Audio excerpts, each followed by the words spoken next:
Well, good evening. We are actually heading out this evening to the river area. They just stocked it full of trout yesterday, about 1,000 pounds worth of trout. So we're about to see how it's going to end up this evening.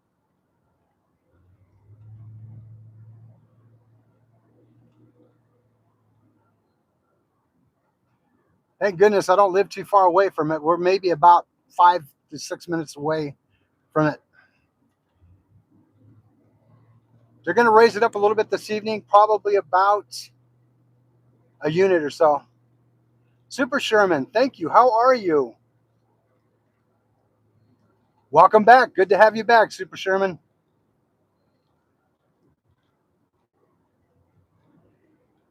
Yeah, I figured I'd try something different and see how it goes tonight with it.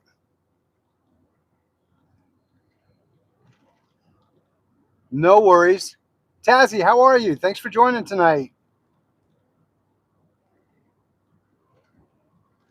Yeah, I understand that. I understand that, Sherman. I understand that.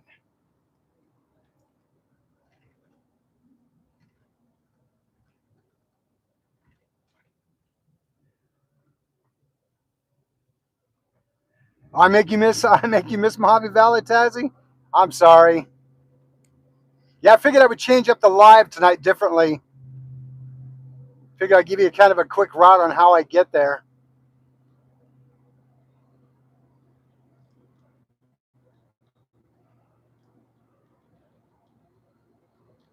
Oh, okay. Got you, Sherman. Hopefully it works out well for you on that one.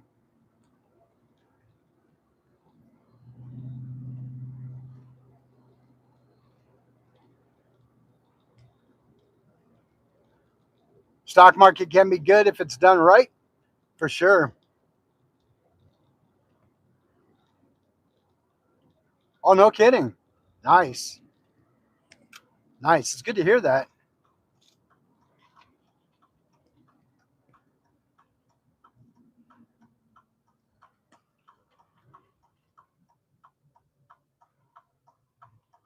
All right. Let's see here.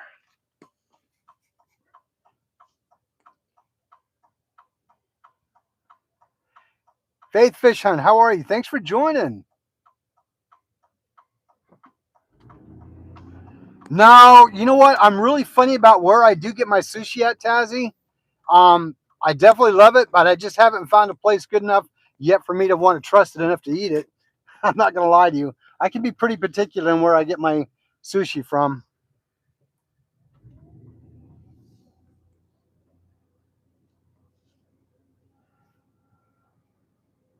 I got you, Super Sherman.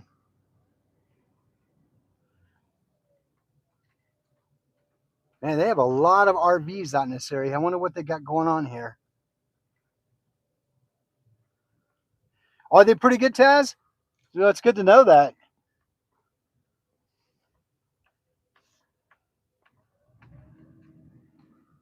Hmm.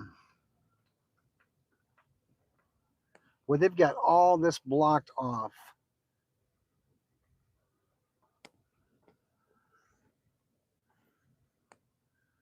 I wonder. Going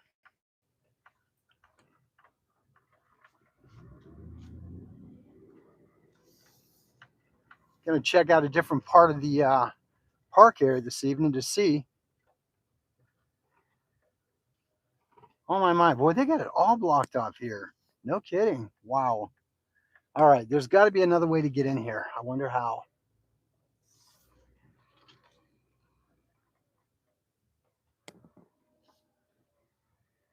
Yeah. All right. Let me try reversing it up here and see where we're going with this. They must have some huge RV event coming up because this is not normally packed like this.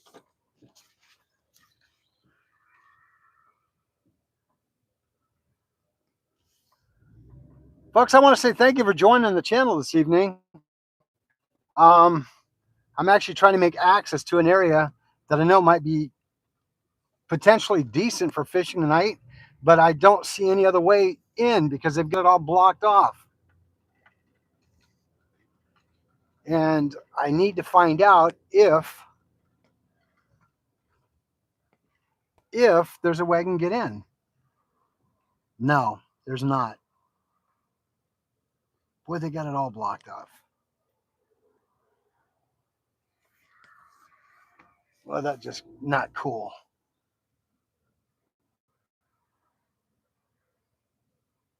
Hmm.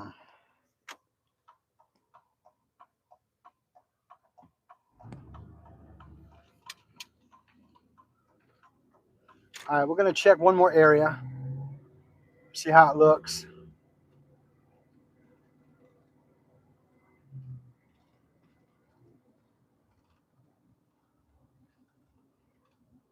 Seems to me that it's getting harder and harder with everything going on with construction, everything here now, to get into this park area. I may have to ask the ranger potentially if there's a way to get in. If there's a way to get in. We'll check down this other section here. Now the river's a little bit higher tonight, not by much, but a little bit than it's been. Um. Oh, okay. I see people down there fishing. All right, hang on. There's got to be a way to get down there. Bear with me, folks. I'm trying to find a way to get in. Trying to find a way to get in.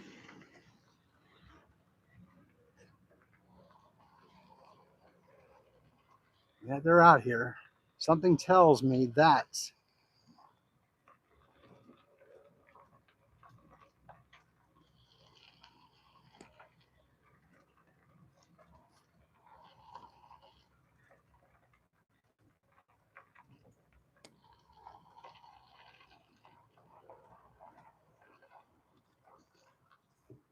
Oh, okay. Well, let's see here.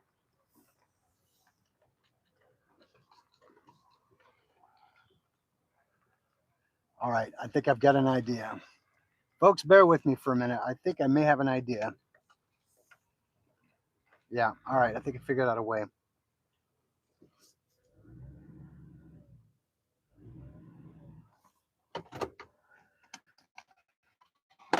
Oh, let's see here.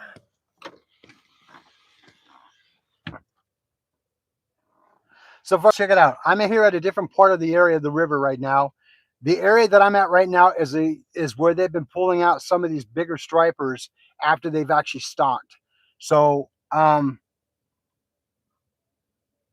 I'm looking at somebody right now. It looks like they just pulled something out. So we're gonna see if we can try and get out there and get involved here. We're gonna see if we can try and get involved here. So bear with me. We're gonna set some things up here. Hang on a second, guys. I'm trying to take this phone off the actual hook. There we go.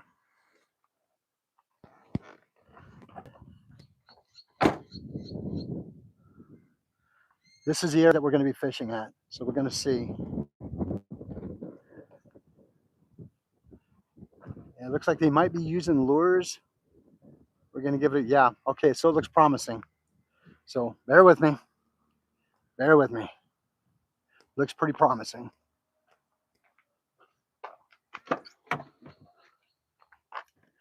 Gonna try and get this camera set up real super quick.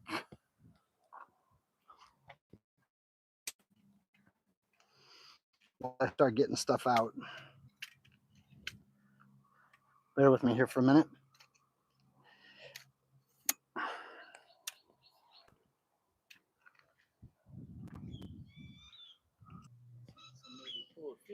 That's what I thought. Yeah, it looked like they actually did. That's what I was looking at. I was trying to get over here, but they got that entire area all blocked off over there. So the only other way to know to get in here is going to be right through here. Yep, sounds like they got something. I heard something about a 10-pounder.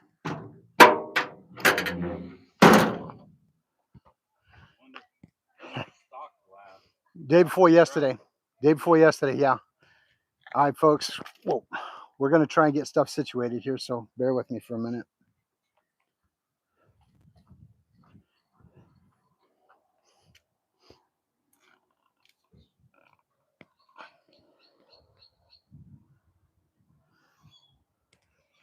Bear with me, folks. Bear with me here.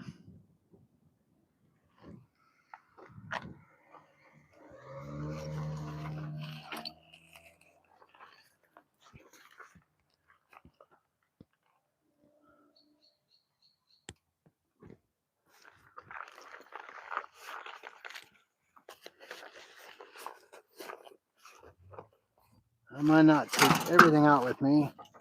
Just a couple of rods, such. We'll play it by ear on that one.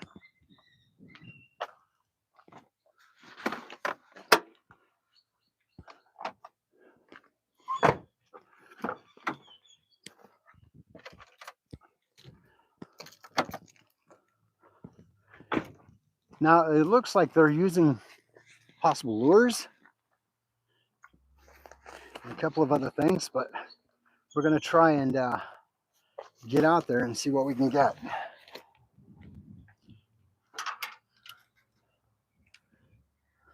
We'll take one for right now. Yeah, we'll take one for right now, just to see what we got going on with it. Folks, I'm sorry about pushing you all over the place. It's just, I mean, literally, this is like the last minute decision for me to come out here. So I want to make sure that we are able to at least get something.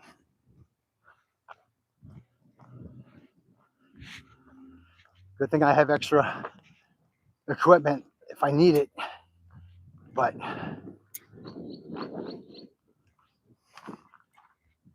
this is the spot.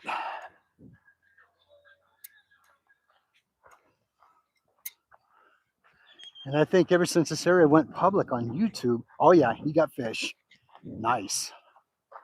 You got fish.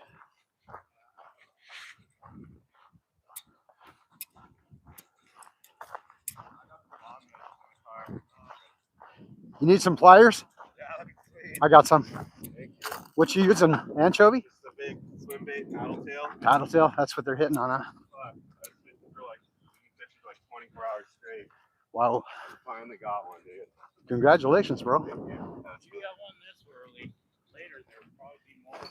Yeah, the whole Oh, thing yeah. looked like the water came up, so. It's going to be up a whole unit tonight, so Oh my God, thank you. you bet. If they just stop and see there's probably trout. Exactly. Whoa, that's a beauty. Good job, my I was friend. gonna try and release it, but then like that freaking choked and it's bleeding right now. Gotcha. Yeah, yours now. Yeah, you definitely took them. Folks, this is what we're pulling out of here right now. It's a good size catch, man. A really good size catch.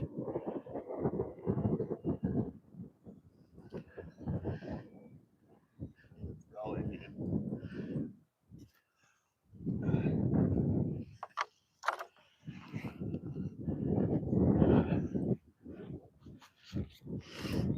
All right. Oh, I see what you're using. Yeah, you're using a lifelike one indeed. All right, I'm going to have to switch some stuff up here.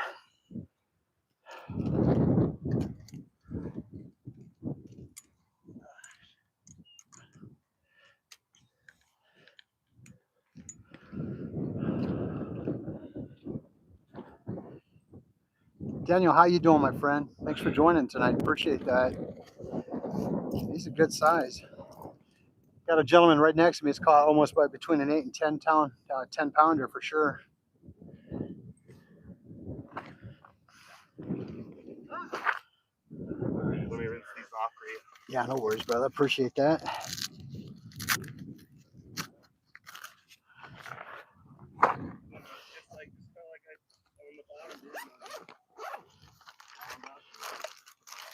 So we're going to change that out and see what we got. I don't have anything that big, but boy, that's a beauty. Yeah, I'm getting stuck. It makes my day. Indeed. No worries, man. I bet. I really do fucking got fish at Alvin's house, though. That's all right. Oh, get my phone.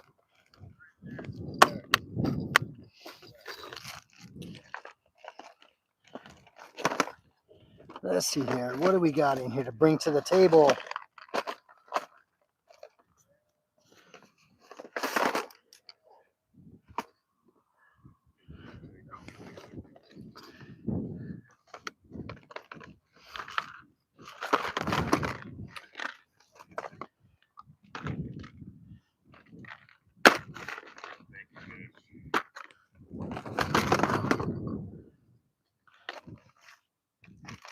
There we go. That might do it. Yeah, that might work. It's not as big as his, but I think it'll work. Yeah.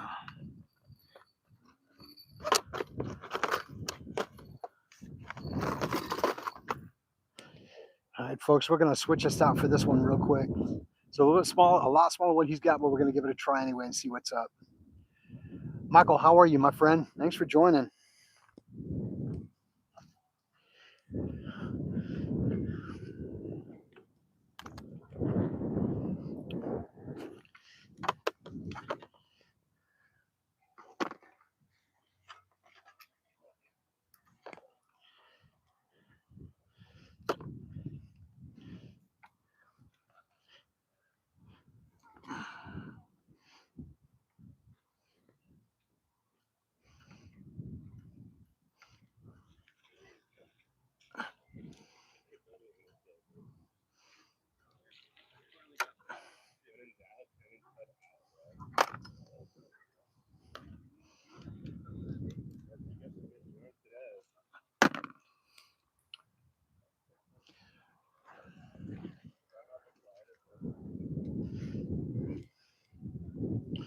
All right, folks, bear with me here. I'm just trying to get things situated here. I'm not trying to ignore you. You have my word on that one. So we're going to end up switching this up and see how we can get this to work.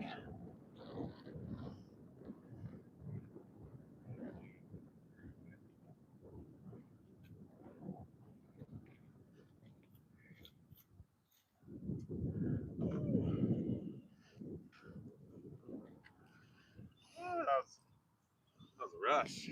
I bet. I bet. After fishing for 20 hours or something. Yeah. Jeez. I'm probably like, I'm not gonna get anything. Persistence paid off for sure for you, my friend. I don't even know why I grabbed my biggest fucking whatever these things are called, paddle tails. Like, whatever. It'll work. Water being this low. Until you get stuck a lot. Yeah. I lost a couple for sure. It's kind of the name of the game out here. Yeah, you got that right.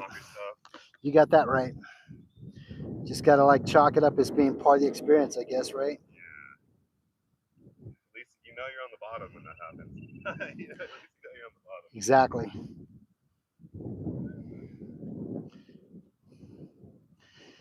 All right, folks, bear with me here. We're trying to get this thing cut, get it going.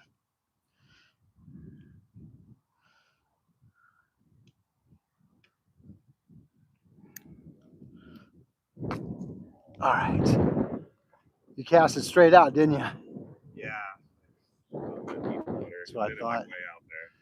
Right. As soon as it hit the bottom, I feel like it was on. Perfect. Well, thank you, Izzy. I appreciate that. Appreciate that. Like down a bit further, but you're gonna go this way. Yeah. See, there's a shelf right here. Mm-hmm. It comes out. So as you cast that way, it's going to go right. Gotcha. So we're going to cast that way and have it just come this way potentially. Well, I don't want to impinge on your spot either, No, though. I'm coming over this way. I'm going for the buoy over there. All right, sounds good. Really, it's kind of early for. I normally fish on the opposite end of the river down there. Well, when it gets dark, usually the strippers are coming. Right. One night I seen the guy catch 3. Yeah. The girl caught him. He cast it out for her. It was just a big floating. I don't even know what it was. It was white, big, and it floated. He threw it, and she just barely reeled it in. Oh, I bet you it might have been either a Huddleston or a pencil popper. I got a pencil popper, and it is big. It's way bigger than that. Really?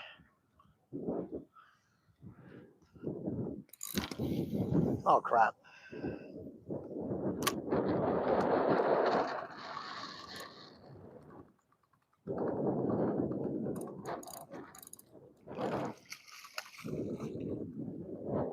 Well, folks, I'll tell you, this is a different area of the river that I've never fished before, so I'm learning tonight as everybody else is.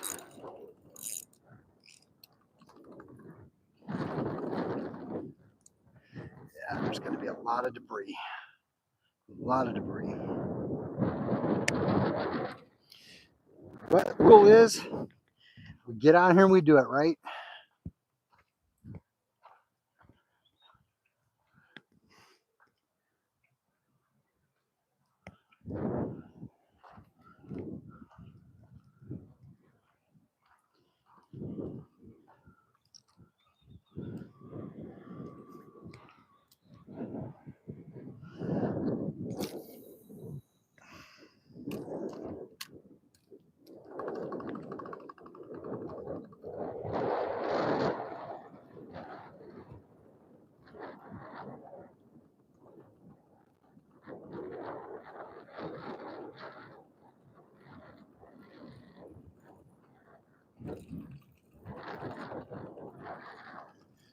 We heard what he said too. He was literally out here for literally 20 hours trying to catch just that one. So they are being caught, but they're being very hard to deal with as far as.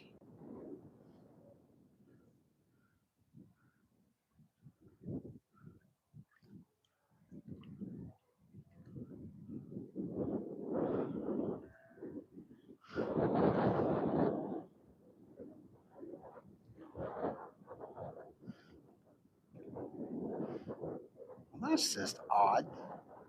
Never had that happen before. Where in the world's my hook?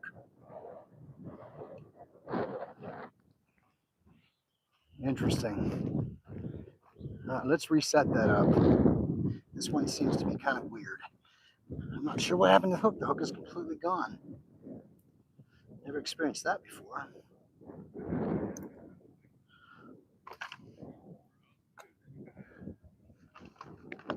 Let's see, I got another bigger one.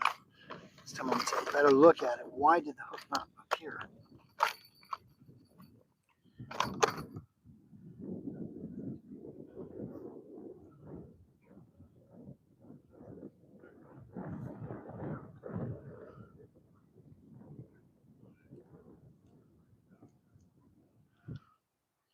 This is an interesting thing. Why did it do that?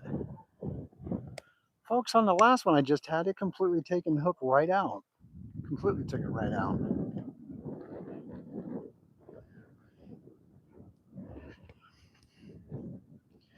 Ah, that explains it. Okay, that explains it.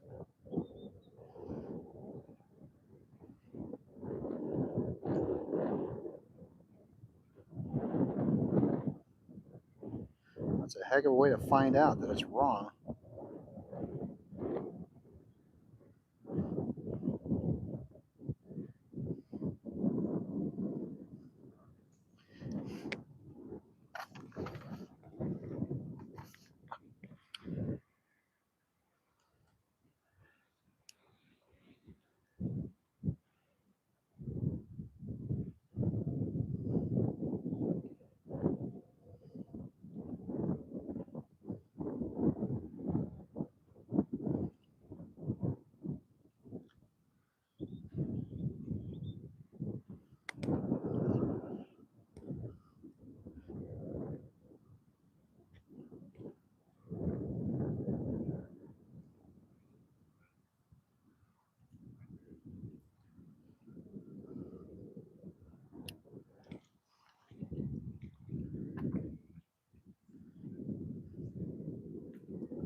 I've never seen one like this.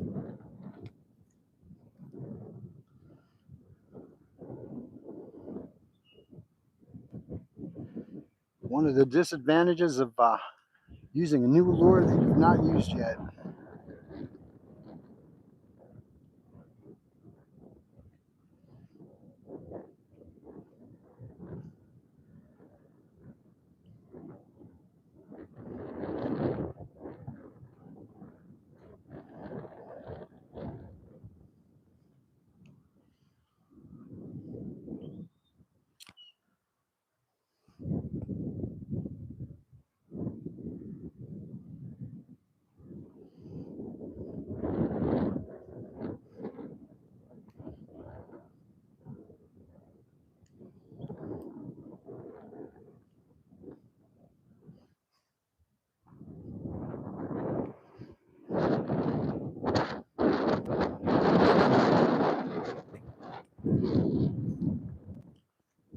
Sorry about that, folks. The wind's starting to kick up here. Sorry about that. How you doing, G-Dad? Thanks for joining tonight.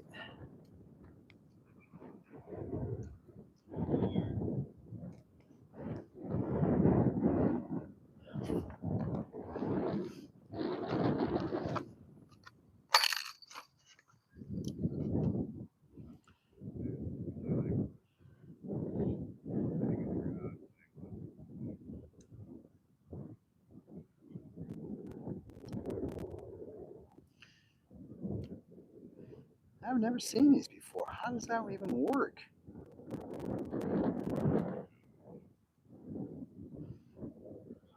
All right, we're not gonna mess with that. We're gonna try something that we know will work.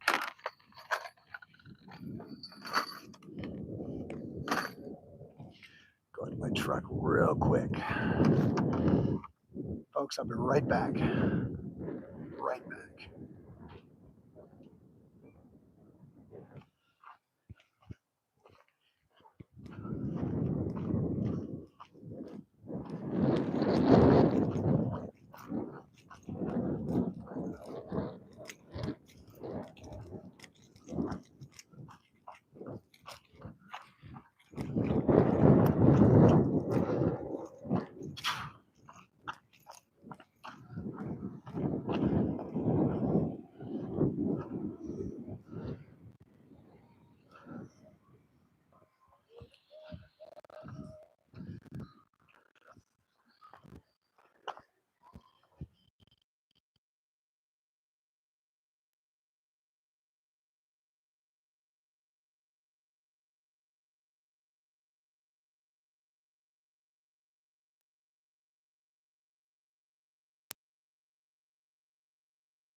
How you doing? Good, how are you? Not bad.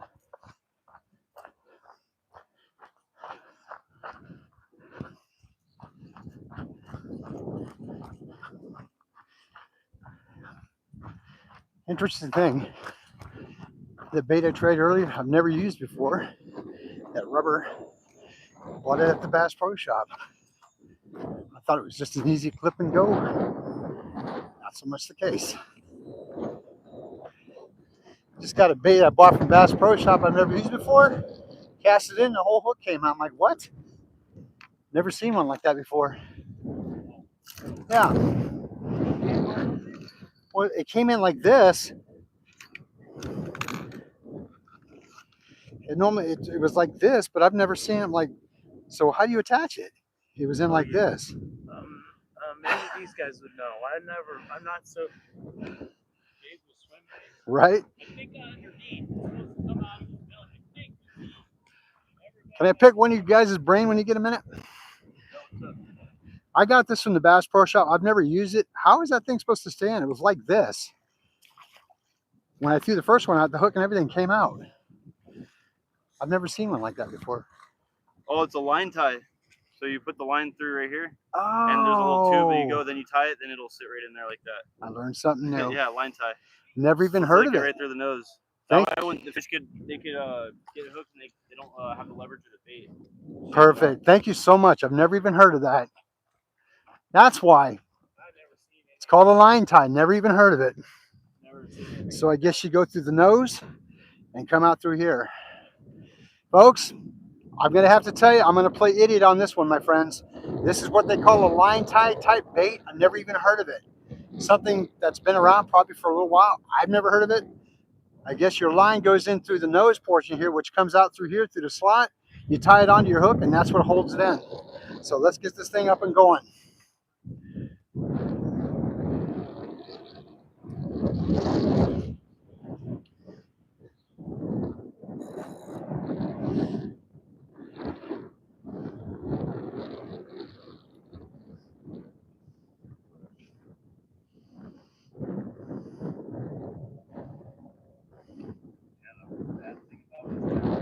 They don't sell any good jigs for stripers there. Sure seen it. Little tiny things and everything. Like, right? I had to go to Havasu to get some. Right? It's either that or Vegas. We had a bait shop that had a lot of stuff. Yeah, They Mike. had live bait. They had live bait. Yeah, Mike They used were, to. they were only open for like 4 or 5 month stretch. Yep, and then Mike shut it down. You know, you didn't have anybody to run it. It's a shame, man, especially in this And area. he's always out making his money. Yeah, I mean, Hunting trips. hunting trips and doing fishing excursions. Yeah, Yeah. I mean, he's got to make a living. I get it. It's just a shame that they couldn't have hired somebody. Well, it's a shame that every bait place in this town is closed down. Yeah, exactly. A lot of people are saying it's getting fished out. Yeah, it's a possibility. I won't deny that. I mean, I've been real fortunate at the time I've been out here doing it and I've been catching, but you're right, it tends to be a little bit problematic at some point. I mean, I know guys that come out every night, bait fishing. They come out the trout, you can tell because you can see the trout swimming. Oh yeah, exactly. And there was a guy sitting right over there on the other side of the boat launch where that guy's casting there.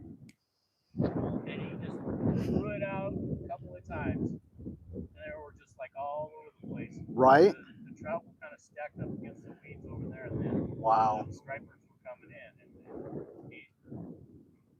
he lost a lot of them. No kidding. He didn't hook a lot of them. His girlfriend was the one that was hooking them all. When he passed them out to her, she had a little touch with the wheel. Right. Hey, if it works, it works. And he got 2 in a row. No kidding. Like a 6-pounder and like a 12-pounder. Really? Huge one. He threw the 12-pounder back. Oh, okay. I got you. 12-pounder, the bigger they are, the tougher they are. Right. All right, folks. Sorry about that. I'm going to interrupt. Here we go. This makes sense now. You braid it, you put it through the front of the nose, and then you hook it up to the hook. I have never seen one of these, so this is the first time I've ever experienced this. So yes, you learn something new every day. Folks, I've always told you on my channel, you're going to learn, you're going to see it all, good, bad, and the ugly. And this happened to be one of the oops, but you know what? It was my fault, and I can own it. So we're going to get this done, though. So it's interesting. So a lot of you out there probably know about this style. I've never seen it, never even heard of it before. So it's something new for me.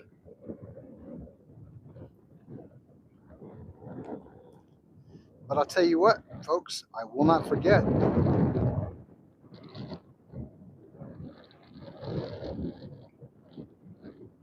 if I could just get this end in there.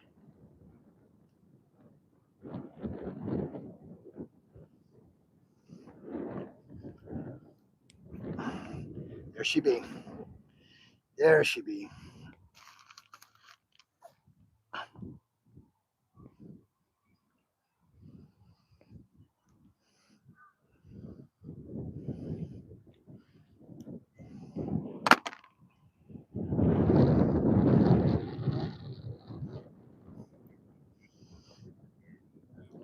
Wow, that's it right there. Line attached to the front. I've never even heard of it before. Here we go. Hey, Why So Zero? How you doing, buddy? Sir, thank you for that. I've never even heard of that before. Thank you so much. I'm glad somebody knew. I was like, where's my hook? How do I tie it? Thank you.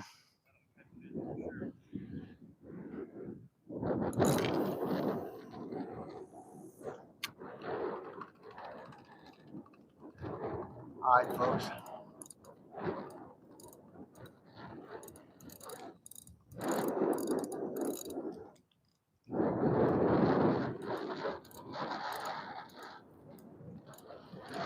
One of the benefits of trying something new is you learn it, you know.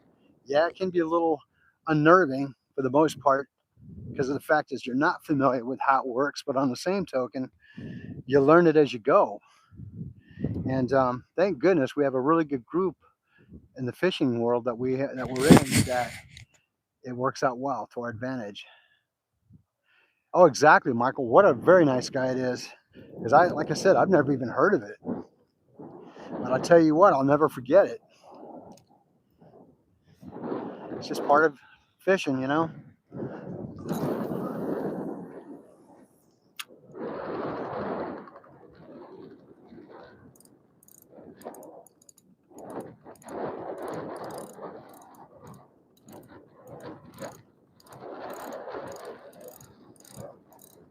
Just part of fishing. That's what it's about.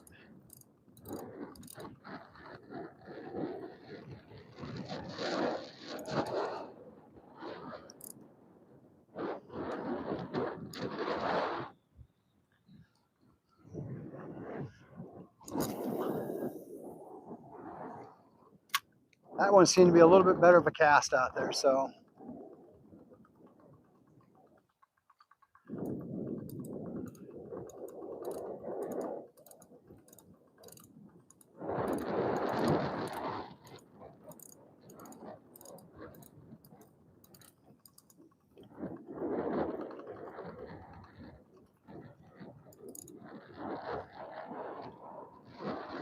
This is replicated. It almost looks like a tiny, either a tiny bass or a tiny trout.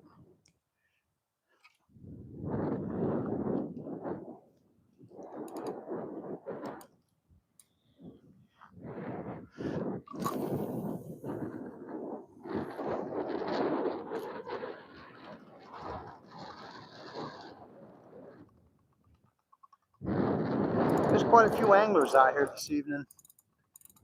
They're in that area where they know that the striper have been hitting hard. Normally at the end where I'm at, it's kind of low right now. I know that we're looking about 1 unit tonight.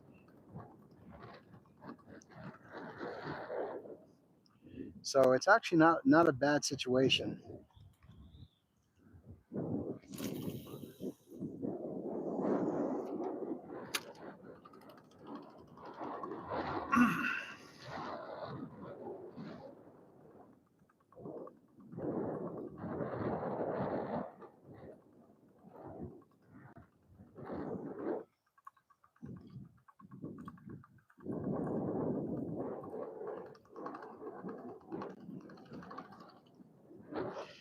It's just a matter of getting it out there in that right area and dragging her in, right?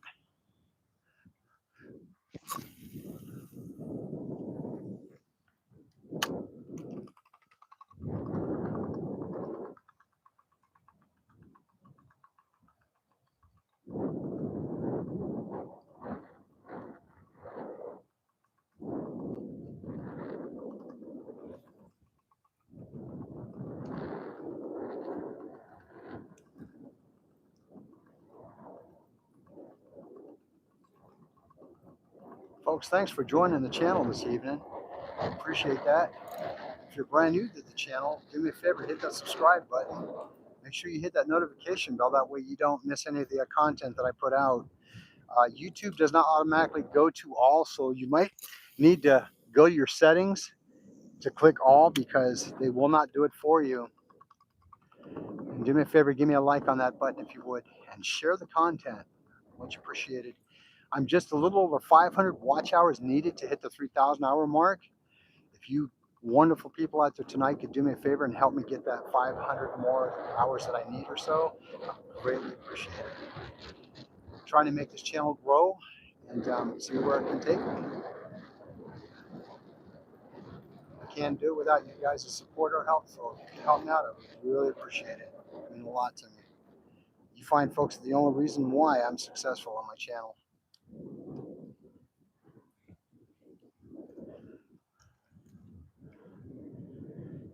You got one? Attaboy, he's got one. Good job. Folks, the angler next to me's got one. Nice.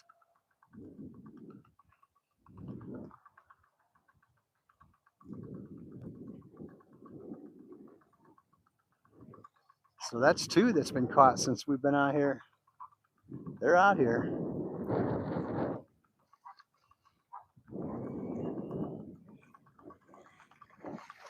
Nice. Nice job. Good job, brother. Beautiful. Look at that. Gorgeous. Gorgeous. They're out here, man. Good job. Kind of early too. Congratulations, buddy. Do you think I could borrow those pliers again? Yeah. They're laying right next to my stuff, brother. Nah, you never thought about catching anything, right? It was all about fishing. Who needs pliers to let you catch something? Right.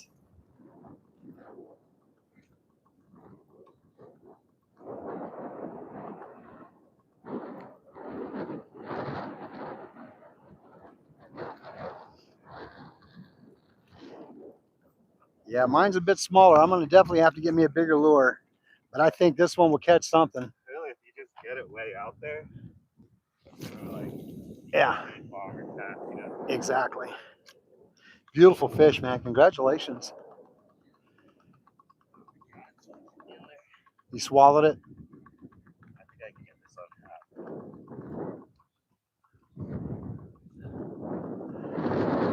tap. Beautiful fish out here. Beautiful fish.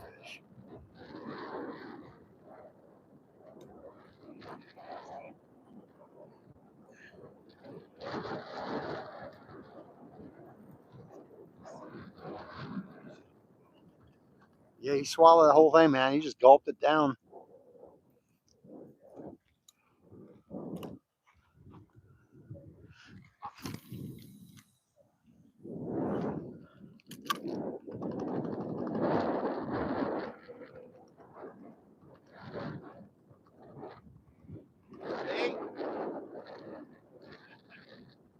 You didn't get to see it.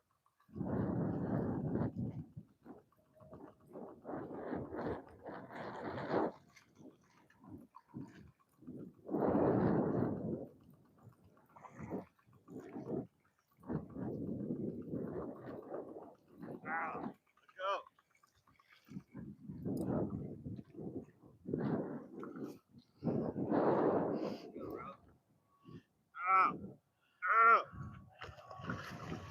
Was he biting you? Yeah, it wouldn't let go of my fingers. He's like, yeah, I'm gonna show you something. Dude, that was beautiful.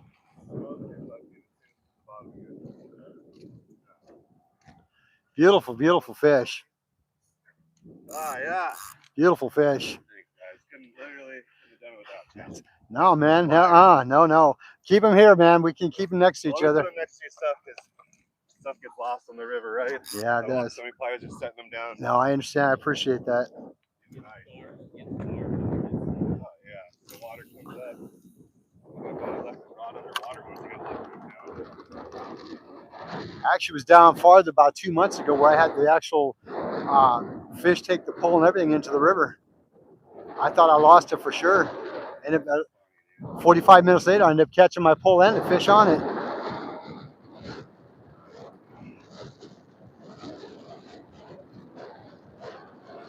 Using a 8-inch, 10-inch, 10-inch Huddleston.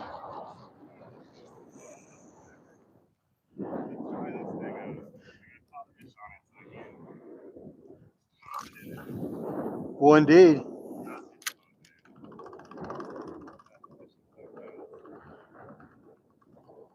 I'll be happy with the 10-pounder at this point. 8-pounder.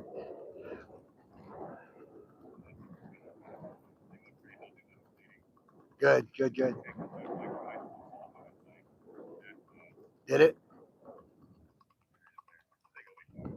I'm sure it will. They're pretty resilient. He's probably angry you caught him. Whoa, good job. Good thing we didn't tang. I thought we were going to hit each other.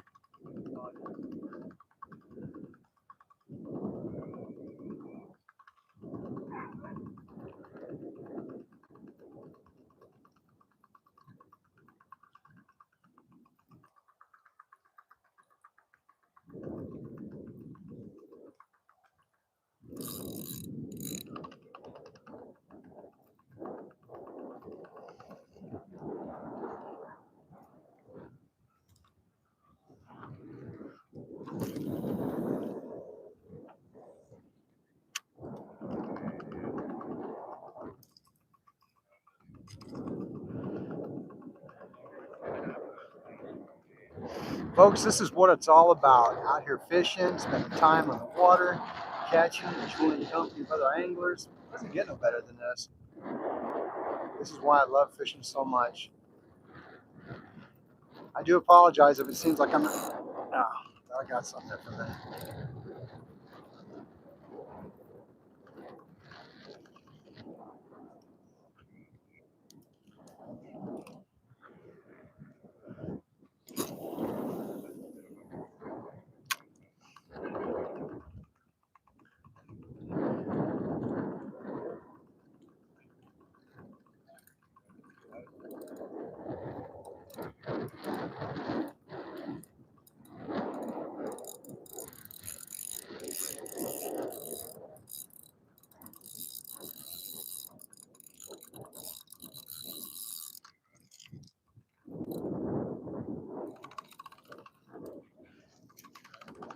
Probably got caught on some debris at the bottom. Yep, I did. That's what I thought. It's all right though.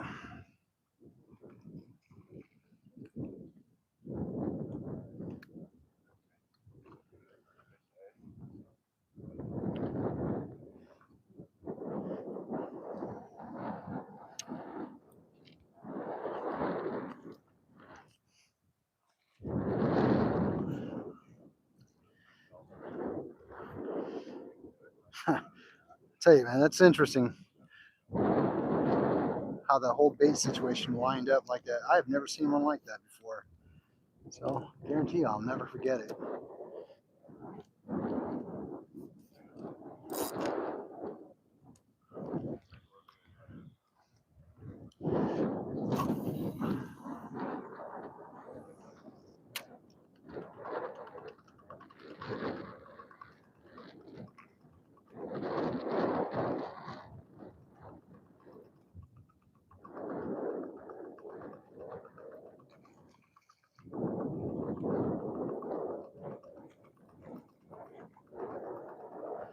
One of the benefits of having higher water is it don't seem like you get caught as much. Not really.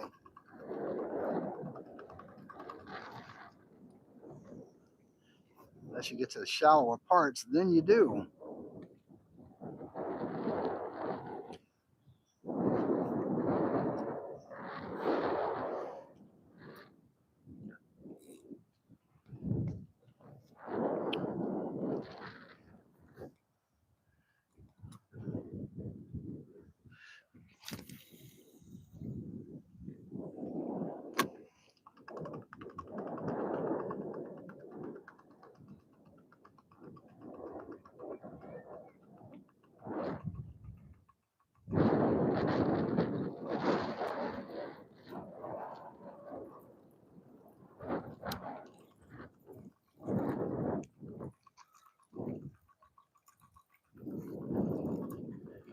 Uh-oh, I think I got you caught, man. I'm so sorry.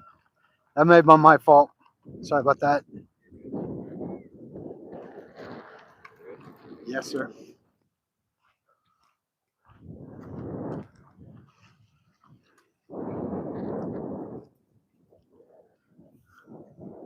See if we can try and go straight out. There we go.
It's a little bit of breezy tonight. We're about 12 to 15 miles an hour winds right now. It's supposed to die down tonight.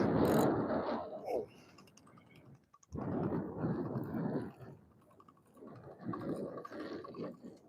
Starting to pick up a lot of debris at the bottom. That's all right though.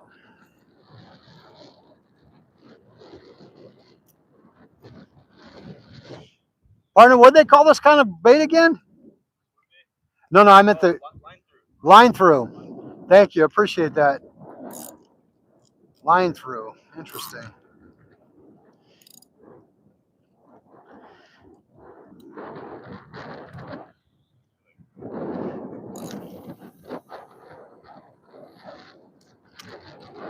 Man, I've never even heard of it. I'll tell you what, I like it. I like it a lot.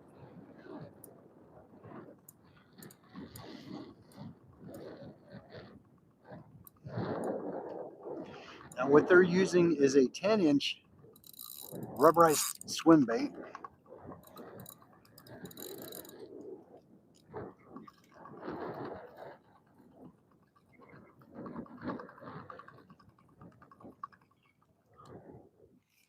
So they are definitely, the bigger ones are definitely gulping those down, as you can see from earlier, the last two that they casted and got in.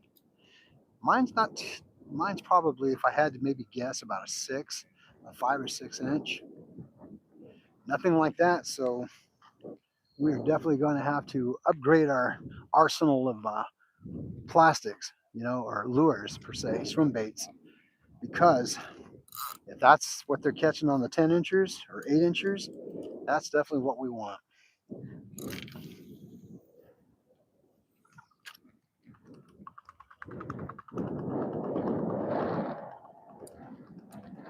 I'm definitely getting a workout on this lure stuff tonight, learning about it, and taking it for all it's worth.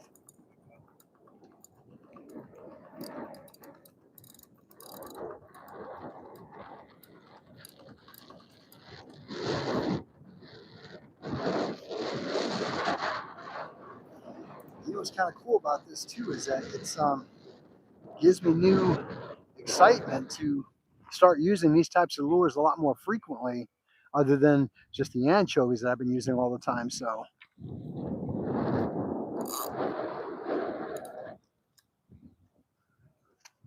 go ahead, brother. Good luck, guys. Thank you so much, man. Hey, thanks for your help and the education. I've never seen it before. You guys YouTube? Say, Zach, I'm live right now if you want to show them. Folks, you guys, if you get a chance to swing by, you got to see the size these fish these gentlemen got. They're really good. They're decent size.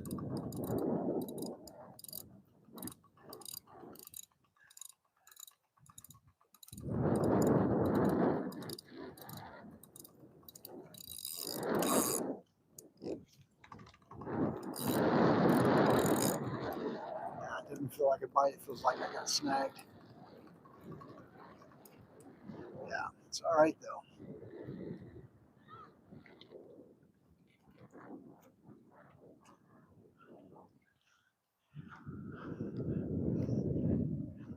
Have a good night, gentlemen.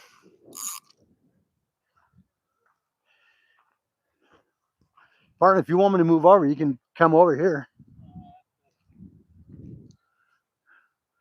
Drunken Chef, how are you? G-Dad, how are you? Hey guys, thanks for joining the channel tonight. I do apologize that I'm not getting more active with the actual video this evening. I'm in a different location. I'm really trying to hit hard on learning how to catch some of these beasts out here tonight. So I appreciate your patience and everything else.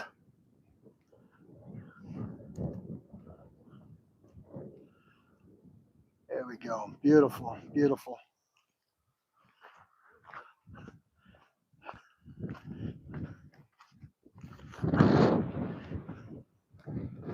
There. Gonna lean this against it so it don't fall over like it did earlier. John, how are you? We are fishing for striper tonight, John. That's the goal anyway. A couple of gentlemen that were here next to me earlier were actually catching. They pulled out two good, decent sized ones.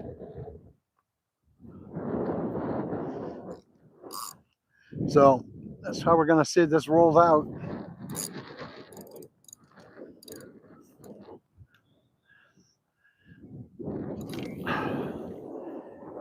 for those of you joining the channel recently, welcome. Glad to have you on board tonight. I'm using a new type of swim bait I've never used before until tonight. It's called a line through. Earlier, if you caught the live as I was trying to figure out how this thing worked, thank goodness I asked somebody, because I would have never known how it worked. I've never even heard of it, let alone how it worked. They explained it to me in a brief sentence, and I got it. Yes. So thank you, gentlemen, for sharing that with me.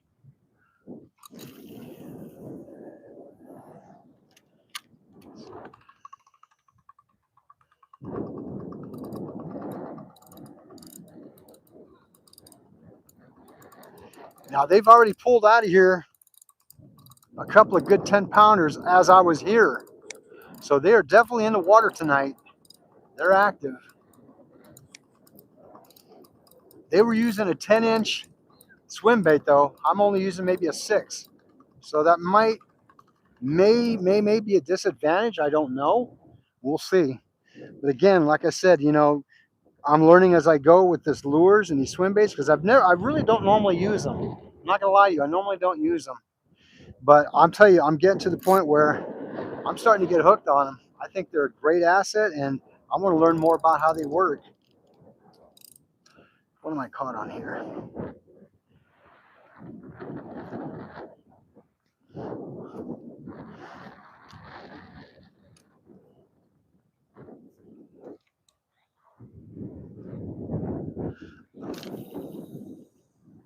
I'm casting it out there as far as I can get it, towards the center where the deep is, and just kind of letting the lure do its thing.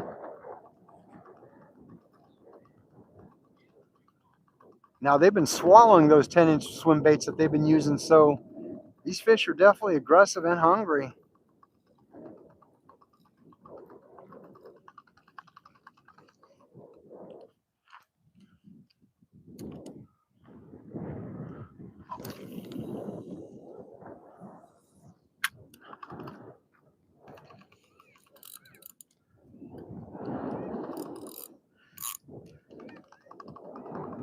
They're definitely aggressive and hungry tonight.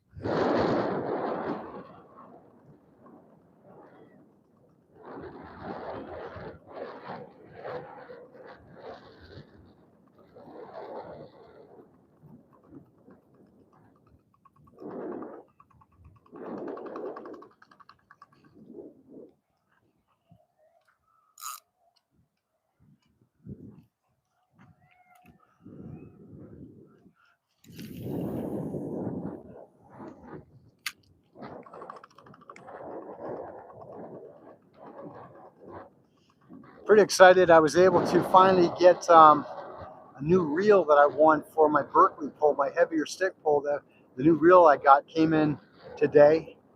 It's got one of those levers on the back of the reel system where you can actually, without opening the bail, can release line if you need to, and then lock it in at a second's notice if need be. So I'm pretty excited about trying that out for the first time, see how that works.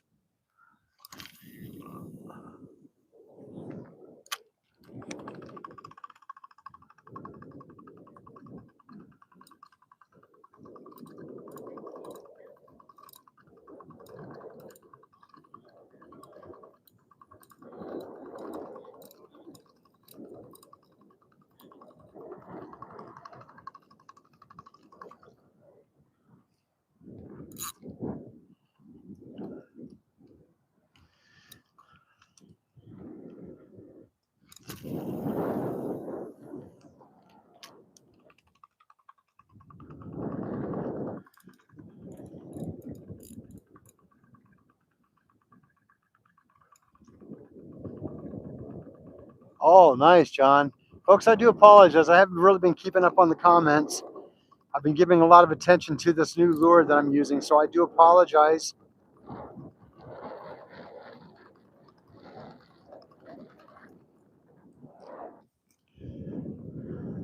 Let's see if maybe we can pick it up and bring it closer.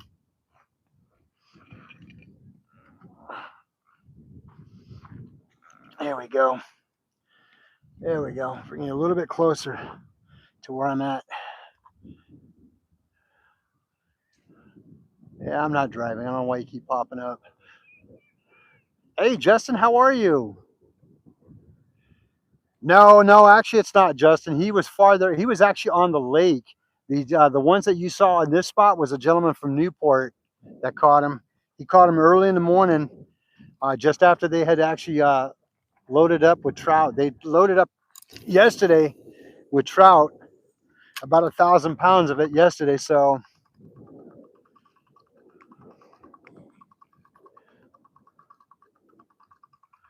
and I don't know if you guys got to see earlier or not, but there's a couple of younger gentlemen out here fishing. They caught both a good anywhere between 8 and 10 pound stripers out of here tonight while I was here. They're using a 10-inch plastic, so I definitely have to get my game plan going. This might catch something, but I definitely need to get a bigger one at that for sure.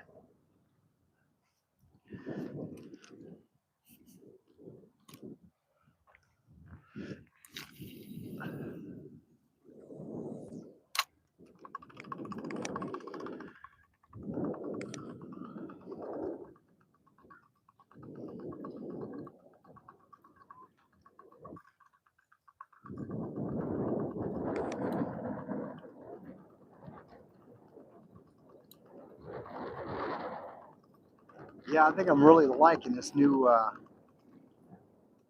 swim bait. I like it a lot. Muskie Husker, how are you? Oh, 28 degrees in Nebraska? Ouch. Yeah, no doubt. Unless you're willing to go out and do some ice fishing, I don't blame you there, my friend.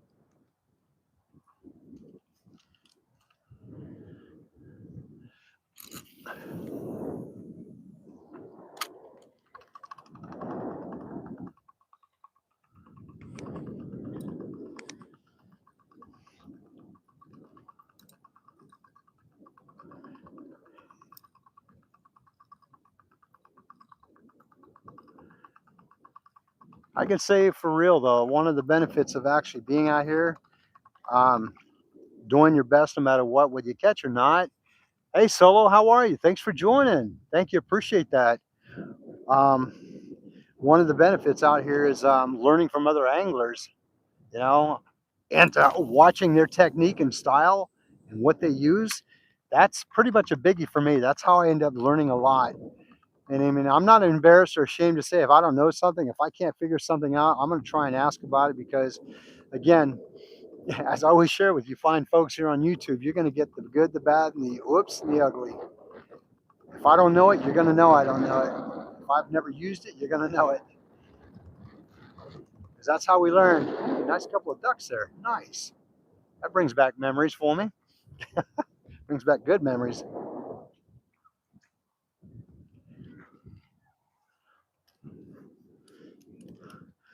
I do miss those days of waterfowl hunting.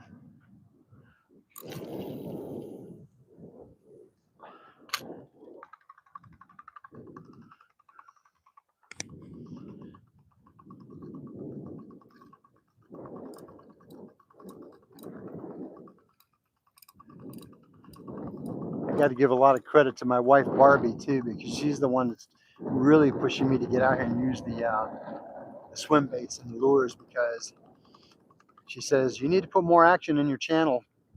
You need to start getting out there and moving a lot more.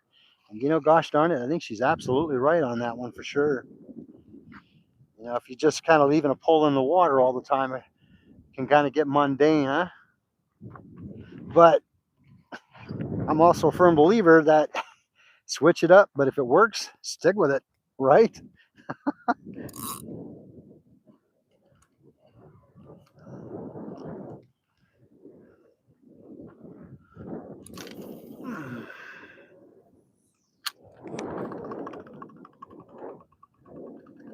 Yeah, that gentleman earlier said he was literally out here for almost 20 hours before he finally caught his first bite.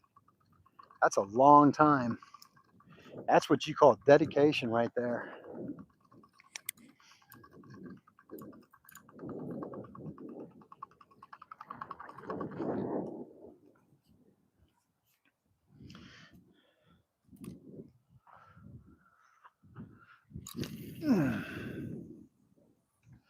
Now, if I had me a 10-incher, little bit more weight on that thing. I bet you'd go farther out in that distance.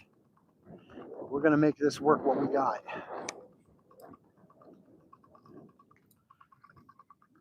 Just another trip to the tackle store, right?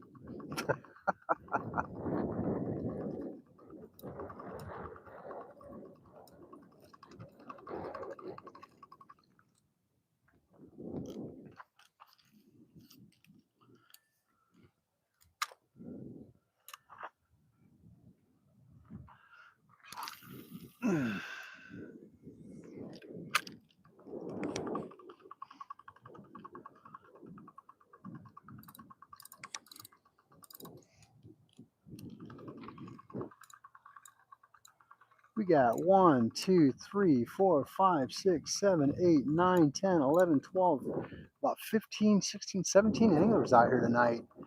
I'm telling you, this must be the hot spot. This must be the hot spot.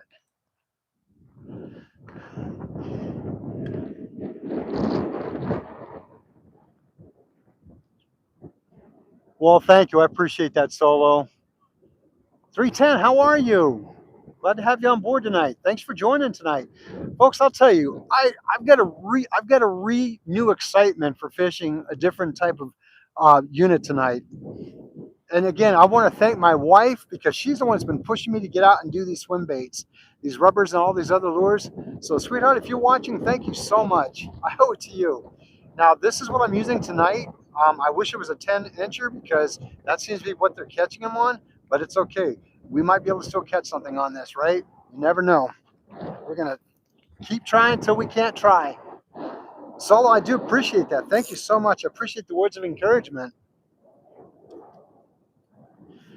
There's like 15 of us out here. Yeah, I'm counting them. The guy's counting them too. They're like 15 anglers out here right now or more. This is like what we call the honey hole potentially. Come on, fishies. At least give me one. I won't be greedy. Just give me one good one.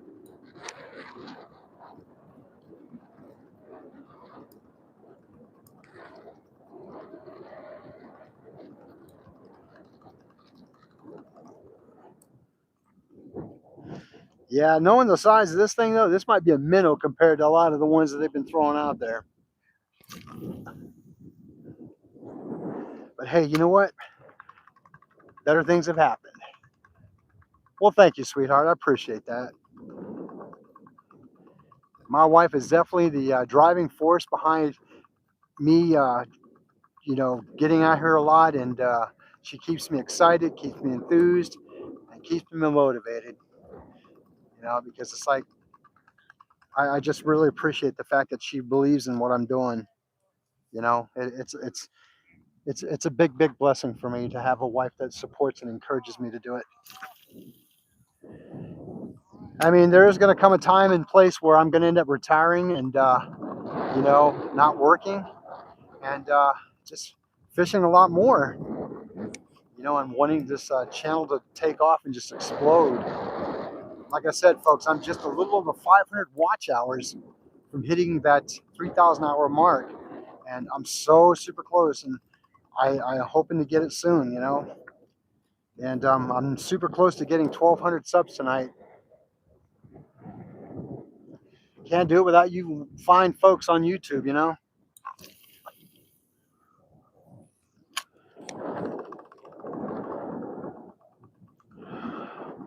I want to give a shout out to all my subscribers tonight. Thank you all for being here. Solo, G-Dad, 310, and a bunch more I may have not have seen because I was out here fishing. But thank you all for joining tonight. And for you guys that are brand new to the channel, thank you for joining and watching. And you haven't become a member yet, I encourage you to do so. Please, please, please, please. Love to have you on board. Want to give a huge shout out to all my moderators out there tonight too for keeping the channel up and going and keeping it the way it should be. Appreciate that. You wonderful mods know who you are. Thank you so much. Couldn't do it without you. Folks, it's a beautiful night out here tonight. I mean, really it is. The sunset is going down. It's not really super cold. It's cool, but not cold, but it's going to drop into the 50s tonight, I guarantee it.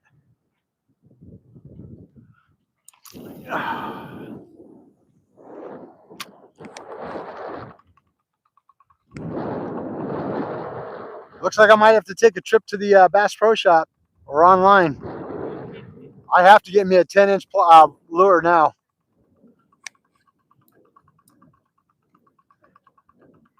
That guy that was down here about 2 or 3 days ago caught him off a 8-inch Huddleston bone color. Caught 4 of them babies.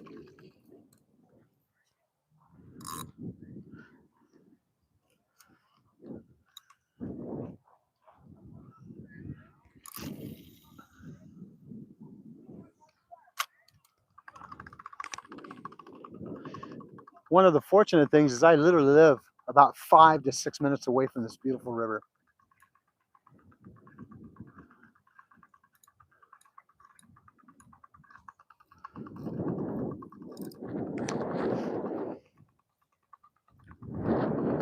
I just recently heard about another lure that I want to check out for different types of like bass and such. It's called a blade. I don't know if you guys have ever heard that or not. It's a small piece of metal that's literally it's a thin piece of metal with a hook on it. I believe it's a treble hook even, and it, gold color, whatever the case may be. I guess it works pretty well.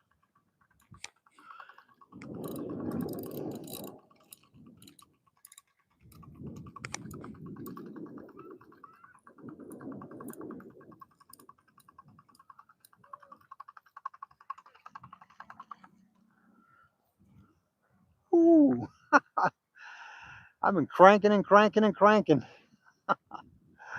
Thank you folks so much. 31 likes, I appreciate that. 11 live viewers, thank you so much.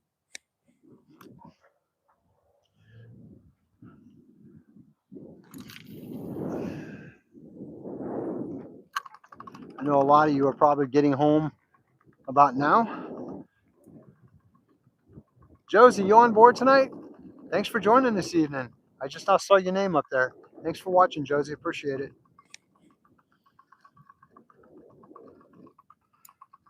I know some of you are watching from part of the country where it's like super cold right now and snowing and ice. While we're still out here enjoying this beautiful.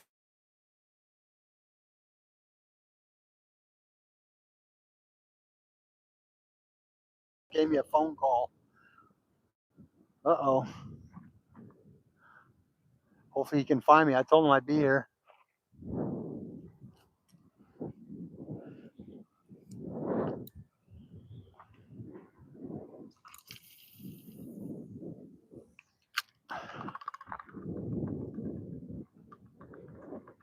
Yeah, maybe he showed up. That might be him now.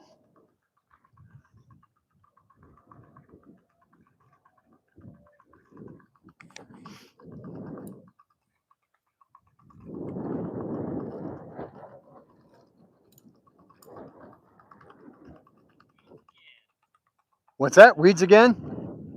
Yeah. You're stuck? Ah.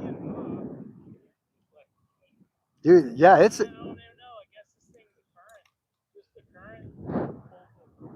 Oh, yeah.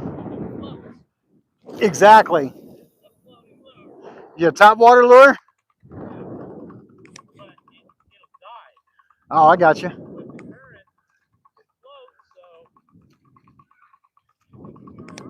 Right? Yeah, no, it's actually the currents are going. Right? Nope. A buddy of mine uses pencil poppers. He's done very well on them.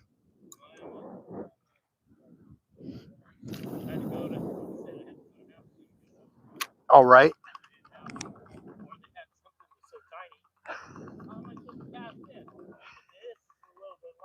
Yeah, no doubt.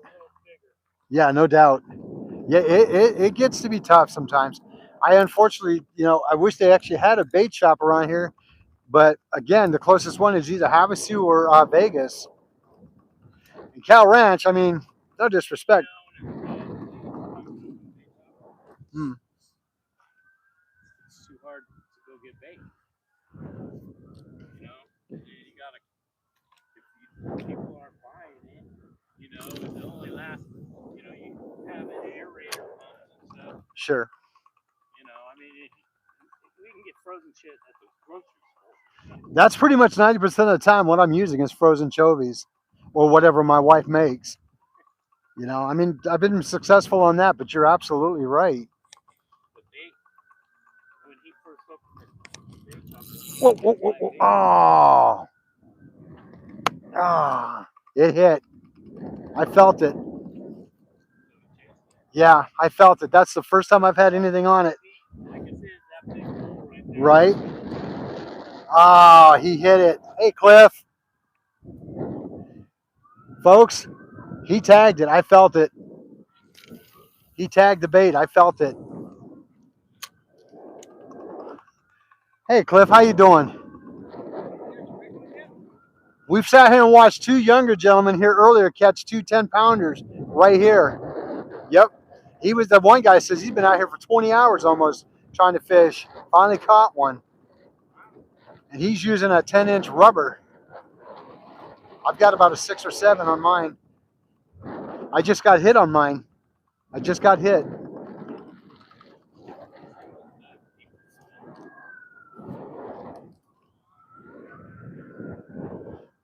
Ugh. Yeah, right out there. That's where they're pulling them from.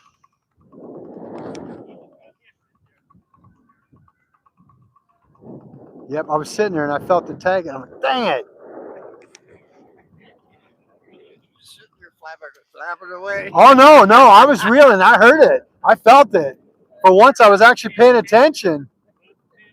That happens to me all the time. I'll go try to sit there and do something. Yeah, right? Well, I remember one time I was actually talking to the camera here doing a live, and somebody's trying to tell me, hey, your pole's moving. I just turned around, oh, yeah, it is. See, they got my back. They're watching you. Oh, yeah, they're watching. Hey, that's promising, though. Yeah. Come out, bro. This is a good spot right now. Perfect. Yeah, you know,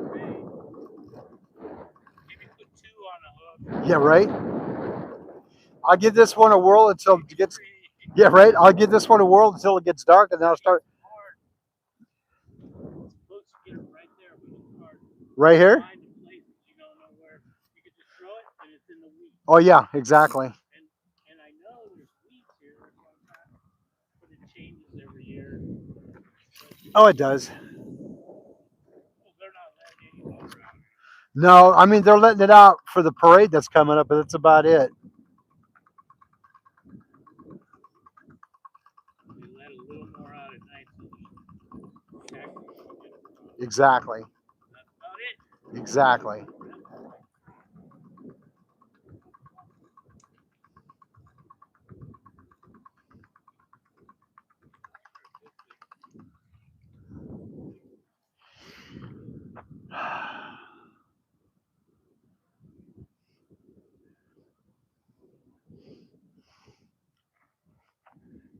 Barbie, is my live still going? Barbie, can you tell me my live is still running? I haven't seen any more comments recently.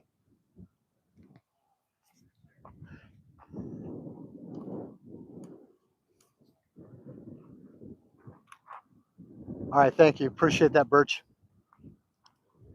Just want to make sure we're still live.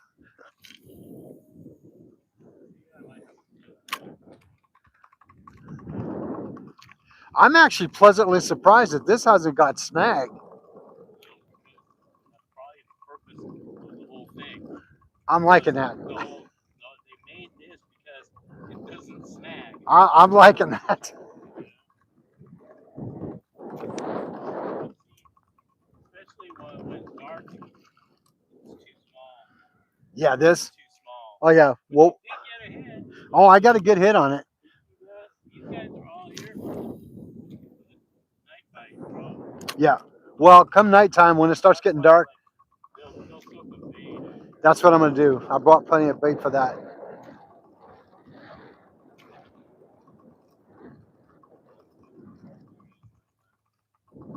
Tried out these two lures. Finding out I don't like this one anywhere near the weeds. Right. They're really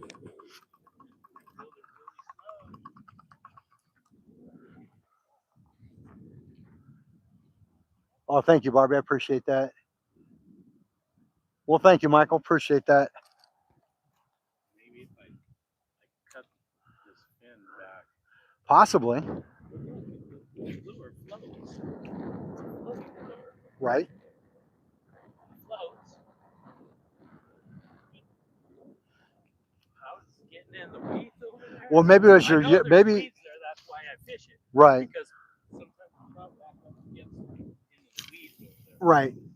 Was it one of those that are divers when you actually reel it in? It goes, or that may be what it is. What? I'm not even really barely get the slack out. Right. And where it's deeper out there, I find, and I know there's weeds over here. That's what you're trying to do. Right. Right. The other side of the weed. But last year, no, the year before. Last year was dead. They would stalk the trout. Uh-huh. They said they'd watch them. Half of them would go upstream, and half of them would go downstream. No kidding. But 2 years ago, dock, they used to have a dock right there. Uh-huh. It was all full of trout. You could just Really? come on and throw a cast master out. Nice. No kidding. Wow. And those are all the stalkers. But now, where are the stalkers going? I don't know. They stalk this time all the time. I think it's because a lot of the stripers are coming here and just chomping down on them because they do that at Willow Beach. And there might be more than people realize.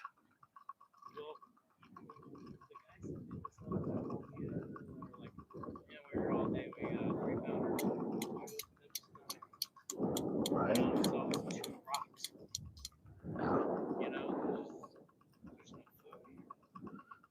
Gotcha.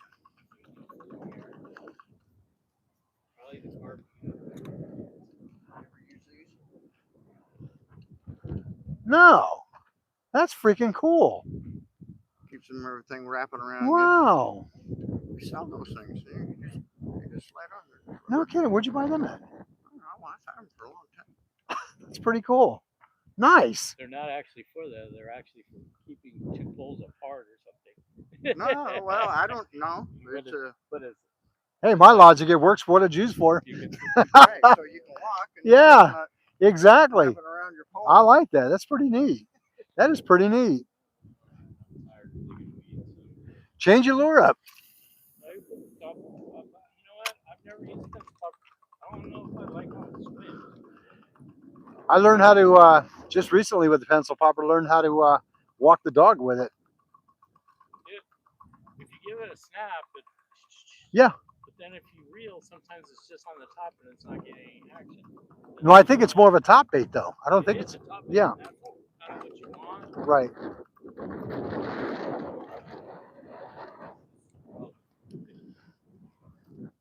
There's so much weed. Definitely. You're Definitely. gonna catch a lot of it. Right. At night, out of the weed. Exactly. So, like I said, this guy had this big, huge floating lure, like a broken back. And then Really? Wow. But you could see it on the top, Mhm. and you could see it swim almost like a snake or something, you know. Gotcha. And you just barely cranked it, and they'd hit it. You had something that worked. Indeed. And he goes, down somewhere,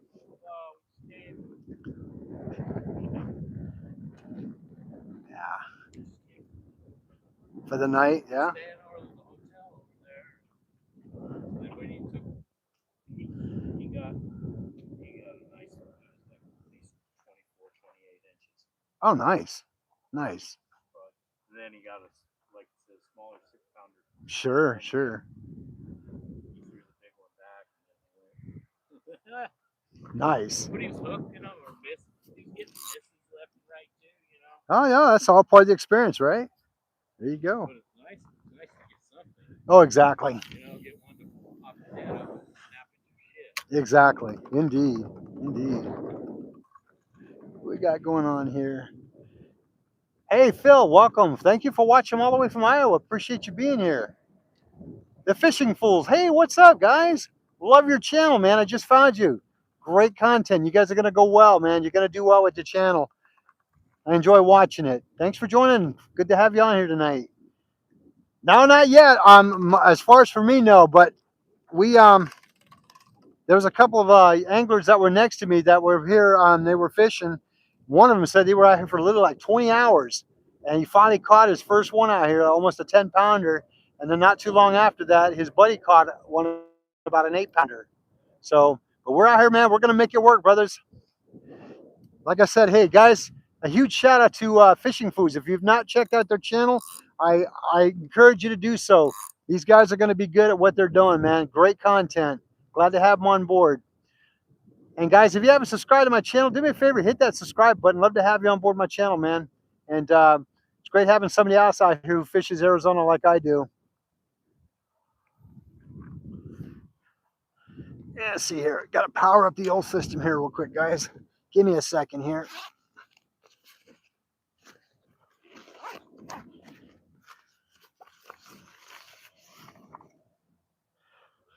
Got to power up the old system.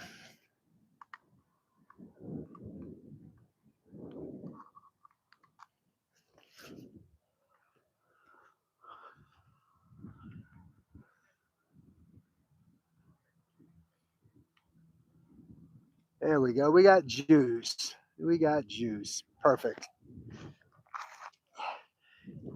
Yeah, their channel's going to do well. They're going to do well.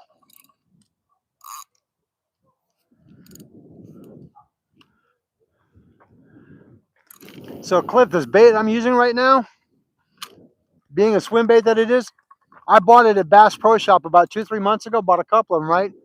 And I'm sitting there trying to figure out how to, get them to line up and thread them all out with the actual lure or the line. And I'm like, I threw it out there thinking I had it right. The hook came out. I'm like, well, where's my hook? So I'm sitting there trying to figure the other one out. And I'm like, I'm getting nervous because I'm like, you know what? I'm wasting time. I want to catch. It's like, what's going on? So I literally had to ask the two guys that were here, say, or this guy here, said, have you ever seen this? He goes, no, ask them. So I asked, you guys ever seen this? I've never seen this before. They go, yeah, it's a line through. And I go, a what? A line through. I go, what's that? And they go, well, you basically take your line and you run it through the nose of the actual fish itself, and it goes through the back, and that's where your hook is. You tie it on and then bring your hook up through that. I would have never known that because I've never seen it before. But I'll tell you what, it's freaking amazing. It's amazing. Yeah, I love this thing. I'm not a huge rubber lure fan because I'm not comfortable with them. This is amazing. I was looking at the weather report for the lake. It's supposed to get like 6 or 9 miles an hour. Tonight? Tonight? Saturday. Oh, Saturday. How about Sunday? You talking Havasu or are you talking Havasu or here? Up here. No, 9 miles an hour. Is that questionable? On what? On wind? Saturday? Yeah. Yeah. I don't know. Yeah, let me see what's going on. No, play it by ear. I'd rather be safe. I don't want to go out there, especially with that stinking hot heat, as big as it is. Oh, yeah. No, I'm 100% agreeing with you. Okay, play it safe. Play it safe. Jim, I'm sorry. I barely caught your text, my friend. Could you retext me?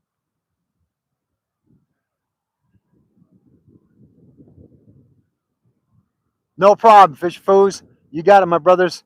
We're in this together, guys. We're going to knock it out of the park. Yeah, I'm all about being safe, Cliff. I've had my boat on that water before where it was rough, and yeah, it was bad. Jim, I got one hit on this new bait that I'm using. It's what they call, I guess, a feed through, I guess, where you run it through the nose of the bait, and then it ties to your hook, and then it goes back in like that. This thing is amazing. If I just get a 10-inch bait like that, that would be solid for sure. Solid for sure. This one I bought at the Bass Pro Shop. I need to get one like that, 10-incher. Line through. That's it. There you go. That's exactly what you knew about it, Jim. I've never heard of it before. You got it right on the money, buddy. I've never heard of it before. A line through.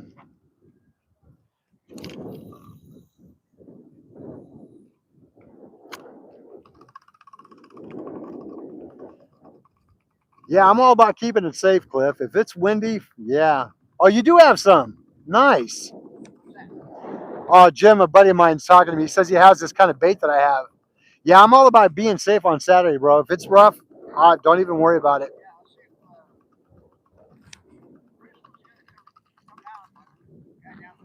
Uh-huh.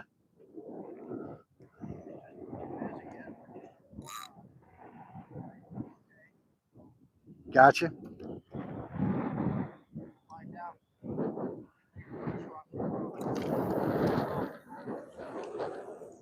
Yeah, there you go. What's going on, Mudcats? How you doing, buddy? Thanks for joining tonight. We're out here at a different location at the river area. So far, a couple of anglers that were next to me earlier were able to pull out 2 good-sized 10-pounders. They were out here fishing for almost 20 hours, but yeah, they were doing it.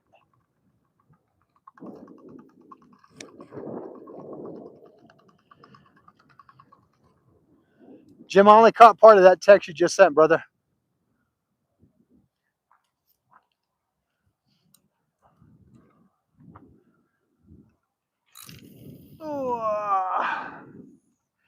I think when it starts getting super dark out here, we're going to end up changing this up from lure to bait and just let it sit.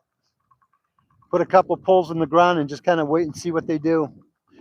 This is a pretty good spot I'm in right now, so it's a really good spot.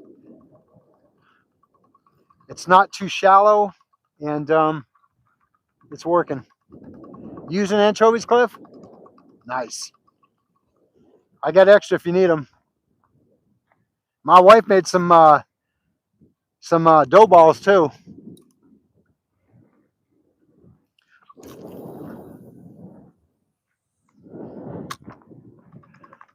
I might end up switching this out after this cast and putting it back onto the regular.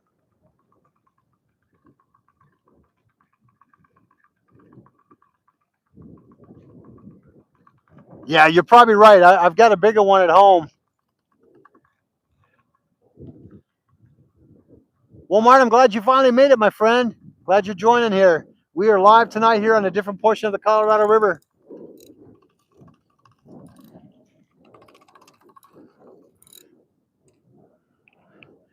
Yeah, Jim, I've got a bigger pole at home.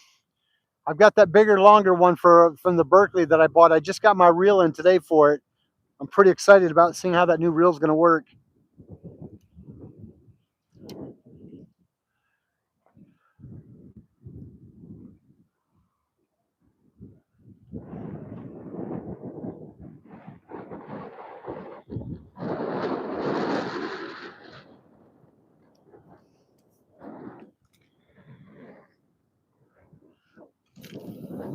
One more cast on that, and then we're going to start going bait.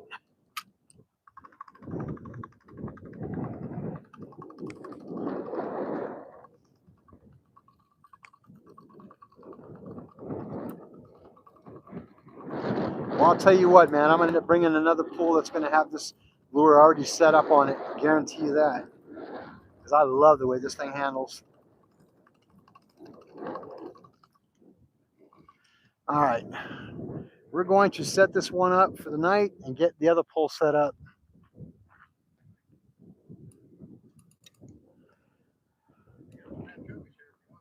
Oh, I've got some too, brother. Thank you. I'm going to go grab and get my other pole. I might bring a couple of lights out here because it's getting dark.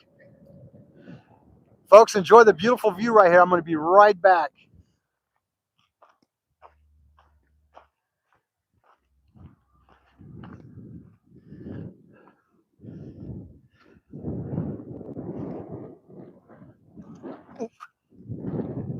Don't want to fall there.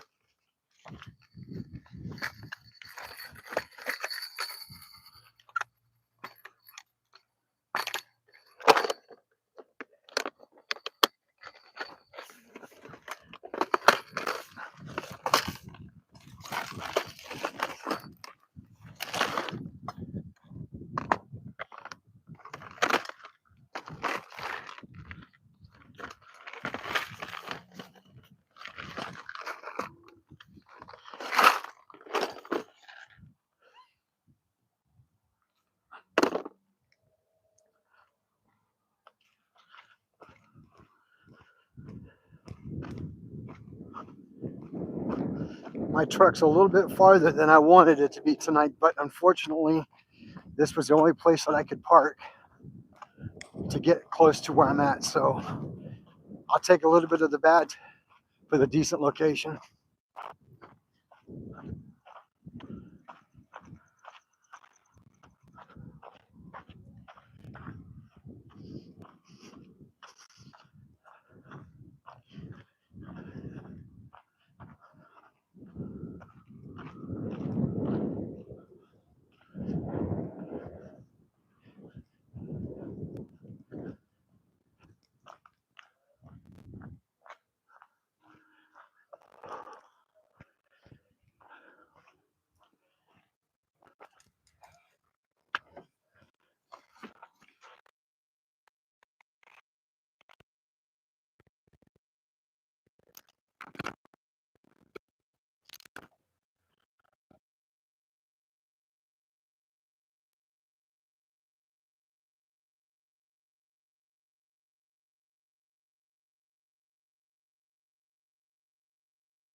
How you doing?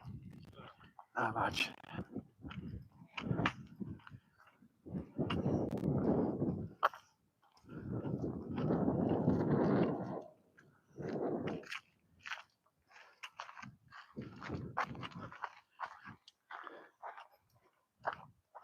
They're pulling them out of here, man. A couple anglers earlier brought out 2 10-pounders.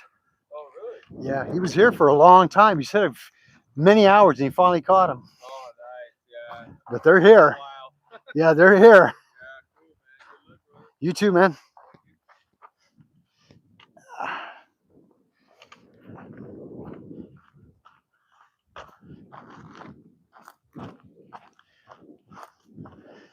All right.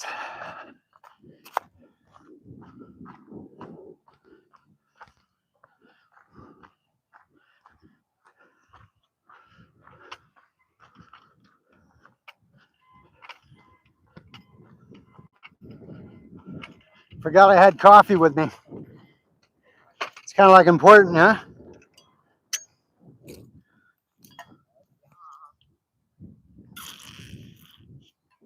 Ah, it's still hot too. All righty.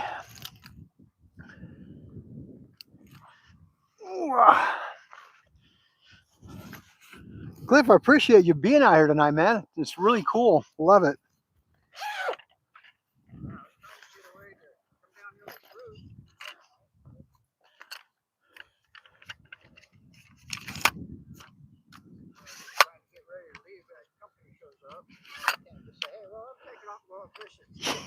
Yeah, and if I did that, my wife would give me that look like, don't you dare. So, yeah, I understand that, my friend. Some of our neighbors down the street that they have a house in Wisconsin right on the lake. Uh-huh. They have a big old beautiful house, and then they have the one down there.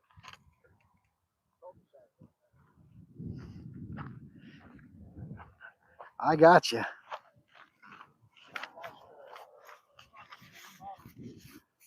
What was that? Oh, nice. Yeah, I was telling my wife about what you did, your garage and all that. I go, honey, even if he walks me through step by step on how to do it, he's going to be worth having the knowledge for.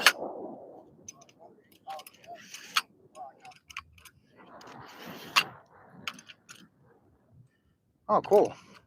It's funny because my brother-in-law's birthday is the same as my brother's. Oh, no kidding? So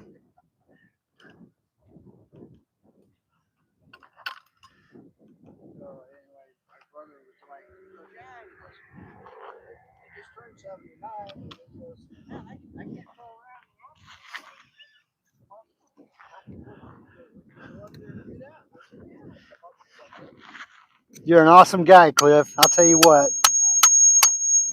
Exactly. No, please tell me. Oh, did he really? Oh, no. Yeah, that's tough, bro. That is tough.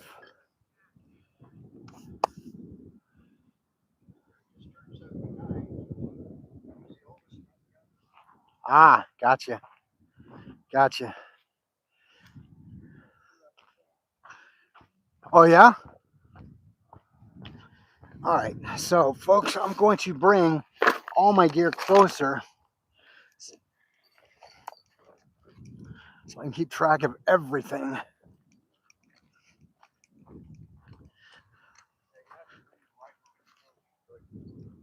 What's that? You're gonna have to bring your wife over so you can see what it did to the house. Oh, indeed. I know she like, yeah, well, she might give me that look. How come you're not doing that?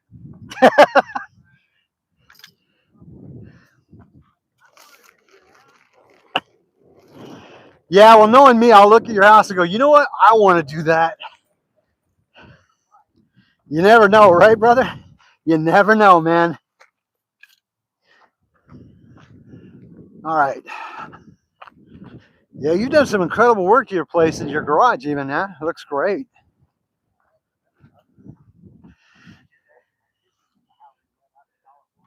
Oh, no, no kidding.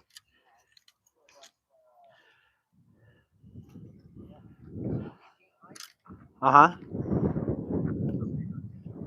Oh, wow. Half on one and half on the other. And it was so bright in there, I had to put my pictures. Oh, did you? Nice.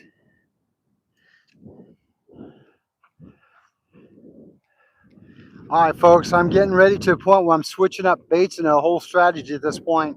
We're going to be going with actual frozen chowies and the actual magic thread. Cast it way out in the middle there and see where it takes us. Get a little too dark for the lure, so we're going to switch it up now, folks. Go to a different direction.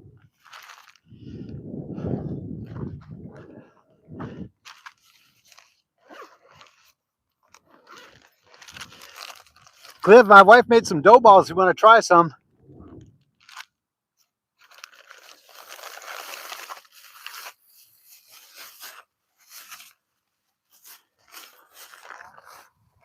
Yeah, it's her specialty.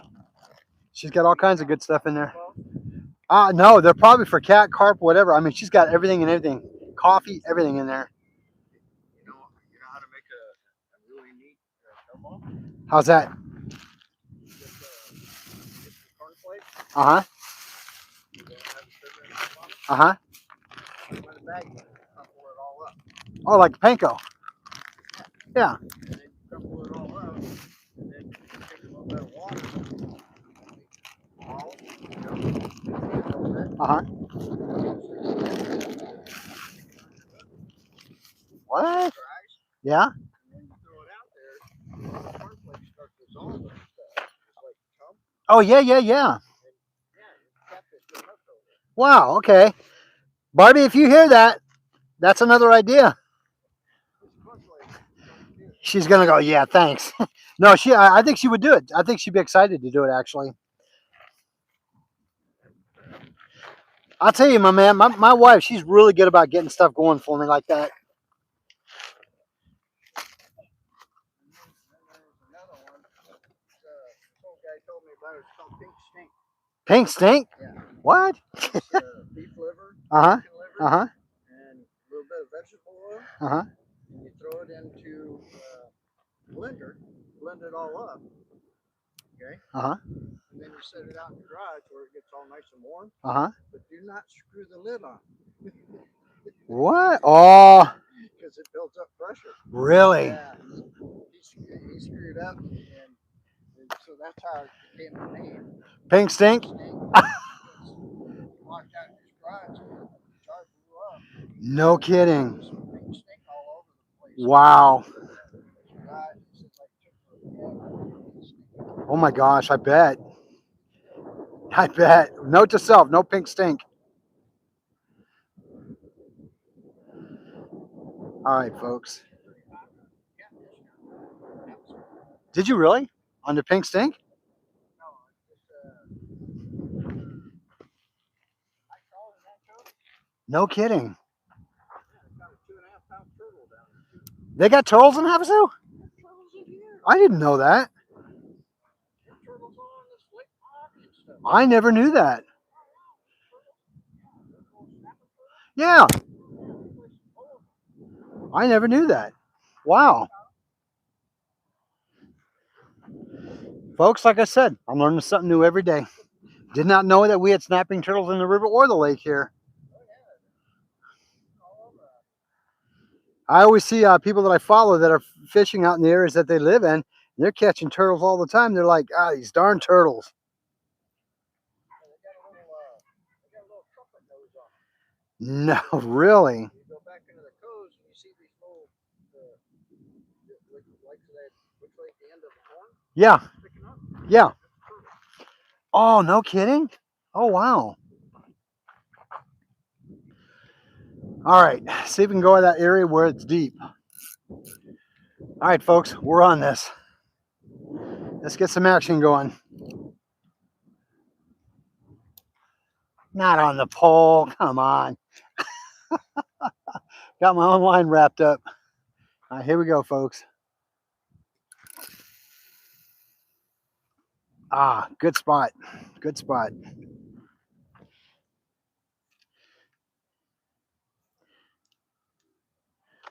Where's my bells? Where's my bells?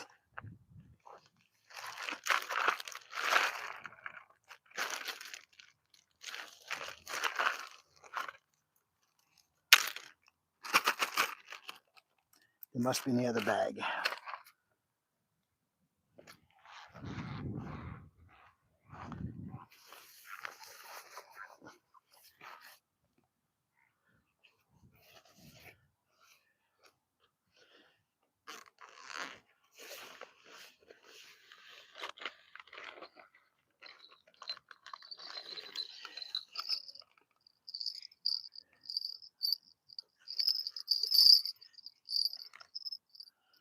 Come on now. Don't get all wrapped up in that.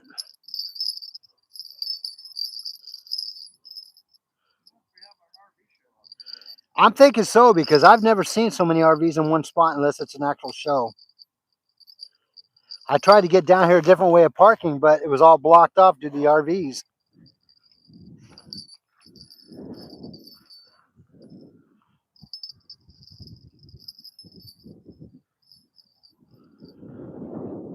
All right. Flying Cat, how are you? Thanks for joining tonight. No, that's okay. Not a problem. I'm just glad you're here tonight, my friend. Thank you for joining. We are actually out here at a different portion of the Colorado River. We are actually literally closer to Laughlin tonight. Here, let me switch it around for you. That's the city of Laughlin. We are that close right now to Laughlin City right there. So, yeah, it's beautiful out here tonight. A little breezy, but not bad at all. Not bad at all.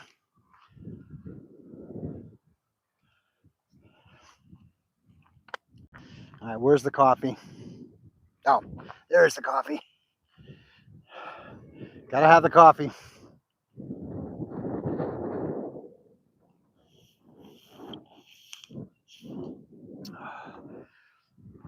Yeah, folks, it's been a little bit since I've been out here doing some night fishing. A little bit. It's good to be back out here at night.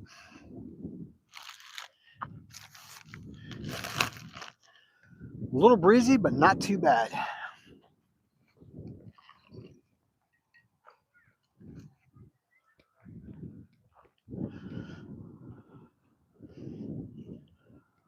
Hopefully where you guys are nice and comfortable, I should say. I wouldn't say warm because we're getting into that winter weather as we speak for some areas, but yeah, hopefully you're not freezing. Oh, well, thank you. It's a very nice view here tonight. Yeah, we are literally, I can see the casinos right here.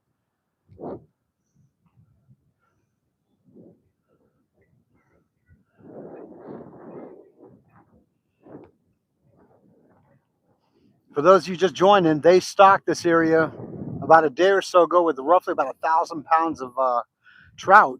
So the striper have been feeding on them.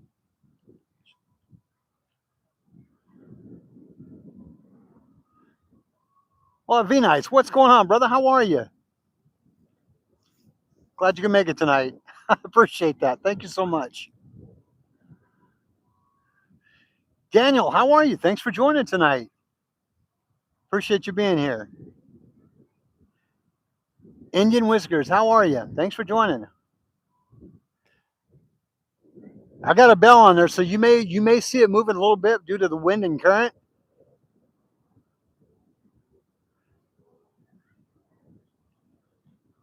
Glad to hear that.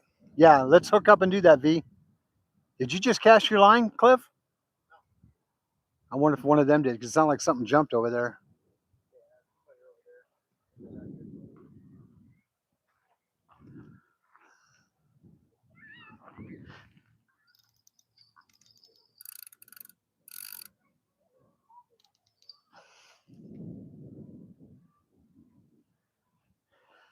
Yeah, that current's going good.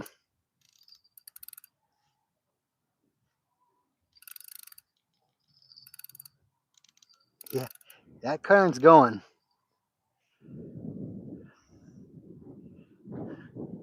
That pole's bent like that. You think it's almost something's on it. It's actually the current pulling that thing down. I'm right out in the middle of that current. I've got that drag set somewhat loose. Not loose enough to take line, but it's somewhat loose that if the fish bites it, it's going to be able to pull it.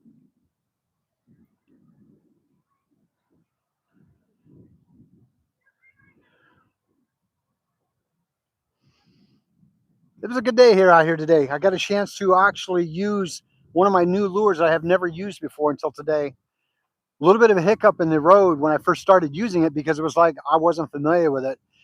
It's one of those head scratchers. You're like, okay, I see this, put it together, and common sense would say it does this, but the reality is it wasn't doing that. So I literally had to ask a couple of people what type of lure this was that I had for as far as the swim bait. And for the life of me, I can't remember what it was again. But anyway, I remember how to do it though. So I'll never forget that. I guarantee you that. I guarantee you I won't forget. Daniel, thank you for joining the channel. Much appreciated.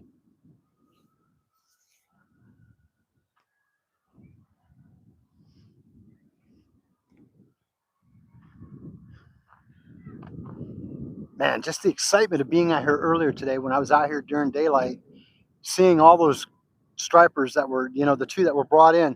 I kid you not, folks, these stripers, I mean, here, let me step back. I kid you not. These stripers that they brought in were literally this long. They were that big. And the gentleman was telling me that he was out here for a long, long time casting the actual 10-inch swim bait that he was using, 10-inch rubber swim bait that he was using. And he said he was out here for hours and hours and hours until he finally caught one. So, yeah, they're going to make us work for it. I guarantee it. But the way I look at it is anything that you have to work that hard for, once you finally get it, the rewards are just phenomenal. They're just phenomenal. It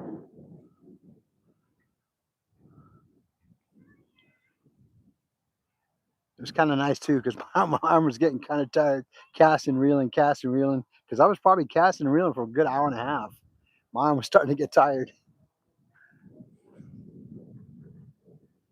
Got to build up that endurance, as I say. Yeah, Cliff, this water's trucking along, man. Because that pole's bent.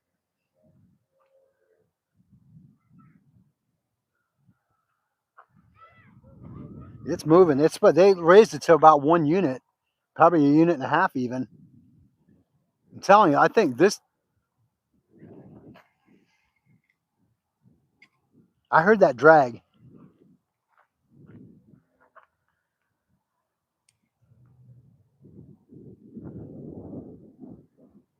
Yeah, the current's taking it.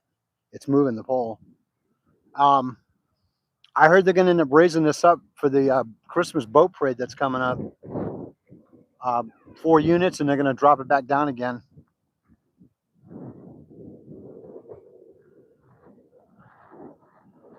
Y'all see that wiggling going on the pole? That's the current and the wind. Yeah, right? Yeah, normally I'll have the issue going up and down. Tonight it's like whoop, whoop, whoop, side to side. But I got my drag set pretty loose, so if something bites it, it's going to take it. It won't give it any resistance. I have it just loose enough that the current won't take it, but the fish can.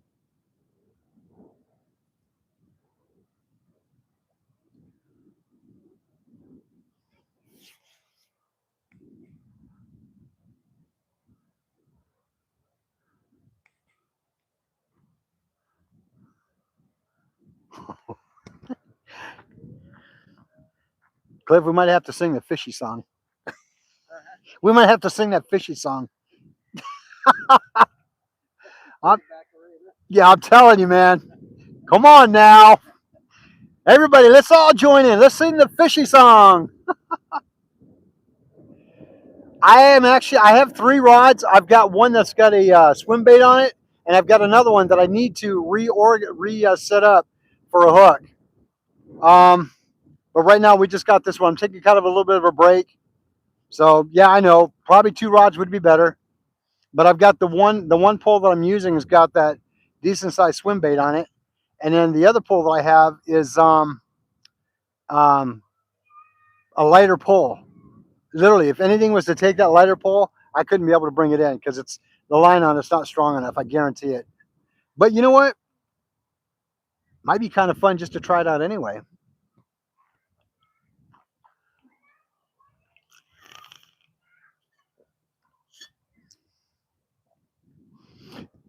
Jim, you still watching on here tonight? Got a question for you. I think I know the answer. I was just curious though.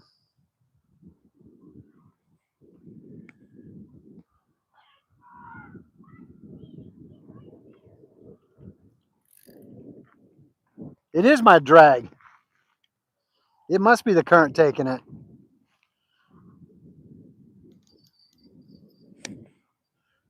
Tighten that bad boy up a little bit.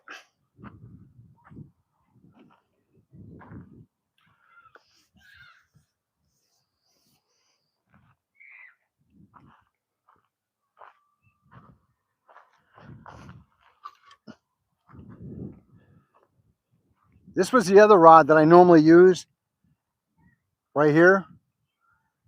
Oh, perfect. Thanks, Jim. Got a quick question. So we were talking earlier about that 10-inch lure, the plastic lure. You're saying a longer pole. We talking like an 8-foot stick, medium to heavy? I'm just curious. I'm thinking that may be what you're referring to, but I wasn't sure.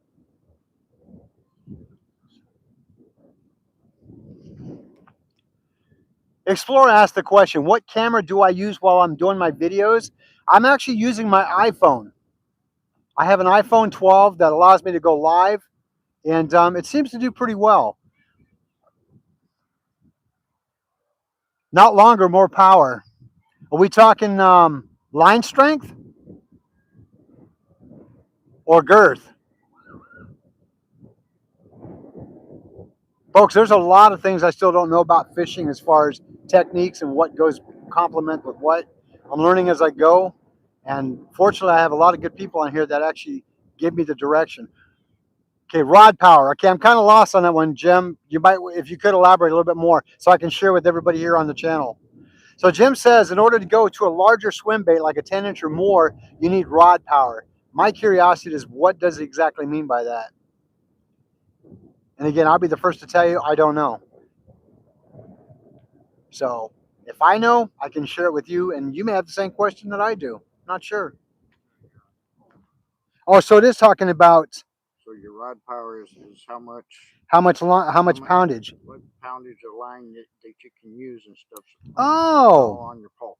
very good. What it's rated at. Okay, got you. So if you're rated at, I don't know what the heaviest is that you have. This for one I line. believe is going to be 10 to 25. Okay, so at 25, so you're at so many yards Mm-hmm. for 25 pound test, and Oh, so all your ratings right here on your phone. so help me understand this, Jim. Thank you, by the way. If this is good for 10 to 25 pound, we're talking line. Okay, so if we're doing a 10-inch rubber lure, this pole should be okay. 18, 20 pound test, you're fine. This would be fine. Beautiful. That's all I need to know. Thank you so much, Cliff. Folks, for those of you who don't know, this is a friend of mine, good friend of mine, Cliff. I know you probably don't want to go on. Come say hi. Folks, this is Cliff. He's one of the guys that comes to visit me at my job all the time. He has taught me so much more than I've learned too when I'm not on YouTube learning from you guys. Jim has been real instrumental in helping me understand some of the things that I'm doing. So again, for those of you, My son-in-law is he has official business outdoors. Okay, that's my son-in-law's no business. kid, really? He does all the Fred Hall show Yeah, with the trout yeah, ponds and yeah, all yeah, that. yeah, That's yeah. my son-in-law. My grandkids are always on the news. Mikey and Cheyenne. Folks, we got a celebrity here. But yeah, and so Mike is a captain, and he does a lot of No kidding. offshore fishing, and he's a captain, and sometimes he goes down to Mexico on a 3 day. No They kidding. call him up and he'll fly down. Wow, Yeah. that's So impressive. he schools me on the heavier stuff because we cut some big tuna like Sure, this, sure. and, Wow. yeah. So Cliff, you were such a wealth of information. Thank you so much, folks. I didn't know. So- Okay, So most of the time that your rod and your reels are set up for your combos, they even say right here on your reel right, is how many yards and how many pounds of test, and then you can go to a heavier rod right. for more rod power. Okay, so that's what defines it then. Right. Okay, wow, I never knew that. I seriously So never knew all that. your stuff's all right there on the rating. Perfect. So up to 25 pound test. And so if you catch a 30, 40 pounder, you should be able to get that in with that Nice. rod. And using a 10-inch rubber lure, My son-in-law swim bait. uses 18 pound test. No kidding. Deep sea fishing. Wow. And he's caught 100 pound tunas and Wow. Yeah. Now it has a lot to do with the finessing of it, all that too. just the right equipment. I mean, a lot of people want to run 100 pound test, 50 pound test, and all that stuff. Really? He runs 18, 20 pounds. Oh my gosh. That's all he runs. Oh my gosh. And he catches fish all the time. I've been with him. Really? Wow. Folks, you've heard it, man. You've heard it. Cliff is a wealth of information. Jim and Cliff, thank you both so much. I appreciate that. Folks, so again, I'm learning just like you are probably tonight. That's what rod power means, and it's good to know that. Guys, thank you so much. Cliff, again, thank you so much. Jim, thank you so much. I appreciate that. Wow. Even more exciting now. I've had this for years.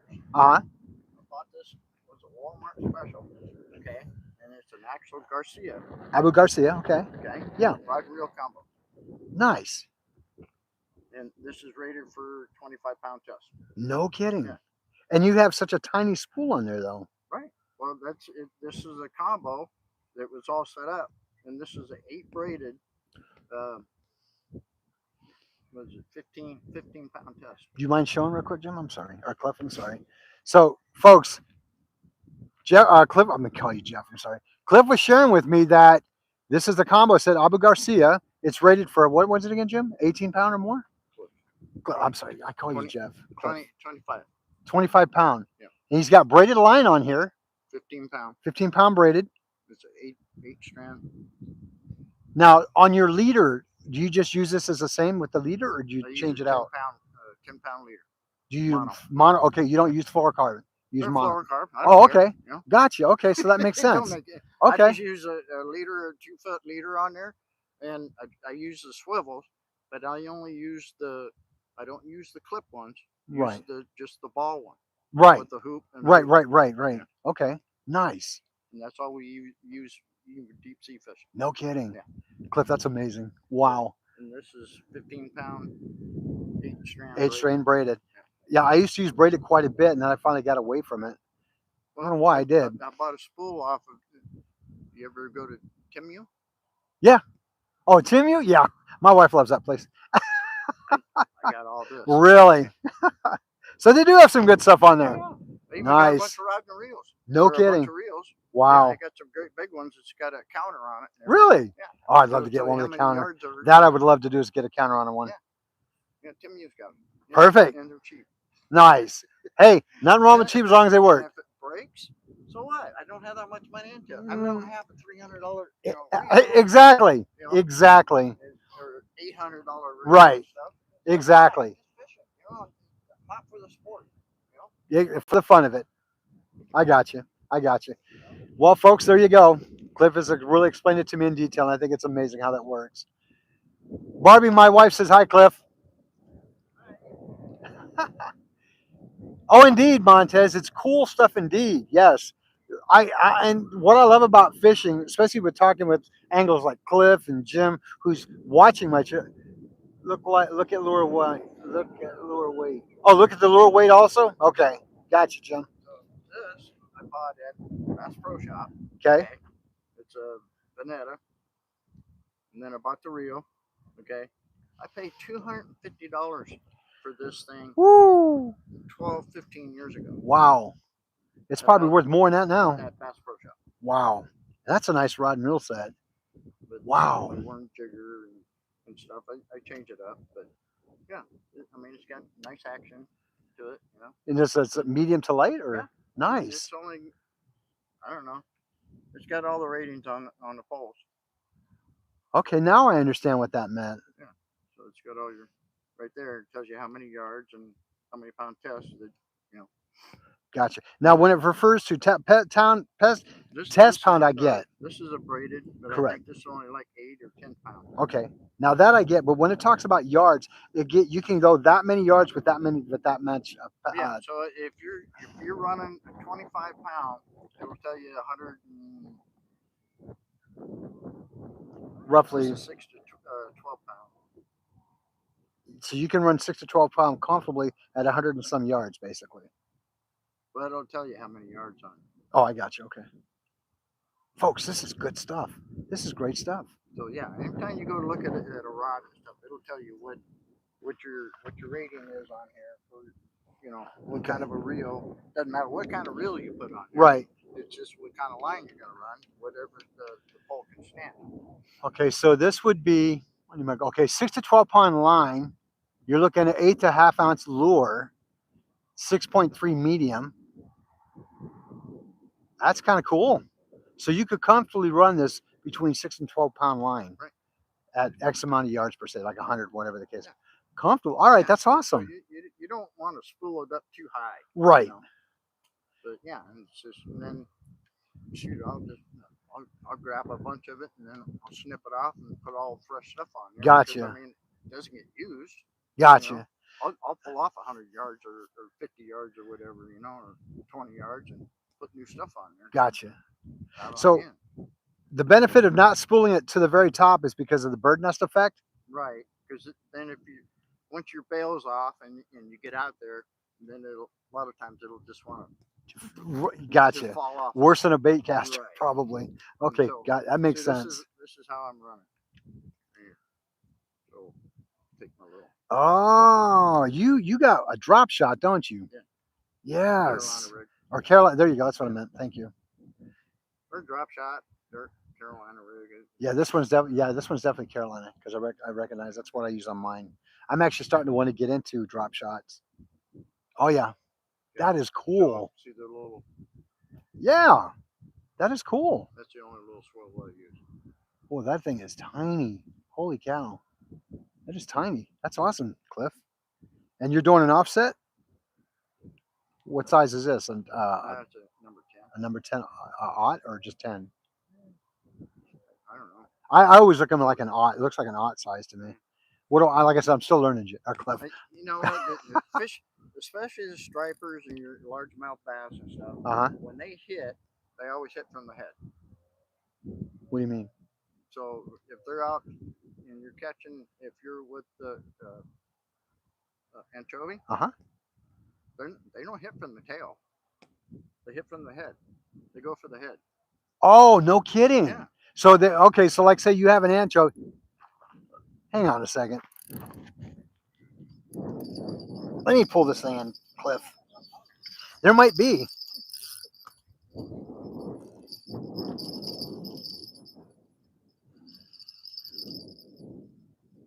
Nah, I think it was just too loose.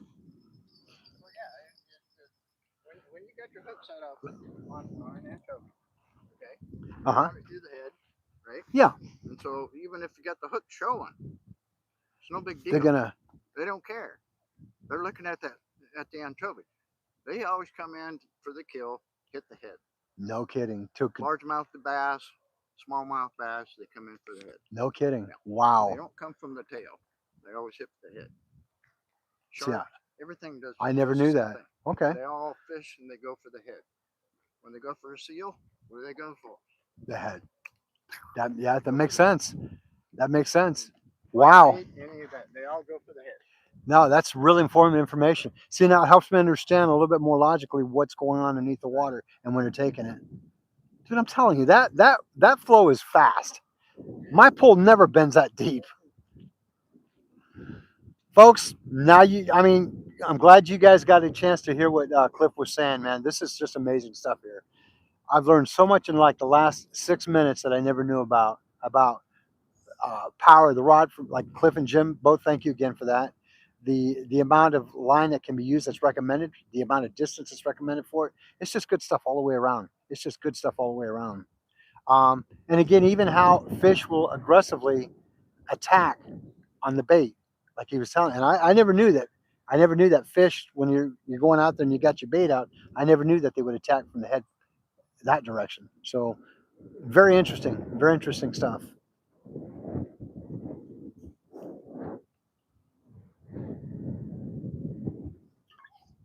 I feel educated even more so about it. Folks, hopefully you're enjoying the video tonight. Appreciate you all joining. If you're brand new, thank you for joining this evening. If you haven't had a chance yet to hit that subscribe button, I would greatly appreciate it if you could.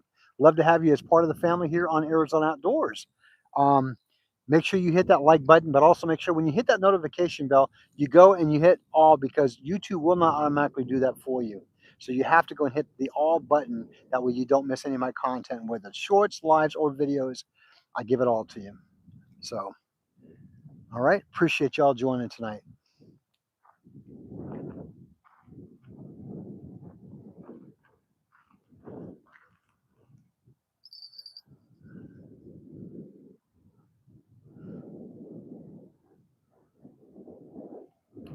I got to tell you, Cliff, I've never seen that pole bend like that. I'm going to check it and make sure I still got bait on that thing.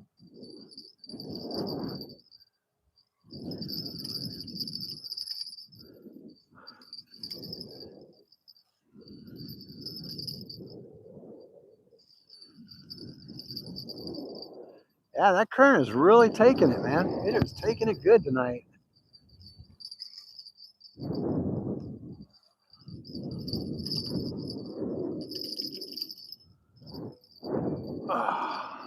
So it must have taken this thing halfway down the river, I bet.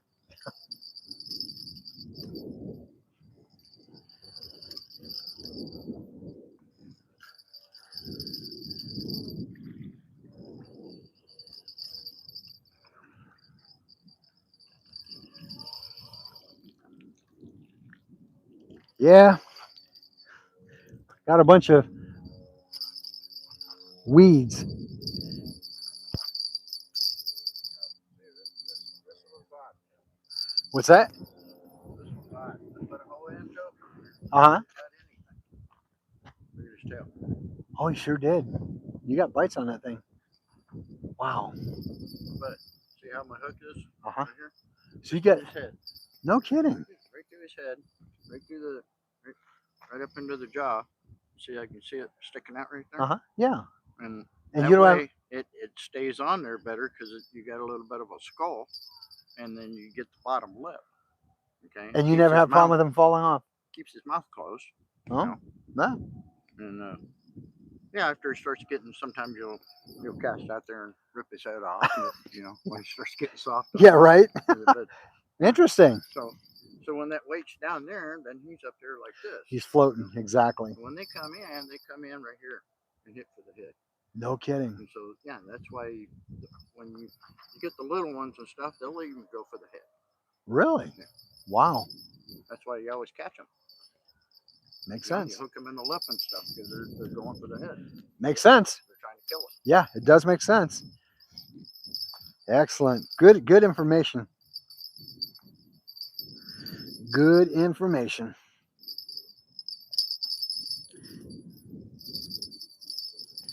Yeah. I got the bells going here. I know.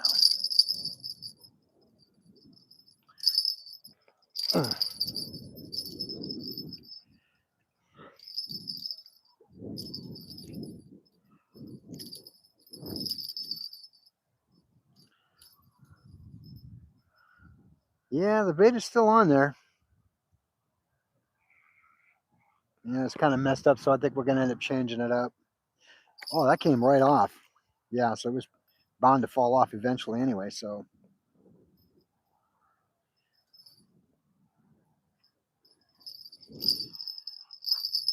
All right. Let's get. The birds and seagulls and stuff come around after a boil Uh huh. because the stripers they screw up the shad, right? Right. And so they're just jump, just trying to make a kill, getting whatever they can get. Well, then after they disperse, seagulls come down because there's nothing but a bunch of chum. Remnants. Right. Right. Yeah, it makes sense. No, it makes really good sense. And they apple fish, you know, because they're all missing holes and stuff. Right. Wow. That's a great lesson right there, Jim. Or Cliff. I keep calling you Jim for some reason. Cliff. I'll get it eventually. That is a great lesson to learn for sure.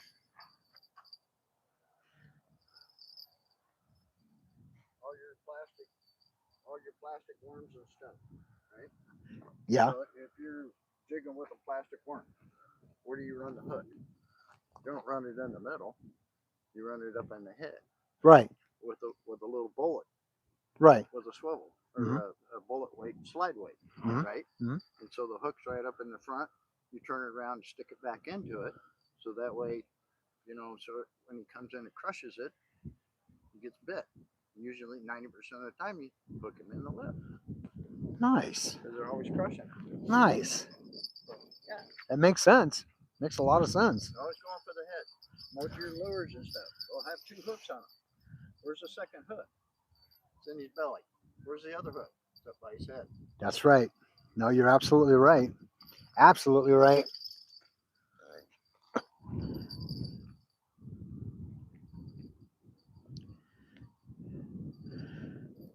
Folks, this is good stuff here. Fishing 101, as I like to call it now, because it's good information. It's good information about learning a lot of things that I didn't know about. So if you run an umbrella, Uh huh. you know, have you seen the umbrella ones? Yeah, I actually have them. Okay. Well, how many hooks you have on it? Well, from what I'm hearing, Arizona only allows you 2 or 3. 2. I knew it was one of them. Yeah. So there's one at the end where the big swim bait's at, Uh huh. and then the one of the small ones. You only run 2 right here in Arizona. Now I wonder why that is. I don't know. Because A lot of states like that, though. really, because you would think it would be conducive to run more. It would be beneficial. But again, I mean, two's better than none, right? Call it sport fishing. Yeah, I get it. Yep. If otherwise, it wouldn't be fair. I get it. Make it more of a challenge for us. Let's see, Randall. Let's see here. AZ did the giveaway stuff. Get shipped. Yes. Randall, right outdoors. Oh, you know what?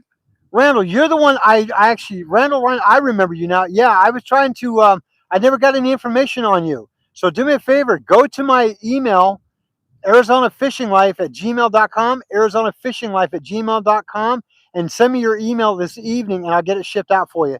I tried reaching out to you, but I had no way of getting a hold of you. I didn't have any information on it. So do me a favor, get that set up and I'll get it sent out to you immediately. I have that. Sure. Yeah, I'll take a little bit. Yeah, I actually have some. Appreciate that.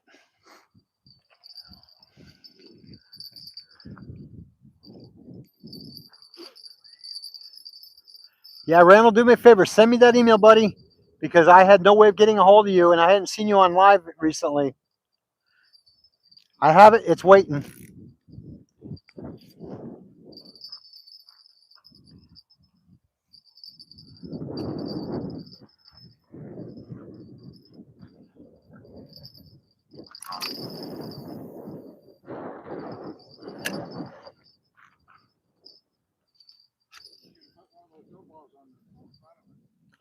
On the Chovy? Really? That's true. That's true. You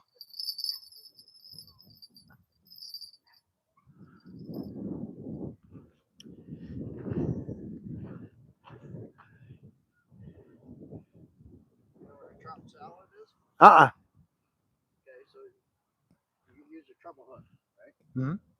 So you take power bait, whatever color you want. I like using the chartreuse. Mm-hmm. I pack the chartreuse around there, but enough to where I can have the 2 hooks out, or the 3 hooks out, and put salmon eggs out there on the end. Oh, no kidding. Trot salad. Trout salad. I like it. I like it. You'd be amazed at some of the stuff that people come up with. Oh, I can imagine, especially whatever they like to eat. Then they have an actual. I got some, and I found it up in Utah, and I can't find it anywhere else. No kidding. But it's salmon, salmon egg, or it's kind of a yellowish color. Uh-huh. But it's a salmon egg. Oh, no kidding. Because I know I hear they have like the red or like the pinkish color ones. I've never seen any other color though. Salmon egg. Really? Wow. Last Fishing, how are you? Thanks for joining tonight. Oh, my friend, I do apologize then. I may have overlooked it though. I do apologize. If you could do me a favor, send it again, and when I get home tonight, I'll look it up and I'll get stuff ready to get it packaged out by tomorrow. I do apologize. I may have overlooked it by oversight on my part then. Again, do me a favor, send it again at ArizonaFishingLife@gmail.com, and then I'll get it out to you as quick as I can. No worries, my man. I looked and looked and looked, and I saw no information in regards to your name. So if you could do that for me, brother, it's waiting. I just didn't know where to send it to, but I do have it. Congratulations, by the way. It'll be in the mail soon. You have my word on it.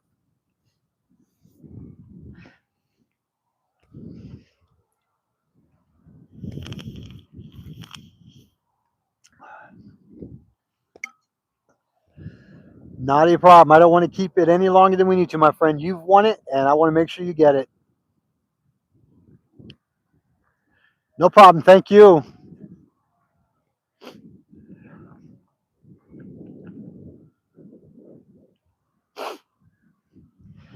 Well, Cliff, you're just a wealth of information tonight, man. I appreciate that. That means a lot. So if you go up to the High Sierras, okay, Mm-hmm. go up to Bridgeport. Uh-huh. Bridgeport, you go into town of Bridgeport, you make a left, you go out another 12 miles. Got it, Randy. Thank you. God, I'm sorry. Go up 12 Twin Lakes. Uh-huh. Out of Bridgeport. They have the lower lake, and they have the upper lake. You can water ski and stuff on the upper lake, but not on the lower lake. No kidding. Yeah, it's like 15 or 10 miles an hour or something out there just fishing. But you can stop and get an olive green Batuka fly, Really? and you put that on a 2-foot leader on a swivel. Uh-huh. Control that behind a boat about 20 yards out from the bank. Control along the lake. Go limit out. Really? No kidding. Wow. Nice. Nice. Randy, I just saw your email come forward, my friend. Thank you. I got it. It messaged me that you got it. I appreciate you resending it again, my man. I don't know how I overlooked it, but I'll take the hit on that one. But I didn't know where to send it to, but you'll definitely get it.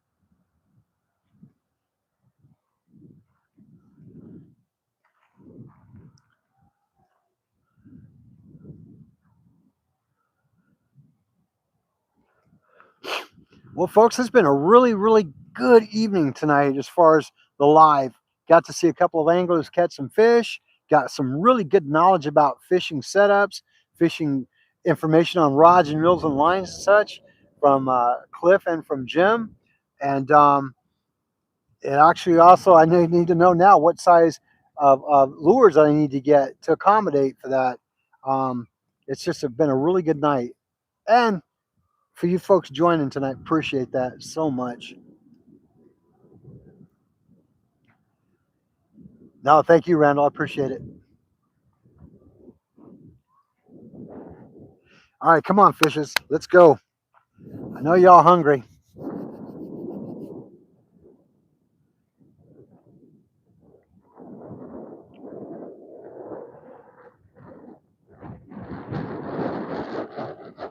One of the factors, too, believe it or not, that plays with the ability of fish being effectively biting or not is as our temperature drops water wise, the striper are predominantly a warm water fish, and they tend to probably become a little bit more sluggish and less active, especially if they've fed already. But even more so as the water cools down, they tend to be a little bit more um, less aggressive per se. Not that they're not biting; they are. It's just that not as frequent as it would be like a summer day.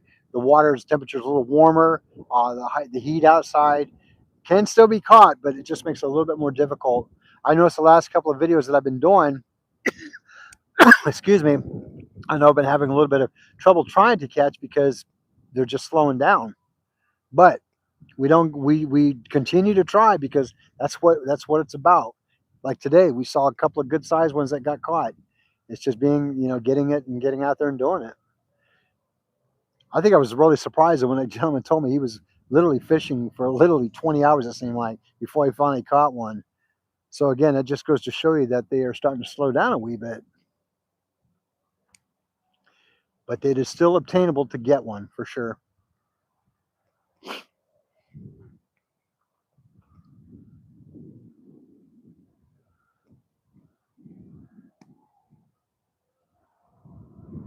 Beautiful sky tonight. You can see stars out.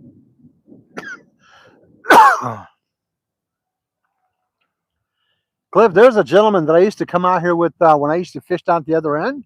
I haven't seen him in a while. His name was John.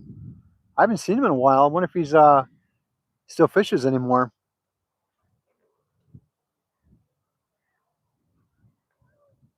I call him Asian John. Oh, you know who I'm talking about? Yeah, I got his number. you do. Well, shoot, I need to know, is he alive or what? Because I haven't seen Well, I him. don't know. I haven't talked to him. I haven't seen him in a while. He's always he's off on Sundays and Mondays. Gotcha. He manages his family.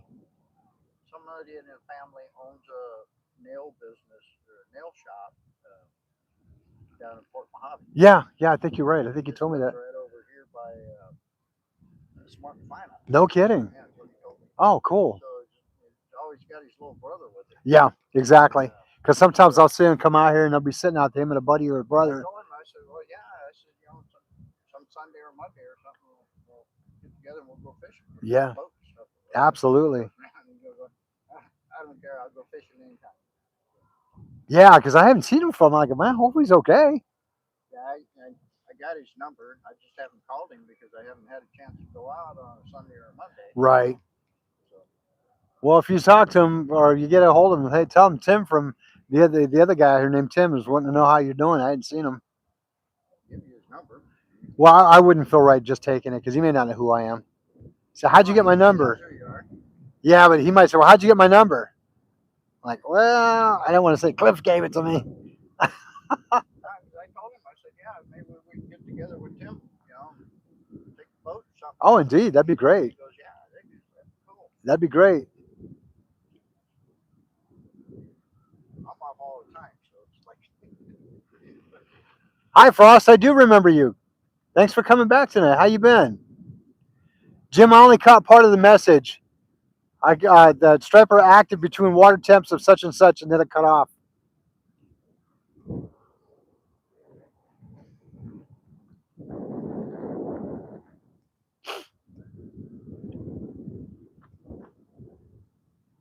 Oh, so they're active between 55 and 70 degrees. Okay.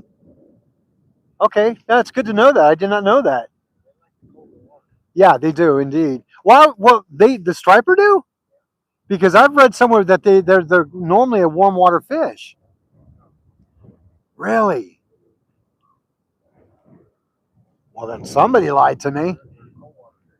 Yeah, because I read that Get there were. more active if you take off and you go on a Thursday and you go out of Cottonwood Uh huh. and head up through Black Canyon Uh huh. to Willow Beach Uh huh.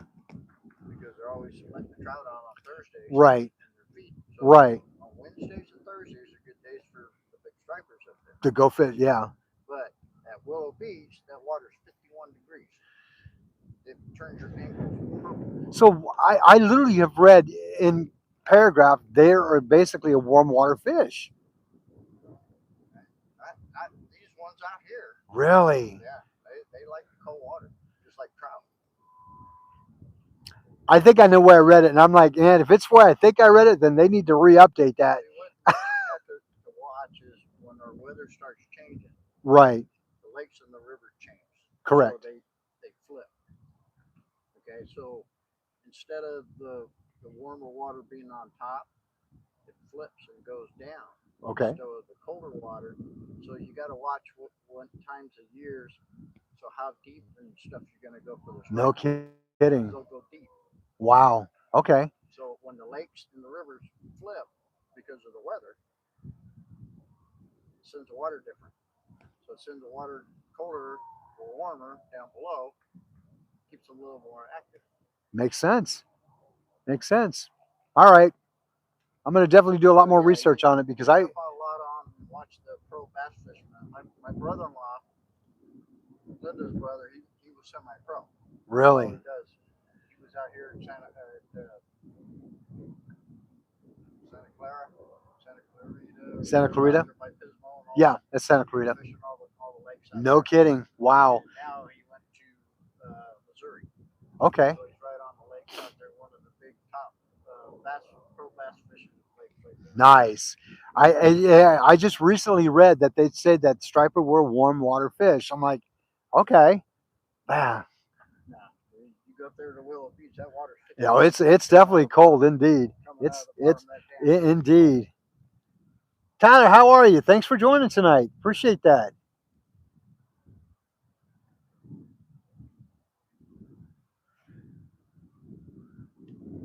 Oh, I'm sorry to hear that, Frost. I'm sorry you're not feeling well. Hopefully you'll feel better. We are at the Colorado River just across the way from the casinos here in Laughlin. We're at a deeper portion of the river area tonight. It was active earlier. A couple of good sized 10-pounders were pulled out of here while I was here, and it just seems to kind of slowed down right now. We're not using lures anymore. We're actually using bait. We're just letting it sit at the bottom. We kind of switched it up a little bit. Folks, interesting. I just found out again. I read not too long ago that striper fish were warm water fish, and two people told me tonight that that information was not correct. That they're more of a cold water fish, and as Jim stated, between 50 and 70-degree waters is when they're most active. So, again, I'm learning something new every time. Never, never, never not learning, right? Do you go shark fishing? Tyler, I have not shark fished probably for about maybe 26 years. No, longer than that. Probably, gosh, last time I went shark fishing is when I lived in Florida.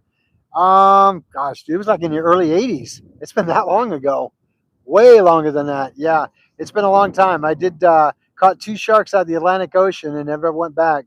I don't do well on saltwater. I get really sick. But I did give it a try to see what it was about.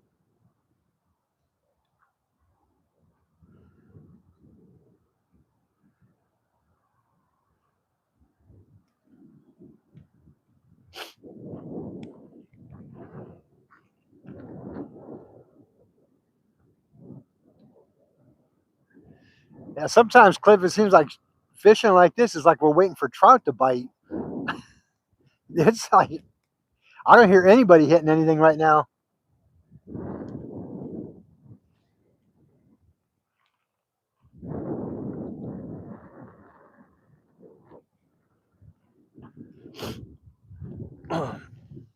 Ooh.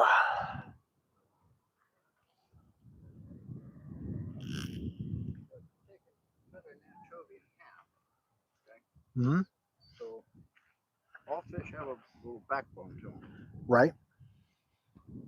So instead of sticking it anywhere on the side or anything, stick it right up there with that backbone. Okay. That way it stays on there better. You don't use any kind of thread or anything? Nope. Really? Just like that. Interesting. He thinks that's the head, so he's going to go after the head. Makes sense to me. Yeah, go ahead. Cliff was just showing me a different way of actually baiting his anchovy. There are multiple ways of doing it for sure.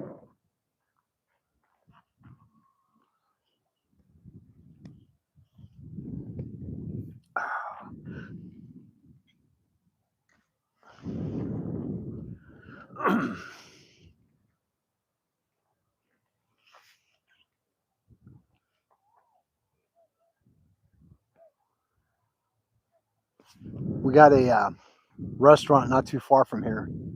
Let me roll around here real quick and show you. It's all lit up for Christmas. It's all lit up for Christmas. Zoom in a little bit here for you. There we go. Our city's kind of cool. We really get into the Christmas spirit out here.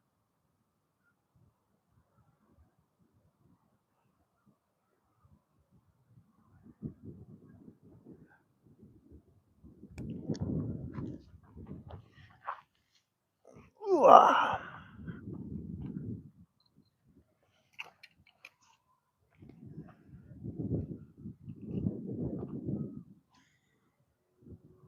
Hey, Rogers Outdoors, how are you? It's going pretty well tonight. It's going pretty well tonight. We're out here at the Colorado area, different portion by the casinos here near Laughlin, Nevada. We're on the Arizona side, fishing the Colorado here tonight. We were doing some lure fishing earlier.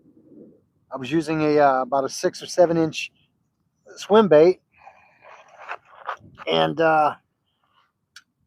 as it got darker, we ended up switching it up a little bit to actual lures. I'm sorry, to bait. To apologize for that. To bait fishing. We're doing frozen anchovies, and there's a few anglers out here on the water tonight, so we're just kind of doing our thing. How you doing tonight? Hey, Rogers Outdoors, how you doing this evening?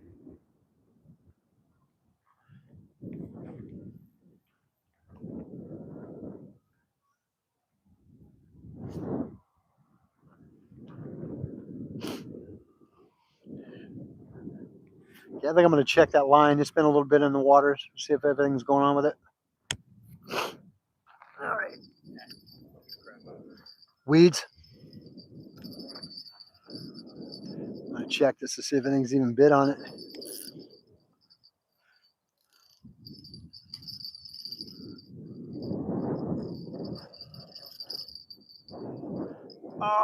Oh yeah, I'm in the weeds.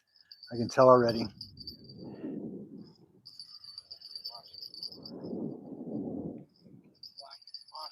Yeah, exactly. It's everywhere down there. Thick and unforgiving.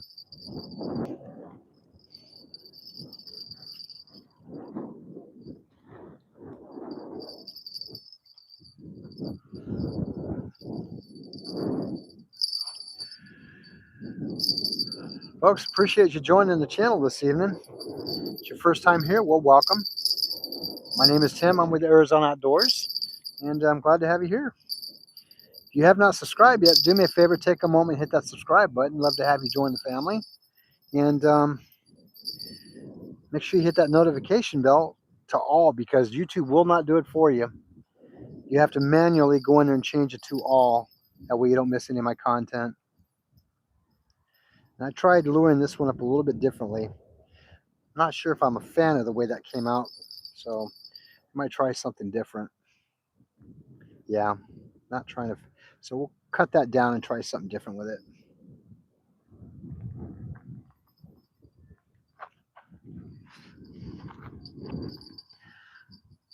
Figured I'd try something new. Yeah, I'm like, yeah, I'm not a fan of it.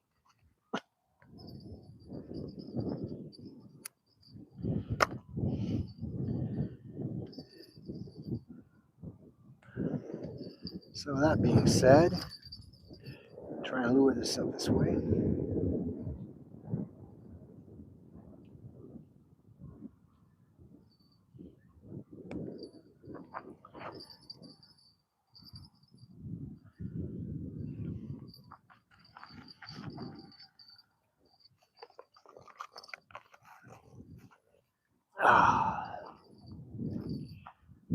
Ah, somebody's got a red light over there.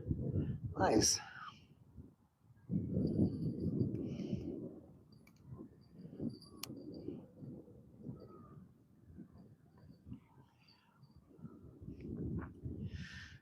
All right.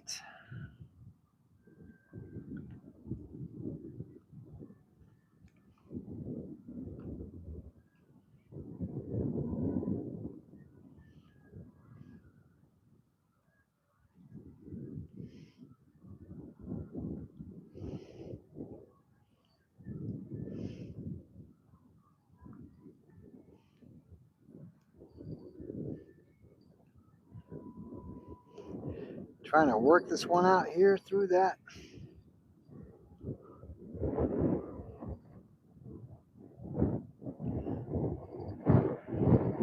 The wind's starting to pick up a little bit. They said it was supposed to die down tonight. Looks like it's not dying down much.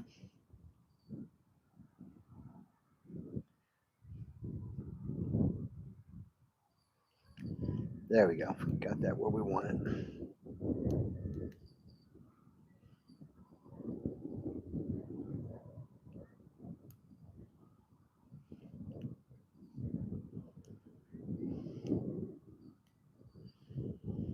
All right. Try this one back out.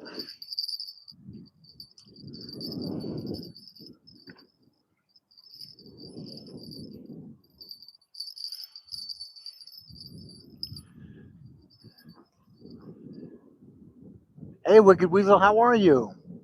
Glad you could make it tonight, my friend.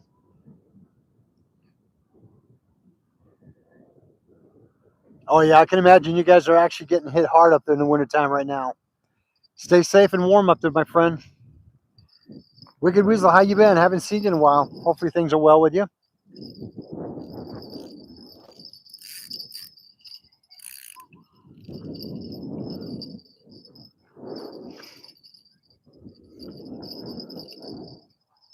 We're going to cast out a little bit the other direction since this current likes to take it. Oh, that wasn't good. Stop. Oh, shoot. Guess that was a good one.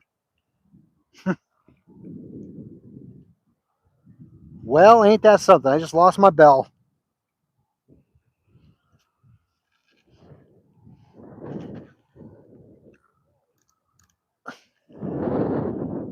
Well, shucks. One bell down.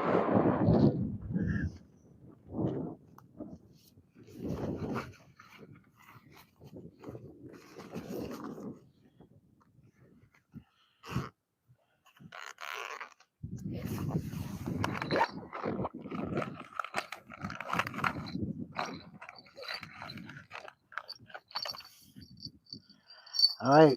Won't make that mistake again.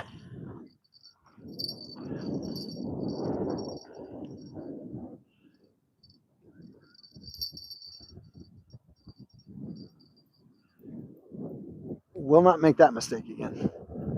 Whoops.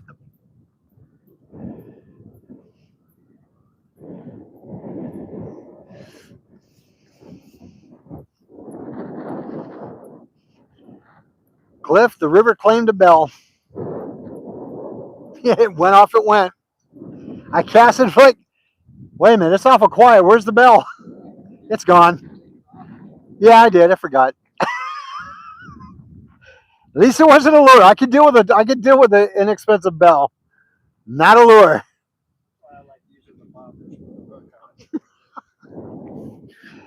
Gosh darn it! Right? Especially you get one of them light up bobbers. Whoop, you see it go down. Okay, you got a bite. Or even like a leaded tip for your rod. Gosh darn it. Good thing they weren't super expensive. Man, I hate that when that happens. Trying to stay warm. Wasn't bad today, about 40 degrees because we had warm front coming through from the south. Well, Rogers Outdoors, stay warm out there, buddy.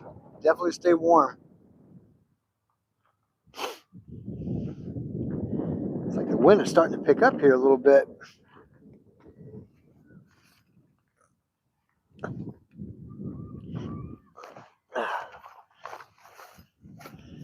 Maybe that's why I'm not. I forgot to put my gloves on. Forgot to wear them like I always do. Maybe that'll change it.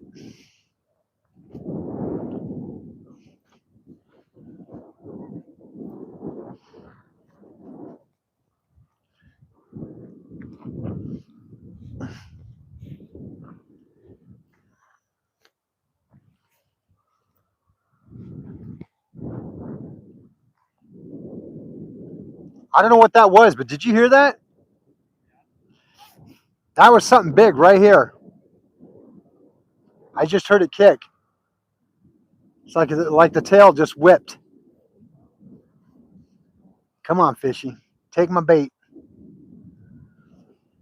May have been a carp.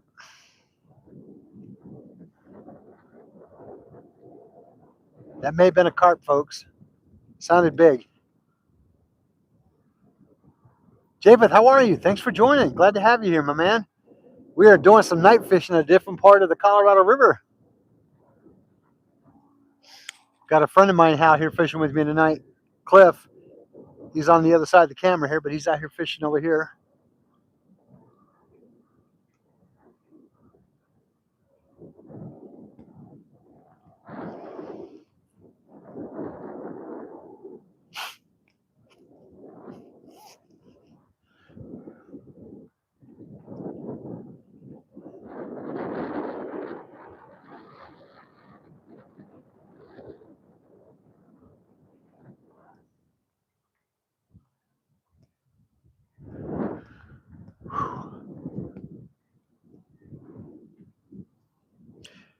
Now, Japheth, I got hit once.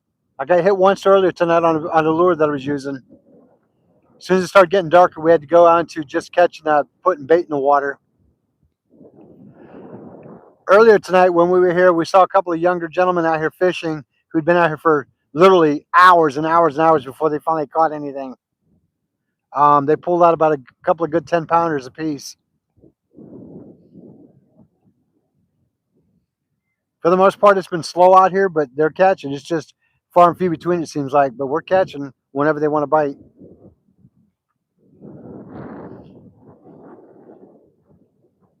But I look at it this way: if we ain't out here fishing, we're not going to catch anything, right?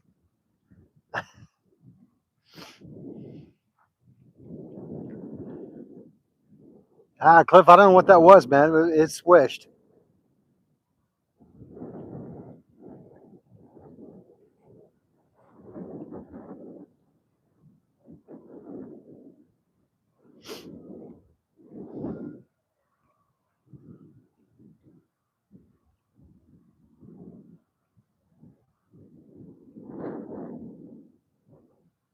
Come on, fish. Let's do this.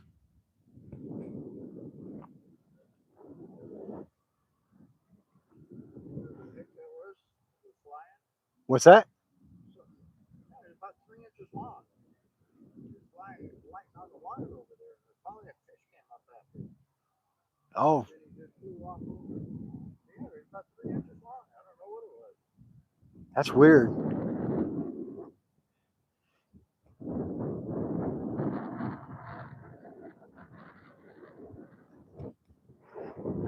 Never know what's going on here at night in the river. The mysteries of the dark deep, the river. Come on now. Come on, fish. Let's do this. Let's do this. Don't make me have to dance out here. What? Don't make me have to dance out here.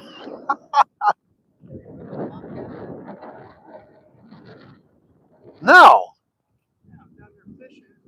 About 10 yards out here in the water. water. Uh-huh. I'm like, what the heck is that? There. And gets down a little bit closer to me. It's on the water. Okay. I'm watching it. I'm like, what the heck is that? A beaver or what? Gets out, shakes off. It's a bobcat. And I'm like, Literally a bobcat out there? it's in the water. What? Yeah. Oh my gosh. Just taking a friendly stroll in the water to swim? Wow. A bobcat coming out of the river water. That's wow. No kidding. Okay, maybe he was hungry or something. So I didn't let it be. But there's some anchovies up there in the bushes where I seen him go in. Right? I came back the next day and the anchovies were still there. Yeah, so now I'm not dealing with that. Wow. I knew that we got critters out here, but I didn't know they actually had bobcats that came down to the water. He was in the water. Yeah, or in it. Exactly. Wow. Yeah. Interesting. I called my son-in-law up. He said, "Oh yeah, they'll get in the water. They'll swim." No kidding. Wow. Wow. That's kind of cool, though. I seen it firsthand. Yeah, it was. Nice.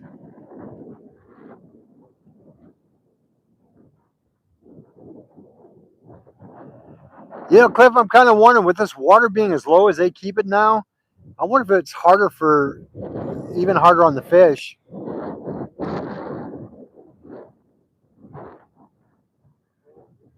channel out there, so closer to the bank, that river goes down. You know, so if you're out fishing during the day, he's always over towards that side. Towards that side? Got you.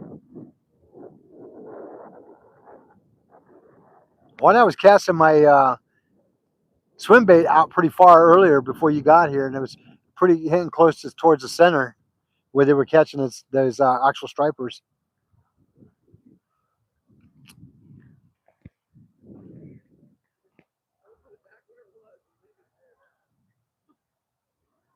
I'm actually surprised to see this many people on the water tonight.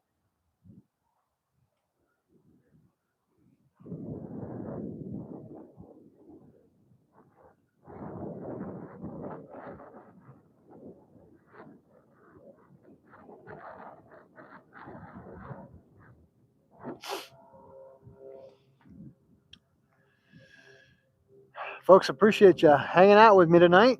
We're just doing what we do best and waiting for that bite to happen.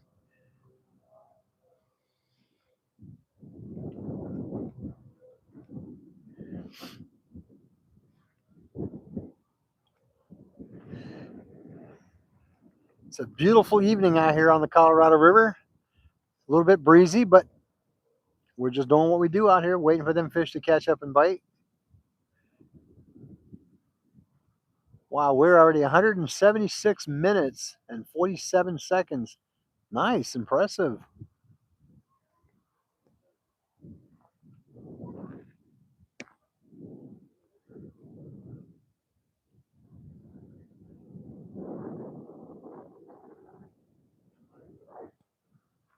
Oh, did you?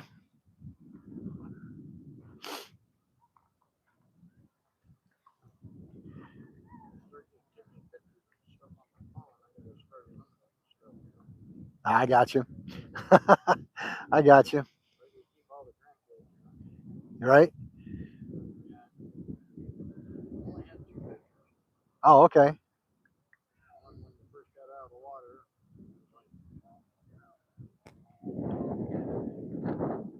Yeah, I bet that was a surprise. Anybody do any fishing today? Where you're at? Let me know if you did, what you caught. Curious. I know a lot of the states up there are getting their cold weather right now with snow and everything. Anybody do any catching at all? Roni, how are you?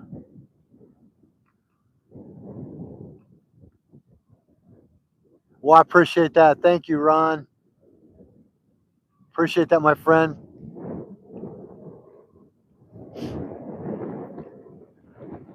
Definitely like the likes. Indeed.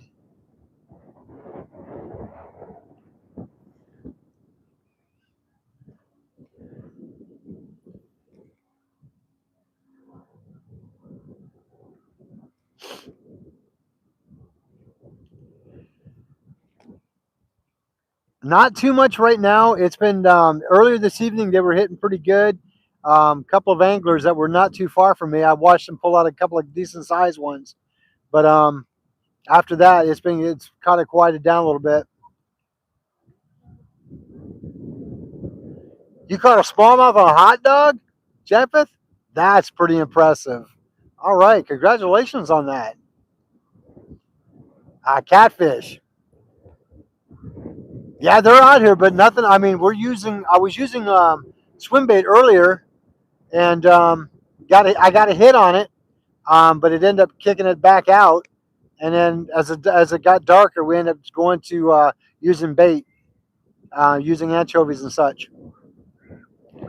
There's activity out there because earlier I heard a splashing in that area there, but other than that, it's been. I mean, there's like at one time we had like 15 anglers out here on the actual bankside earlier this evening, but I think we're down to maybe 7, 6. A lot of them actually went home. Now, the gentleman that actually caught the bigger striper today said he was out here for literally hours and hours and hours before he finally got that hit. But it was definitely worth it. I mean, it was definitely a good 10, 12 pounder for sure. It was good size. So, and then his buddy caught one not too long after that, and then it seemed like it kind of died down. But Got it right before dark. yeah, he got it right before dark indeed. And he was using literally a 10-inch swim bait. So that's something I need to invest in, no doubt. No doubt. Looks like I'm going to have to take a trip to either the Bass Pro Shop or Amazon, one or the other. All right? You ever go to the tackle warehouse? Where's that at? It's online. Oh, no. Really? Dude, no. go to the tackle warehouse. Tackle Warehouse online. Are they cheaper than the Bass Pro Shop?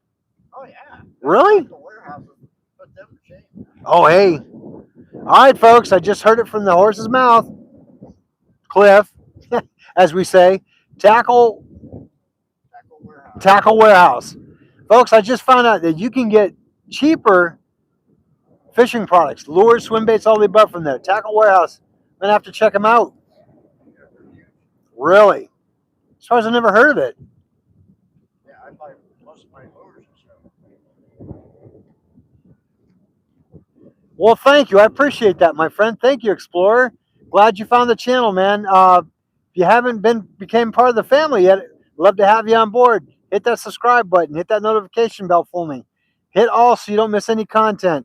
Appreciate you joining. Much appreciated. My pleasure sharing light here on Arizona fishing. Appreciate that. Sometimes the fishing can be tough, but we're trying it anyway.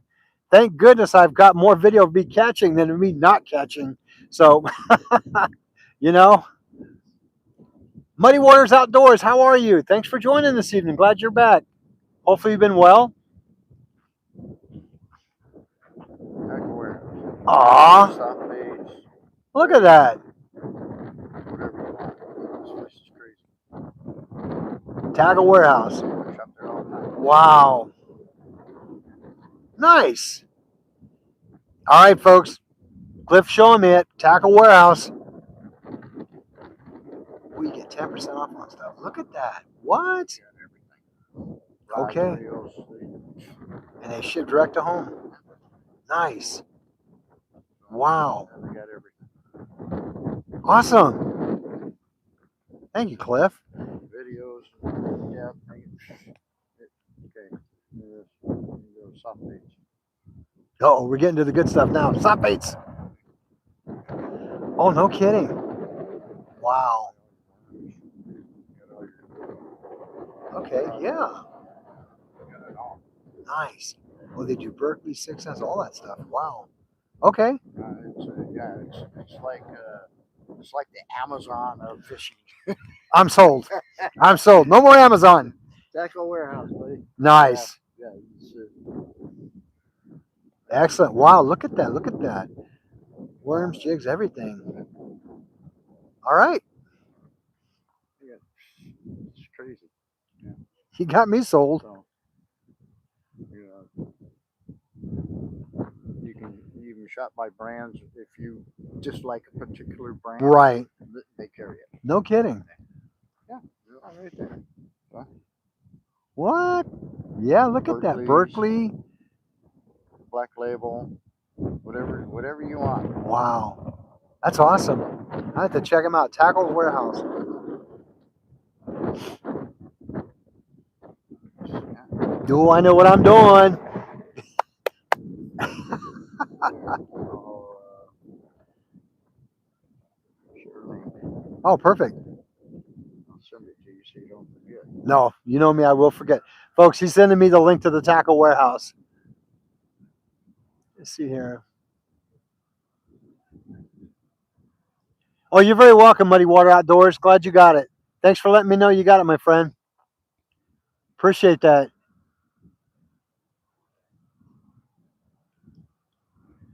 Japheth says he threw a 6.5-inch glide bait around the canal by Eloy.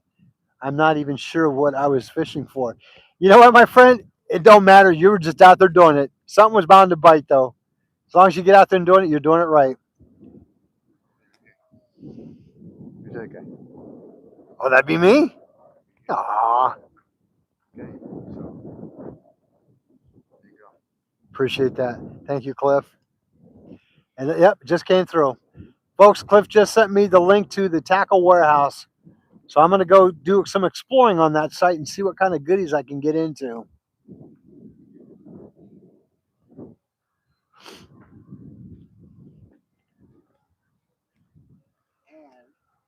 I'll give you something else. What's that? Here's your buddy of mine. Hmm. Anytime you want to buy any gear and stuff, you let me know what you want. Look at the pin site. The pin, the pin fishing reels. And, Oh, Penn. Yeah, PENN. Yeah. My son-in-law gets 50% off. What? All right. Fred Hill shows. That's wow. That's incredible. Thank you. I appreciate that, Cliff. Wow. I'll say, hey, I need this. All right. If you want anything from Penn, I can get it 50% off. I would like to get a rod and reel from that. That'd be awesome. All right. Figure out which one you want, let me know. I'll hook you up. Sounds like a plan. Thank you so much. I actually, years ago, one with a friend of mine, when I lived in Cali, we went to the Fred Hall show. Yeah, I think it was in either San Diego or Long Beach that we went, and it was amazing. Jacob, we're doing good, buddy. We are doing our thing, my friend. Mudcat Lotus, they do actually Tackle Warehouse, is it? Yeah. Mudcat wants to know, do they sell rods and reels? Yes, they do. So Tackle Warehouse does sell rods and reels, every kind of lure, jig, swim bait, glide bait, you name it, they got it all. Every brand, every style. Check them out. TackleWarehouse.com. I don't get endorsed by them, but hey, if there's a way of showing it, I'm going to share it. Oh, and Discount Tackle. Is that another website? Discount Tackle? All right. Thank you. I appreciate that, Ron. Appreciate that. Yeah, Jacob, it's not a bad, the action was pretty good earlier. A couple anglers that were out here just as I was pulling up and getting out here and set up, I saw them both bring in a good couple of 10-pounders right in the area that we're at. So yeah, they were hitting them. It took them a long time. They said they were out here fishing for hours and hours and hours before they finally got it. But they both got one each. Ah, perfect. Thank you, Ron. Appreciate that.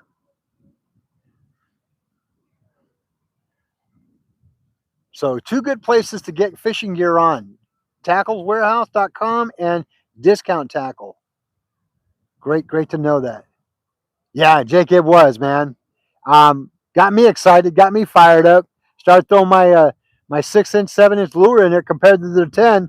I'm like, they're like this long, and I'm like this long. Like, oh, hopefully, hey, it just means I got to go buy it. I got to go buy me some 10-inchers for sure, right? I'm telling you, man, they were good size stripers. All right, buddy, take care, Ron. Appreciate you joining tonight. Have a wonderful evening. We'll see you on the next one. Oh, okay, Jim. Thank you. So a friend of mine, Jim, just texted me on the phone and says also try Fishing USA. Try them out also. So, folks, you have Tackle Warehouse, Discount Tackle, and Fishing USA. 3 great sites that can be checked out from what it sounds. If we have the ability of sharing it, I'm gonna let y'all know. Hey, anytime we can save some free or cheaper, save some money on good tackle, why not? All right, let's check this out. We might want to rebait it with something. I know. Take the bell off this time. Lost one already. Not about to lose another one. I'm telling you, man, that's an embarrassment.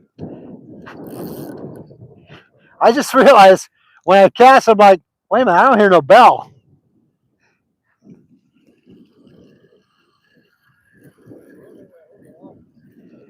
Yeah, right?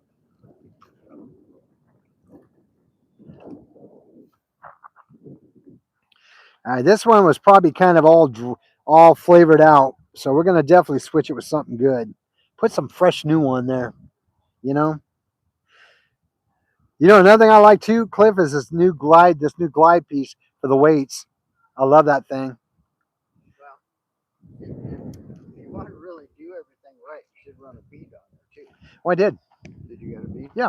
Oh, okay. Oh yeah. I'm learning. I may be slow, but I'm learning for sure. Hey, every bit helps, man. Yeah. I take advice from I got everybody. a bunch of stuff from Tackle Warehouse, Uh huh. and they sent me this little case. I got some hooks, and man, there was all kinds of beads. Really? There was all kinds of, yeah, this Tackle Warehouse is pretty cool. And I got that one I hit that largemouth on was a salmon colored shad Uh huh. looking in a plastic worm. Uh huh. Oh, by the reeds. Really? Boom! And he drilled that thing No kidding. big time. Yeah. Jeez. You'd be awesome. Ah, it's my finger. Thank you. It'd be awesome. Getting sponsored by a tackle shop. That would be awesome. Well, I mean, my son-in-law, he's hooked up with Penn, because of the fishing shows and stuff he does all the time. Oh yeah, dude. He'd be the perfect representative for him. Perfect representative for him.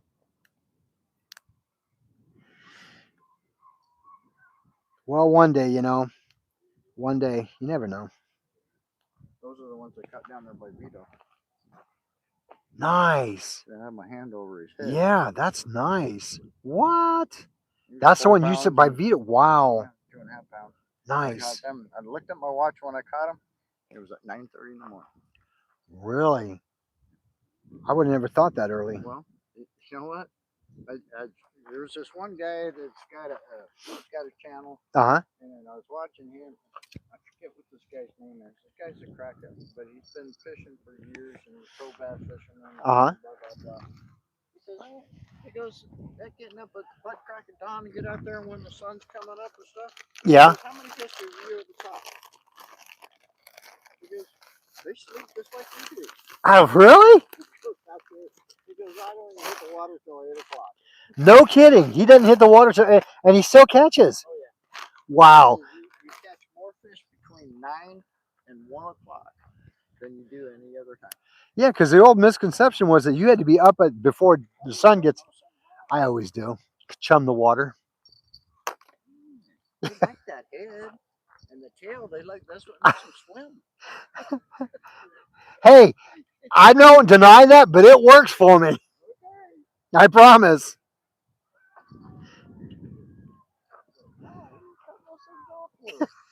Now, if I'm going a bigger hook, I'll leave them on.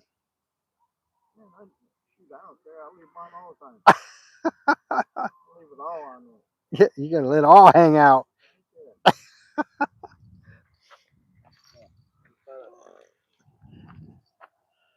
Oh, nice. That's what I caught from the Tackle Warehouse.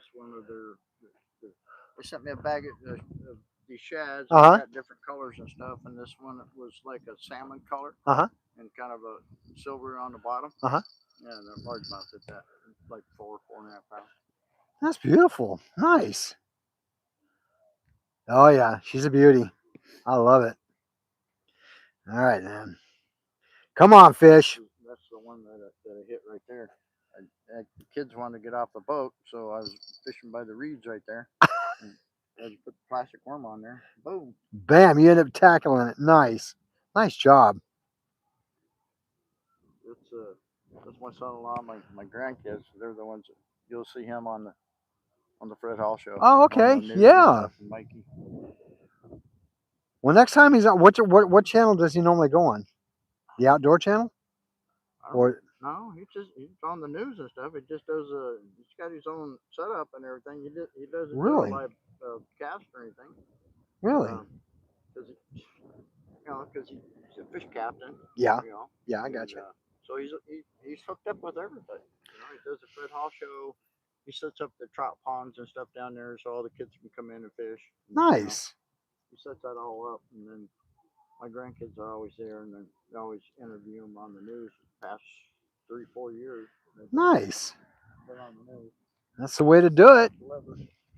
Yeah, no, I got you. I got you. Thank you, Birch. I appreciate it. Hey, D Hall, how are you? Oh, I remember you. We're doing really well tonight. The bite's been a little bit slow, but we're still having a good time out here doing it. Never a bad time. Love to catch, but it's never a bad time. Okay, where's my bells? Okay, got the bells. I've already lost one set. I don't want to lose another one.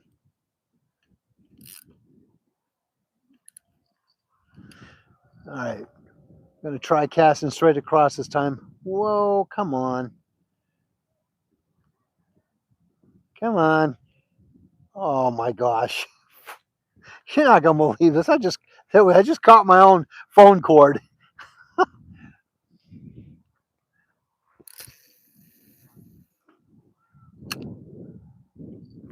I'll tell you what. Caught my own phone cord. What kind of fisherman am I?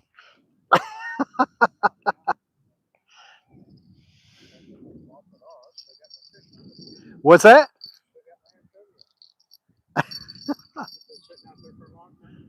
Who, yours? Yeah. Yeah, it's like right now, this time of year, Uh-huh. mornings and evenings right before the sun goes down. Yeah, it seems that way. Because I know those guys were hitting them just before the sun went down. Yeah, it's weird because like when I was out here when it was really warm, and I was out here at night, I was still hitting them like 8 o'clock, 9 o'clock at night, just hitting them. But Yeah, in the summertime, as soon as you toss out, you get a bite. exactly. Well, I think during the winter times it tends to slow down though quite a bit, doesn't it? Well, they just stocked a bunch of trout yesterday. Yeah. So they're all fat and sassy. Gotcha. But there's always that one chance that somebody's going to end up biting. That's how I look at it. Well, thanks, Jacob. I appreciate it. Yeah. Okay. You got to be there at 4:30. Ouch. Ouch. Well, I'll see you tomorrow, buddy. Glad you're doing well, D Hall. Glad you're doing well.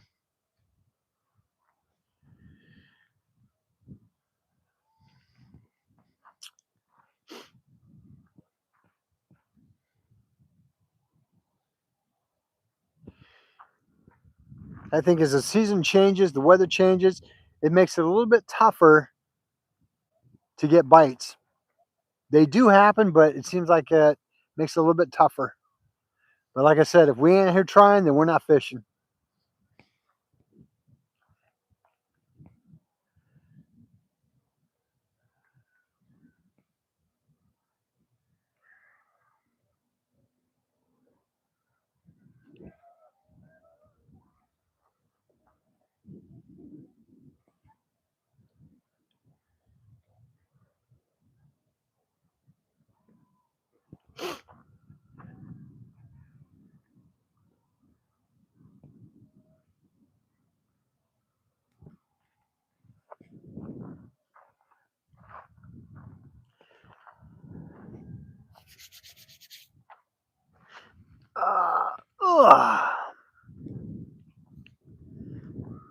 Gotta kind of sort out my tackle box. I kind of made everything a mess here when I was earlier scrambling to get things going.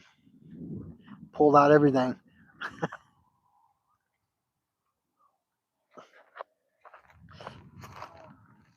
What's that? Who?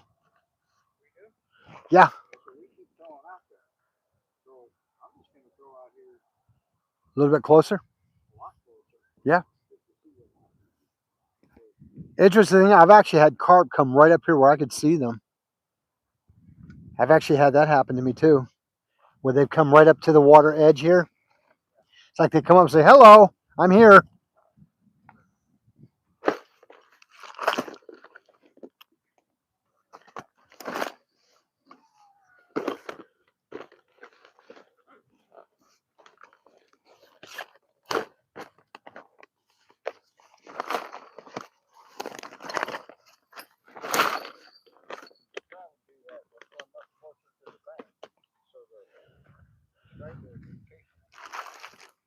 Oh, no kidding, huh? Thought I heard bells.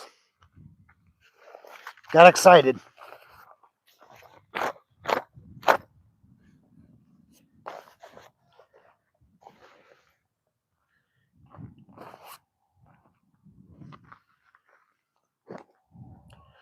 But you know, Cliff, I always say even a bad day of fishing is better than a good day at work, man.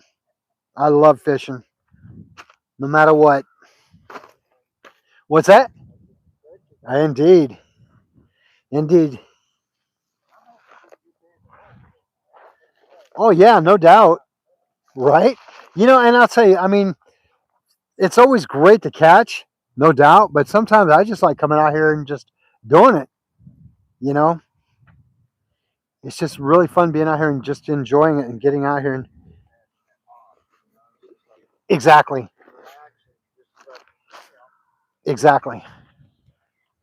this other guy I was fishing with a long time ago, right after my wife had passed away. Mm. And I was just really down. And he says, you know what? I said, what? He goes, you really down? I said, yeah. He said, I don't know what to do for the rest of my life. You know, I don't know what I'm going to do. He says, let me tell you something. Yesterday's done and gone. Mm-hmm. Tomorrow may never come. So what do you have? Today. And that's like, just like a weight lifted off my Wow. shoulders. You know? Yeah, that's deep. You're That's right. deep. Yeah, no, that's deep. And I was like, and so ever since then, I've been living life. And it's like, man, if I wake up, One more day. Yeah, exactly. you know, I just live by the moment, you know, because you don't know, you know. No, we're not guaranteed tomorrow. You're right. It's just, You're right. you know, I just, no, it's, what are you going to do? Yesterday's done and gone. You're not going to bring it back, Nope. no matter what you did. And you're not promised tomorrow. So you can live by your mistakes. Say, well, I'm not going to do that again. Yeah. So, okay. Yeah, no, that's deep, Cliff. That's very deep. But that's true. It's reality. Wow. It's reality. You know, it puts things in perspective. Right. Yeah, because I just lost my dad. It was 2 months to the day. Talked to my wife 4 or 5 times. Took my mom out to dinner after work. Coming home, she says, "Okay, I'll be waiting for you." Got home, parked the car, put my lunch up, my lunchbox. I go out on the patio, sitting in the corner of the jacuzzi, face down. Oh, Cliff, I'm so sorry. Got a heartbeat back. 2 days later, she died in the hospital. I'm so sorry. You know, it's I. What are you gonna do? You know? Yeah, I know, but still. Well, I know. Yeah, it was hard. We was married for 20 years. It's, you know, and yeah, I remember two things out of that whole year. Yeah. Because I was just getting over my dad, and my wife passed away, and it was like, you know, I didn't know what to do. And, so I was going to work one morning, 6 weeks after my wife had passed away, going down Cajon Pass. Been doing this for years. Okay, I lived in the high desert for 25 years. This deer comes running out. No kidding. And I seen it come out, and I ducked behind the dash because a friend of mine that moved down from Idaho, Mm-hmm. his best friend, hit a deer. Oh, they damage. Yeah. Came through the windshield, cut his head off, killed him. Oh. And so I just remembered that, and I was like, oh shit! I jumped Yeah. down, Wow. barely hit the brakes, Wow. and I hit her. She went flying through the air, and then I raised up. Front of the car was all smashed. Oh yeah. She goes sliding off the side, so I'm like, I stopped, toss some pebbles at her and stuff, because a lot of times they'll get stunned, you know, and Yeah. get up and just kill you. Yeah. You know, they'll just beat you to death. Yeah. And, but yeah, she was dead. So I called and says, yeah, I hit a deer. I said, I'm on my way to work. So I said, well, okay, we'll come out and check it out. Wow. So that was one thing, and I just remember one other thing. But yeah, I didn't remember anything that whole year, you know. Yeah. So it was like, well, okay, you know, then I started thinking about what that guy told me, and I was like, hey, you know what? Pick up the pieces, go on. Yeah. Exactly. So that's what I did. Exactly. Yeah. You know, I helped a couple of guys out at work, you know, and then their wives had passed away. And, yeah, it's not easy, but I mean, it's part of life, and it's something everybody's gonna go through. Yeah. I'll tell you, I dread that day. I really do. I mean, I've been with my wife 36 years, and I don't know what I would do without her. You know. Guy I just ran into the mailbox, and there's 70 houses or 74 houses are in our community, Mm-hmm. gated community. Mm-hmm. Guy was near 44 years or 48 years, and his wife had just passed away 4 months ago. Wow. And she did everything. You know, and he said, man, I don't know. You know, I'm like, oh, dude, I'm sorry. You know, but he just lives right behind me, 2 houses up. You know, Right. Right. he said they didn't have any kids. All they had was either dogs or cats. Right. And I'm just like, wow. Yeah. So yeah, I know where he's at. You know, it's kind of lost. But, Yeah. No doubt. I mean, and I guess like moments like this, is talking about it. Just it puts life into perspective, and then just realize how fragile we are.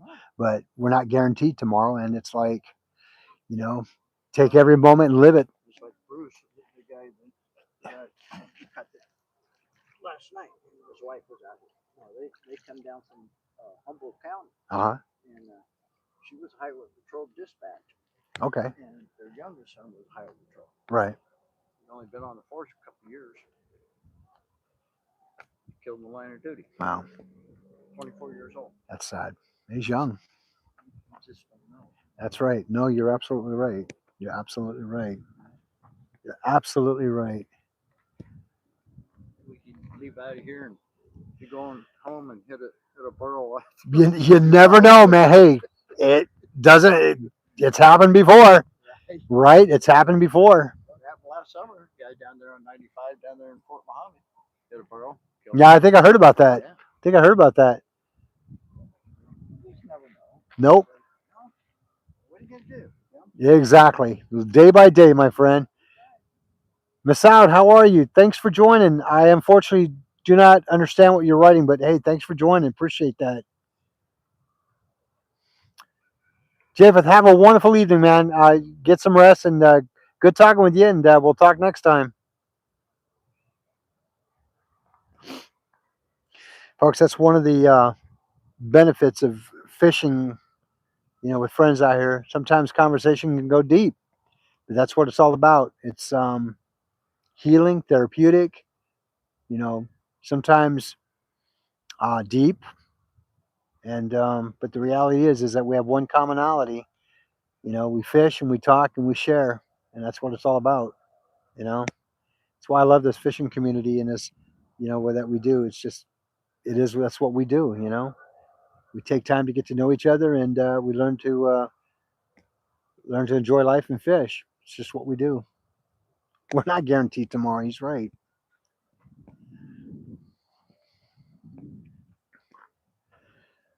But I think these fish are about had it with us. I think they don't want to play anymore. Yeah.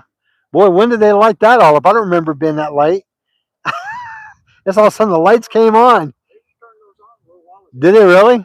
I didn't even know it was on. I'm like, what? I don't remember it being that light. I remember the Christmas lights, but not that. Oh, wow. Okay, cool. nicer out here. Oh, it did. Yeah, makes it nice out here. Indeed, folks. I don't know, Jim. I think they're morning and evening. Yeah, you know what though? Again, well, it's 8 o'clock. Sometimes I know when I was down at the other end, they would be like 3 or 4 times in the evening that I know that they were going to hit. One is between 6:30 or so, 7:30 maybe, around 8:30 or 9 they'd hit again, and a little after that. And after that, it was like, yeah, we're not doing it. I always like to think in my mind, yeah, there's 3 times a night that they hit. It seemed to be that way for me. I could be wrong, but it seemed like every time I'd come out, that's how they were doing it. But they may be fat and happy from all the trout they got. Indeed.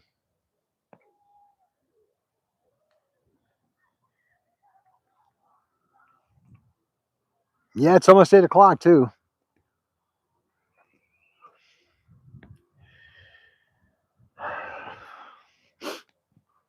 Bruce's wife sent me that picture, and it was like 7:05 when he caught that. Dang. But he didn't send me any more pictures, so I guess that was the only one. Right. Well, you know, it's interesting because there's times I will come out here and I will, like, say, I will fish, and I think my most I caught out here at one night was 7 in one night, and that was like my record for the river here. And then there was a time though I this is probably maybe the second time I've actually, maybe third, but second for sure, that nothing, nothing. I do well on the lake, on the backside of the dam area. I do well there. Here I normally do, but since the water's been down, not so good, especially this low. So I was really surprised to see these guys on video doing it, and then these 2 guys today catching.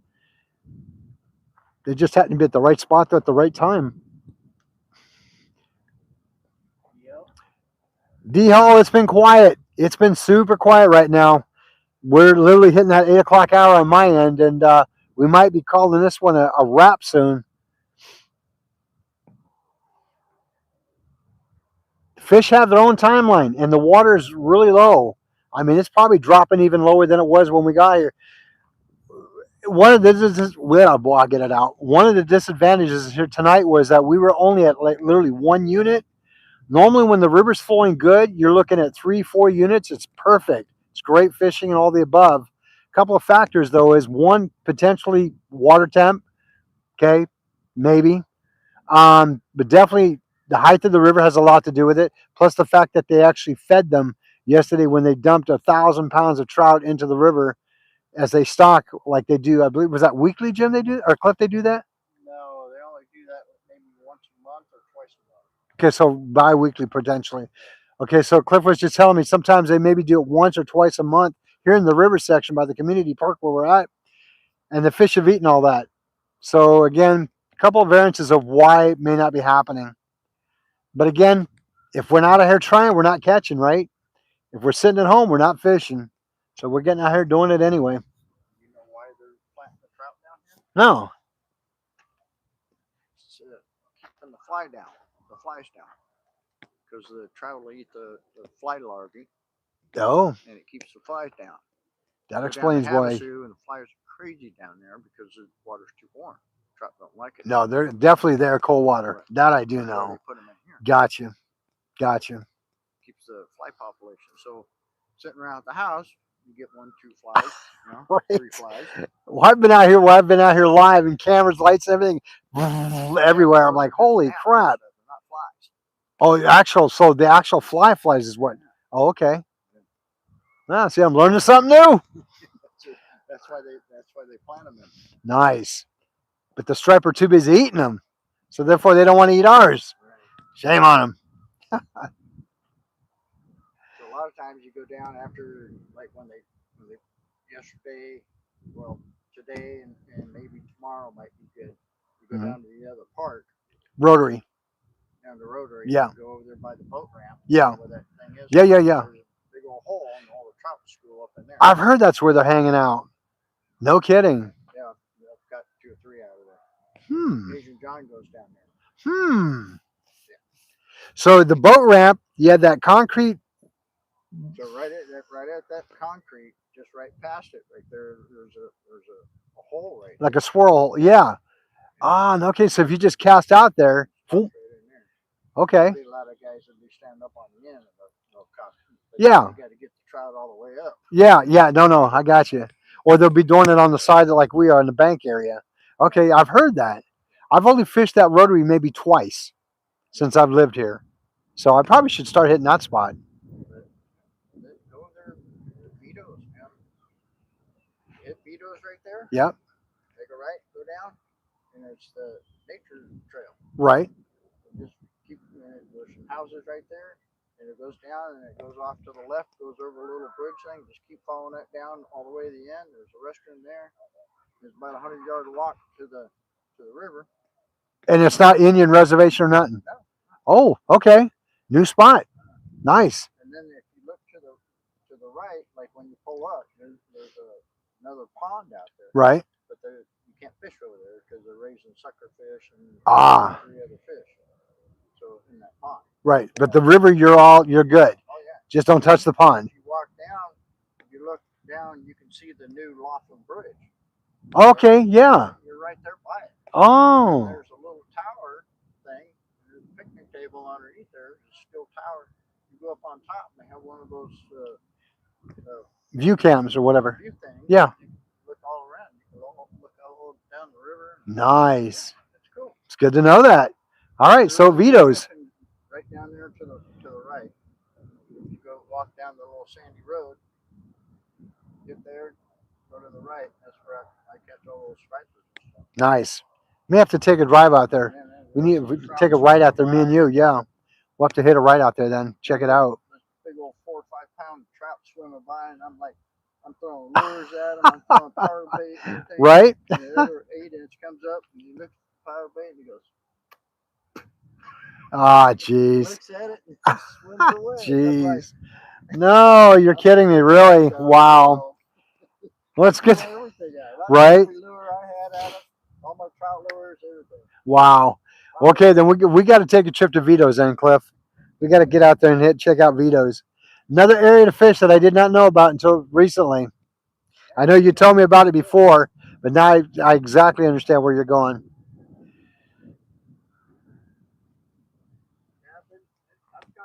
That's where the other stripers, that's where I caught them. No kidding. Yeah. All the ones you showed me. Yeah. Ah, nice. And when do you normally go out there? Anytime. Yeah, that's right. You retired. Lucky. Well, It's coming. Trust me. The wife and I, we've talked about it. I know she wants me to retire soon. Folks, if you're brand new to the channel tonight, thank you so much. I appreciate you joining. Welcome to Arizona Outdoors. My name is Tim. We are out here fishing the beautiful Colorado River. It's kind of quiet tonight, but for the most part, I'm out here with great company. A friend of mine, Cliff, fishing friend, and just kind of sitting here goofing off and carrying on and telling stories and learning a lot of new stuff that I did not know about lures, techniques, and styles, and reading information on your rods and reel sets. It's just a plethora of information. It's good to know that. And it's always a good time when I'm out here fishing with friends and learning things. Got a chance to use my swim bait for the first time, a new one I've never used before. Had a little hiccup in the very beginning of it, but finally when I figured out what style it was and how it worked out well. I'm definitely sold on that new swim bait that I've got. Want to get a longer size, like a 10-inch one, versus the ones that I have now. And yeah, overall though, it's been a great evening. Got one hit earlier on the actual swim bait. It was a good hit, but it ended up letting go. So I can at least say I got a hit on it versus nothing. But again, water levels are really low tonight. We're literally at 1 unit to half a unit. Makes it real difficult to catch, but we're still trying. And like I always say, if you're not out here trying to fish or doing it, you're not fishing. So it is what it is. For those of you that got fish today, well, good. I'm glad to hear that. And wherever you may be, leave a comment on what you caught and what your bait was of choice or lure was of choice. I'd love to hear about it. Love to hear about it. I'm actually looking across the river here. I can see the beautiful city of Laughlin, Nevada, with all the casinos right here. Beautiful area here. I don't even see carp coming up this close tonight.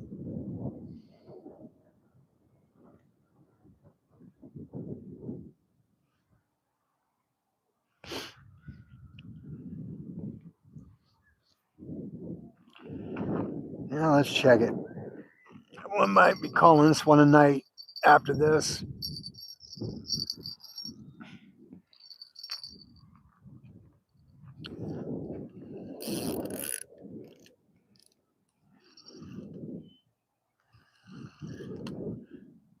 Oh, it went way down the river. What's that? Yeah. Well, it looks like they're starting to lower the water again. It looks like they're going back down to half a unit because it's not as high as it was, which makes it even more challenging.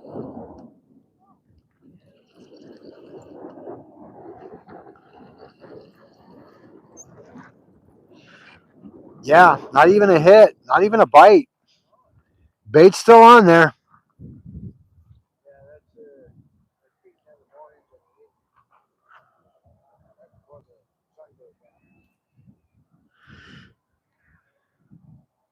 I'll tell you what, I'll come back out here tomorrow night if I have to. I'm bound and determined.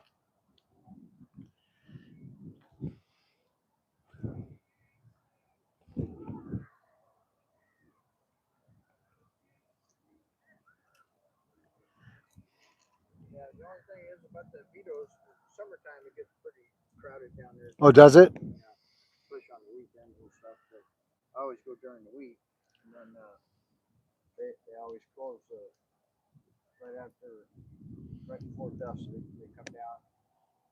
Ranger comes down, so you have a lot of gate. Oh, so that area's behind gate. Oh, I didn't know that. So even though it's a river, they still got to unlock it behind the gate. Yeah, because it's The nature center. nature center. That's right. You did tell me that. You're right. Well, that makes sense. A lot of people go hiking down there. Sure. They take bikes down there and they ride around. And, you know, a lot of people walk. There's a couple little turnouts and stuff, you know, where you can sit there or whatever. Right. A lot of people bringing their dogs down, run along the beach and stuff.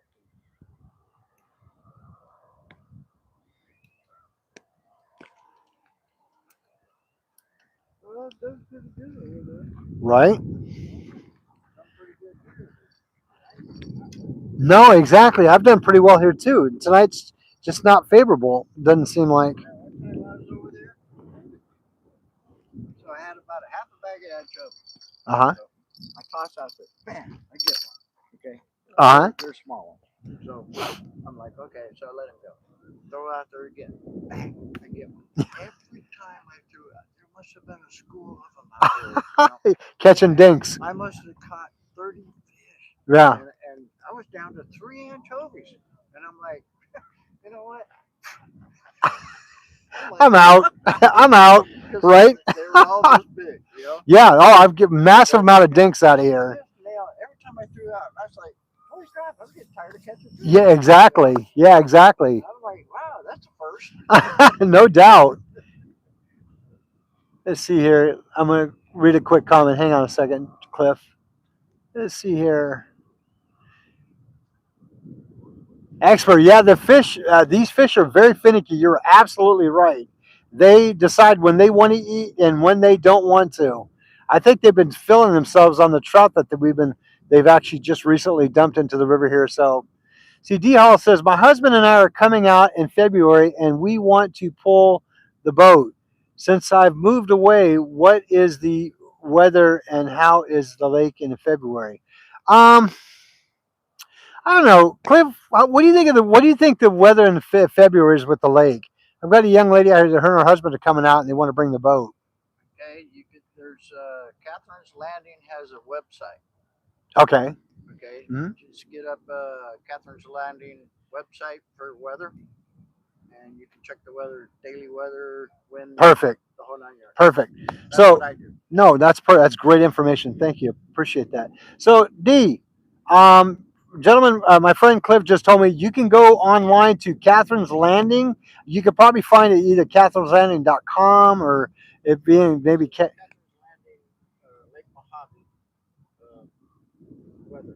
Oh, okay. So it's going to be Catherine's Landing, Lake Mojave weather. You can find them on the actual internet, and they can actually give you updated weather as it is happening for those time and months, and even give you probably potential lake conditions and such. So that's one way to check it out. So it'd be Catherine's Landing or Lake Mojave, and you can Google it and look it up, and it'll get all that information that you want. Musab, I'm not sure what that means, my friend. Yeah, so you're going to be coming out in February. That'd be great, man. That'd be awesome. Weather here is probably, it's still pretty cool. I mean, I don't think it's going to be anything extreme. We do have our days where we do get what we call the W, if you're familiar with that. The word wind, we don't like to use it out here, but yeah, I mean, that may be the only drawback of being on the water in the lake is during the winds because it can get pretty precarious. I've been out in the lake, I've been on the lake in the December time where it's been cold and windy, and it's probably not the safest. So if your winds are down, not a problem. But if you've got winds, yeah, don't even attempt it. See, we would like as well to meet you then. Oh, that'd be great. I'd love to meet you and your husband. Be kind of a great meet and greet, indeed. When we get close to that time period, let's reach out here on YouTube, and we could potentially set something up. Meet locally, or maybe come out here to the river or even the lake and do some fishing. That'd be great. I'd love to meet you guys. I've always wanted to do like a meet and greet or get something set up. But I know a lot of times people coming from different localities or locations, even out of state, that always don't get the opportunity to come out here. We were talking at one point to doing a meet and greet here in the Laughlin area, and that'd be kind of a great place to meet up. Oh, the wind app, is that the wind app? Wind Finder? Mm-hmm. Oh, there you go. It's the wind and weather forecast for Lake Mojave and Catherine's Landing. Now, is that the actual Wind Finder app? Yeah, it's a. Oh yeah, okay. See, and it'll tell you. See. Oh, perfect. It tells you all every day, you know, what the wind speeds are and stuff. So,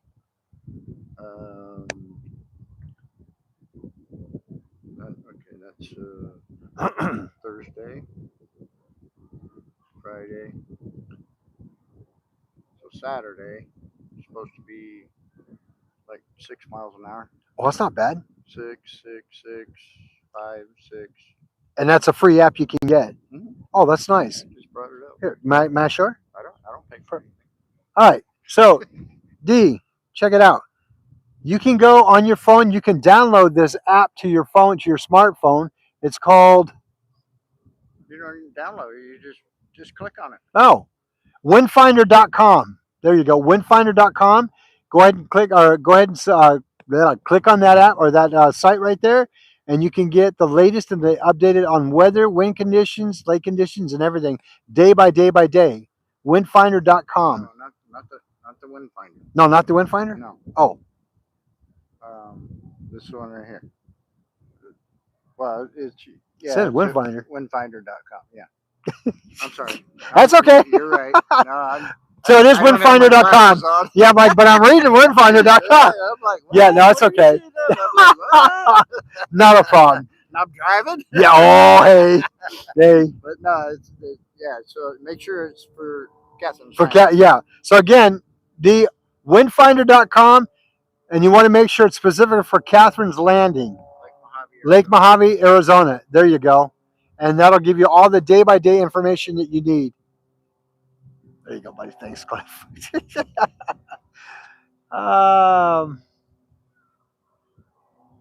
Okay, you've been on that site. Perfect. Yeah. There you go. That will give you day-by-day play.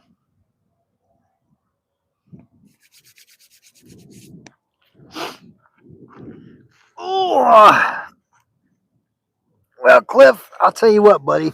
It's been I think I'm right there with you. Folks, I think we're going to call it and clean it up. So I'm going to still go live while I'm picking stuff up. But, yeah, we might be calling it. It's been a great evening spending time here, socializing with you fine folks on YouTube, meeting new ones. Appreciate you joining the channel and hanging out with a good friend of mine, Cliff. Great fishing buddy. So we're going to start packing things up. I wasn't that far out. Remember where I just threw? Still got my fish. Wow. Yeah, Yeah, they just were not playing tonight. That's for sure. Not at all. No, sir, not at all. All right. So that being said, hey, we were out here fishing, right? It's all that matters. Hey, even the best ones don't always catch.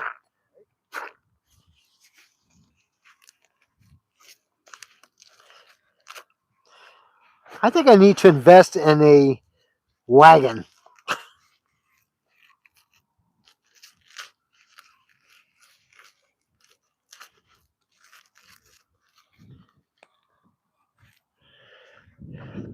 We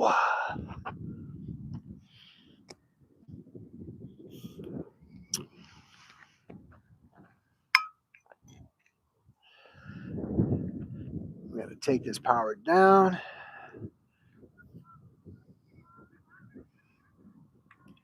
Yeah, I agree. I agree, D. Laughlin would be a great place to meet up for sure. It's convenient, it's close, and yeah, the river's right here.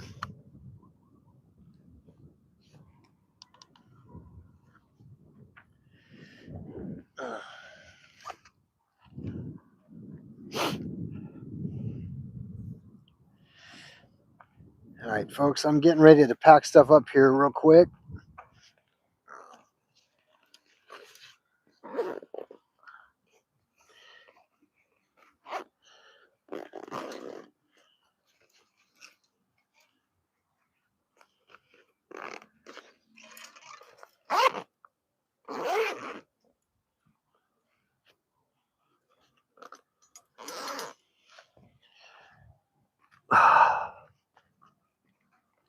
This might be a 2-trip for me.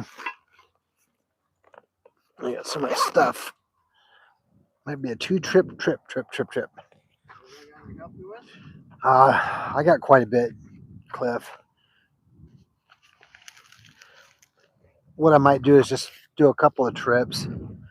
Well, no, we can get most of it.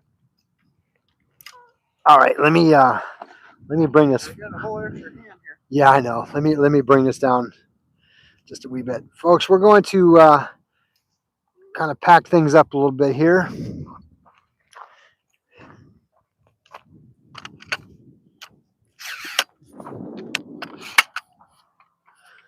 Woo.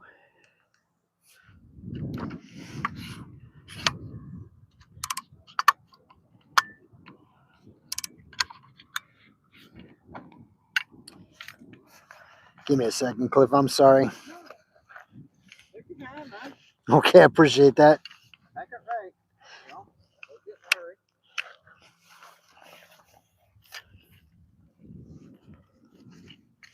I'm huge. I appreciate that.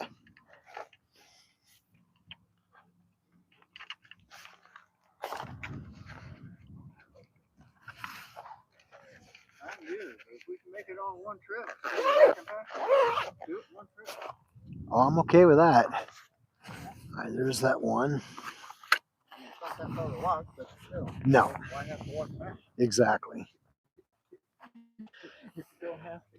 Well, I'm gonna definitely want to keep one of these lights on. Well, you know what? No, we can see. Folks, it's gonna go dark for a minute, so bear with me as we're packing stuff up.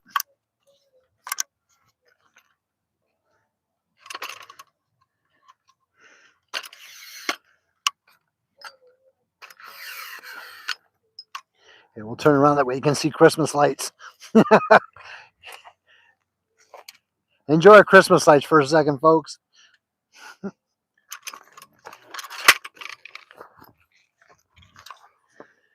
Man, these lights are a game changer. I love these. What's that? Oh, you're kidding. Now that we're leaving, they're jumping. Folks, can you believe that? Now that we're leaving, they're jumping. They're like, yay, they're leaving. We can move now. You know what it is. What's that? Bouncing off the water. Yeah, probably. All right. So this is going to go. Where's my hammer? Give me some stuff here. All right. There you go, Jim. Got these. Trying to figure out where my hammer went. Oh, there it is. Okay, got that.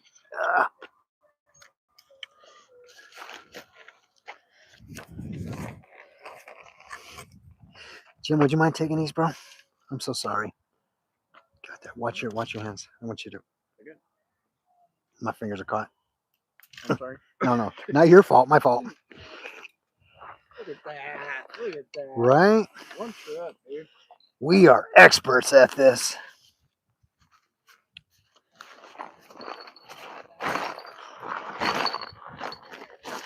And I even lost a bell. Give me my handle. Give me my handle. All right. Right. Appreciate that, Jim. Yes, sir. All right, folks. We're casually walking back to the trucks. Oh, somebody's actually playing guitar out there.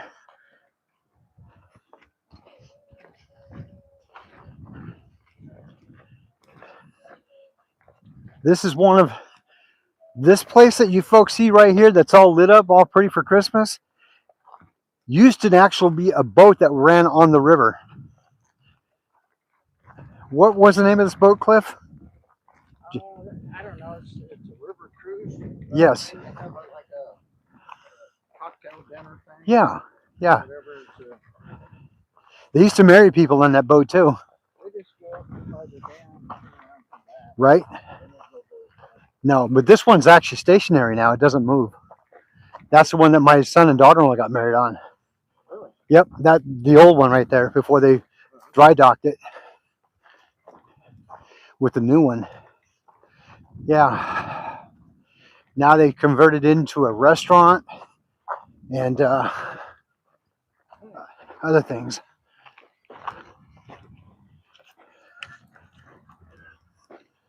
Whew! I think I carry way too much stuff.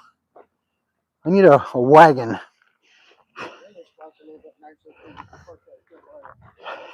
Oh, exactly. Exactly. All right, folks. Whew. Cliff, thank you so much. Okay. We're both going to the same place. Right?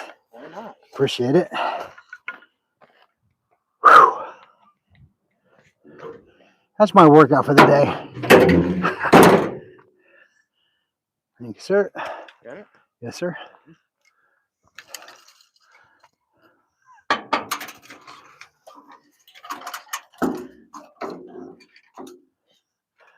Yeah.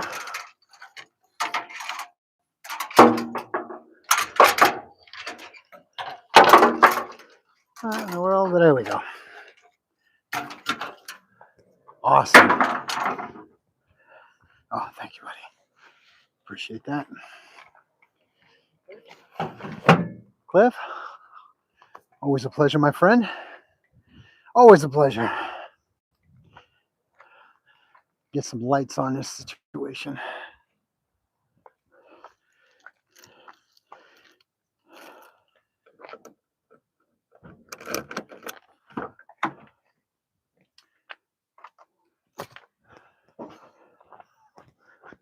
All right, folks. Sorry about that. Here, something else for you to do. What's this? So you're cutting your anchovies and stuff. Oh, perfect. And you just clean it off, and then Yeah, when yeah, it starts yeah. getting all crappy or whatever, over, and then when it gets too bad, just toss it. I'll take it. Thank you, my friend. My wife made me something like that for my bigger ice box, but I don't bring it that often like I should.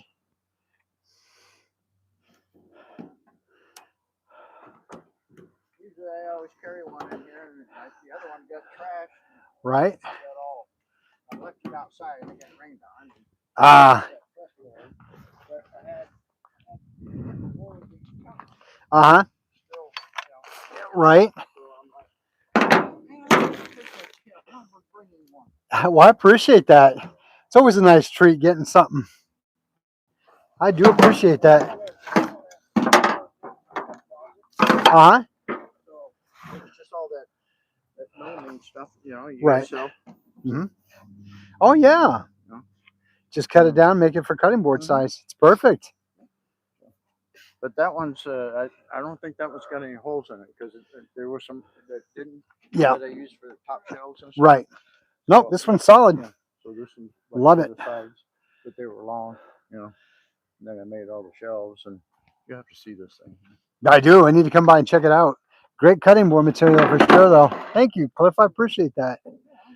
Woo! Like when you're sitting back here on your truck and stuff, instead of getting all over your tailgate. Right. Well, when I first started fishing, I heard that's exactly what I did. It went all over the tailgate. And then my wife made me something out of a igloo where she took a cutting board that we found a proper size for it, and she actually double-sided Velcro. It's perfect. I just don't get to bring it out that often. But definitely that will be perfect too, because now I've got a secondary one. And this truck, even with my cover and stuff, it has bed lights in it. Oh, look at that. Folks, look at this. This is kind of cool. Turn it off and on. Has a switch right here. Yeah. Oh, nice. I like that. Illuminates the back of the bed. Perfect. Perfect. Love it. And then those always carry these too. Server freight lights. Yeah. Oh, yeah. Batteries are dead in it now. But yeah. So that you cut your bait and stuff. It'll work. It'll work. No, it only takes like 3 Double A's? Hey, it works, right, Cliff? There you go. Whatever will get you set up. You got to. That's like so important. That's key essential. You got no lights, you got issues. Right?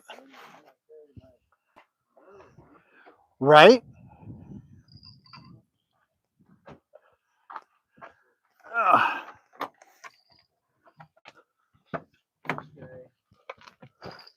Right. Oh, the flashlight? Yeah, but it's a nice metal one. Mm-hmm. And then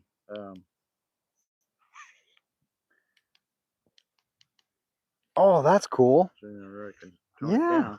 And then now on top of that, mm-hmm. It's magnetic. Look at that. Look at that. There you go. Gives you enough lighting. Yeah. how strong that thing is. Oh, dude, that's good. That's good. That's solid. It ain't going nowhere.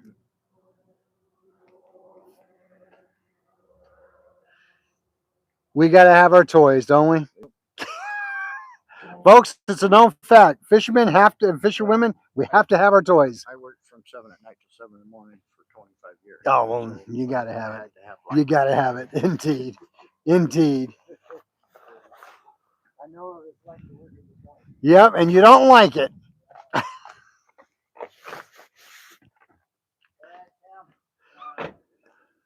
You want to give me a call Friday? Yes, I'll call you after I get off work. Definitely, definitely. When you get home, You got I'll it. get my electrical stuff together and, Okay. and then give me directions. I don't know where you live. I don't live too far from, you can see Safeway from my house. I live in an area they call Holiday Shores. Okay. So, well, I'm just up off the Parkway. yeah, you're not far. And so if you go down, you hit Adobe where Yeah. the Circle K is. Yeah. Make a left. You hit that Highland Trail. Yeah. Make another left and come back. There's those two. There's that convalescent Mhm. place right there. Mhm. On the right hand side is a gated community. It's called Mountain Shadows. Okay. Right there. I know where you are. I mean, it's easy. It's a hop, skip, and a jump, and a stone's throw. But yeah, just give me a call when you get home. And You got it. Directions. I'll come over and bring my electrical stuff. Knock it. Yeah, we'll knock it. I appreciate that, Jim. My wife would love it. Love it. I know. She's been kind of getting on. It's been about 2 or 3 months. I started construction on that whole area and opened it up quite a bit. And just like, okay, I just got detoured and sidetracked. She goes, when do you get the lights fixed? I'll get them fixed. So it's time. Folks, if you have not learned with me yet, I can tend to procrastinate on things. My wife will tell you. She'll tell you I do. So yeah, right. It's like the honey-do list gets bigger and bigger. Cliff, take care and drive safe, my friend. Appreciate you joining tonight. You bet. Look forward to the next venture. Give me a call. You got it. I'll load up my stuff tomorrow and get you down there. Sounds good, my friend. Drive safe, sir. Talk to you later. You got it, my friend. Well, folks. Oh, I will. I'll definitely let her know. Definitely let her know you said hi. And yeah, we're just getting ready to wrap it on up. Folks, it was a wonderful night out here tonight. I know we didn't catch fish, but you know the reality is cutting in and out. Okay. How about now? All right, folks. I got good signal here according to what it says, Barb, but I do appreciate you letting me know. Folks, I just want to say thank you so much for joining the channel this evening. Even though we didn't catch fish, we had a wonderful time. And time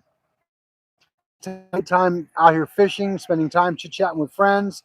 You find folks on YouTube, and just couldn't ask for a better evening. You know, we didn't catch, but like I said, it's okay. Sometimes we don't, sometimes we do. It's always a great time being out on the water, though. So again, folks, thank you so much for your dedication to the channel and watching and committed to it. If you're brand new to my channel, again, thank you so much for joining tonight. Hit that subscribe button. Love to have you on board. And hit that subscribe and then hit the notification. Make sure you hit all because YouTube does not do it for you. You'll have to do it manually. All right. So again, looks like my sound's cutting in and out. Let's try this. Okay, we're shutting that down. How does that sound? Yeah, my microphone is actually dying on me. Can you hear me now, Barbie? Because I'm getting ready to head home. So again, folks, I just want to say thank you for joining me this evening. And as always, be safe out there. And whatever you may do, take care of yourselves and have a good evening. Until next time, I'll see you outdoors. Have a good night.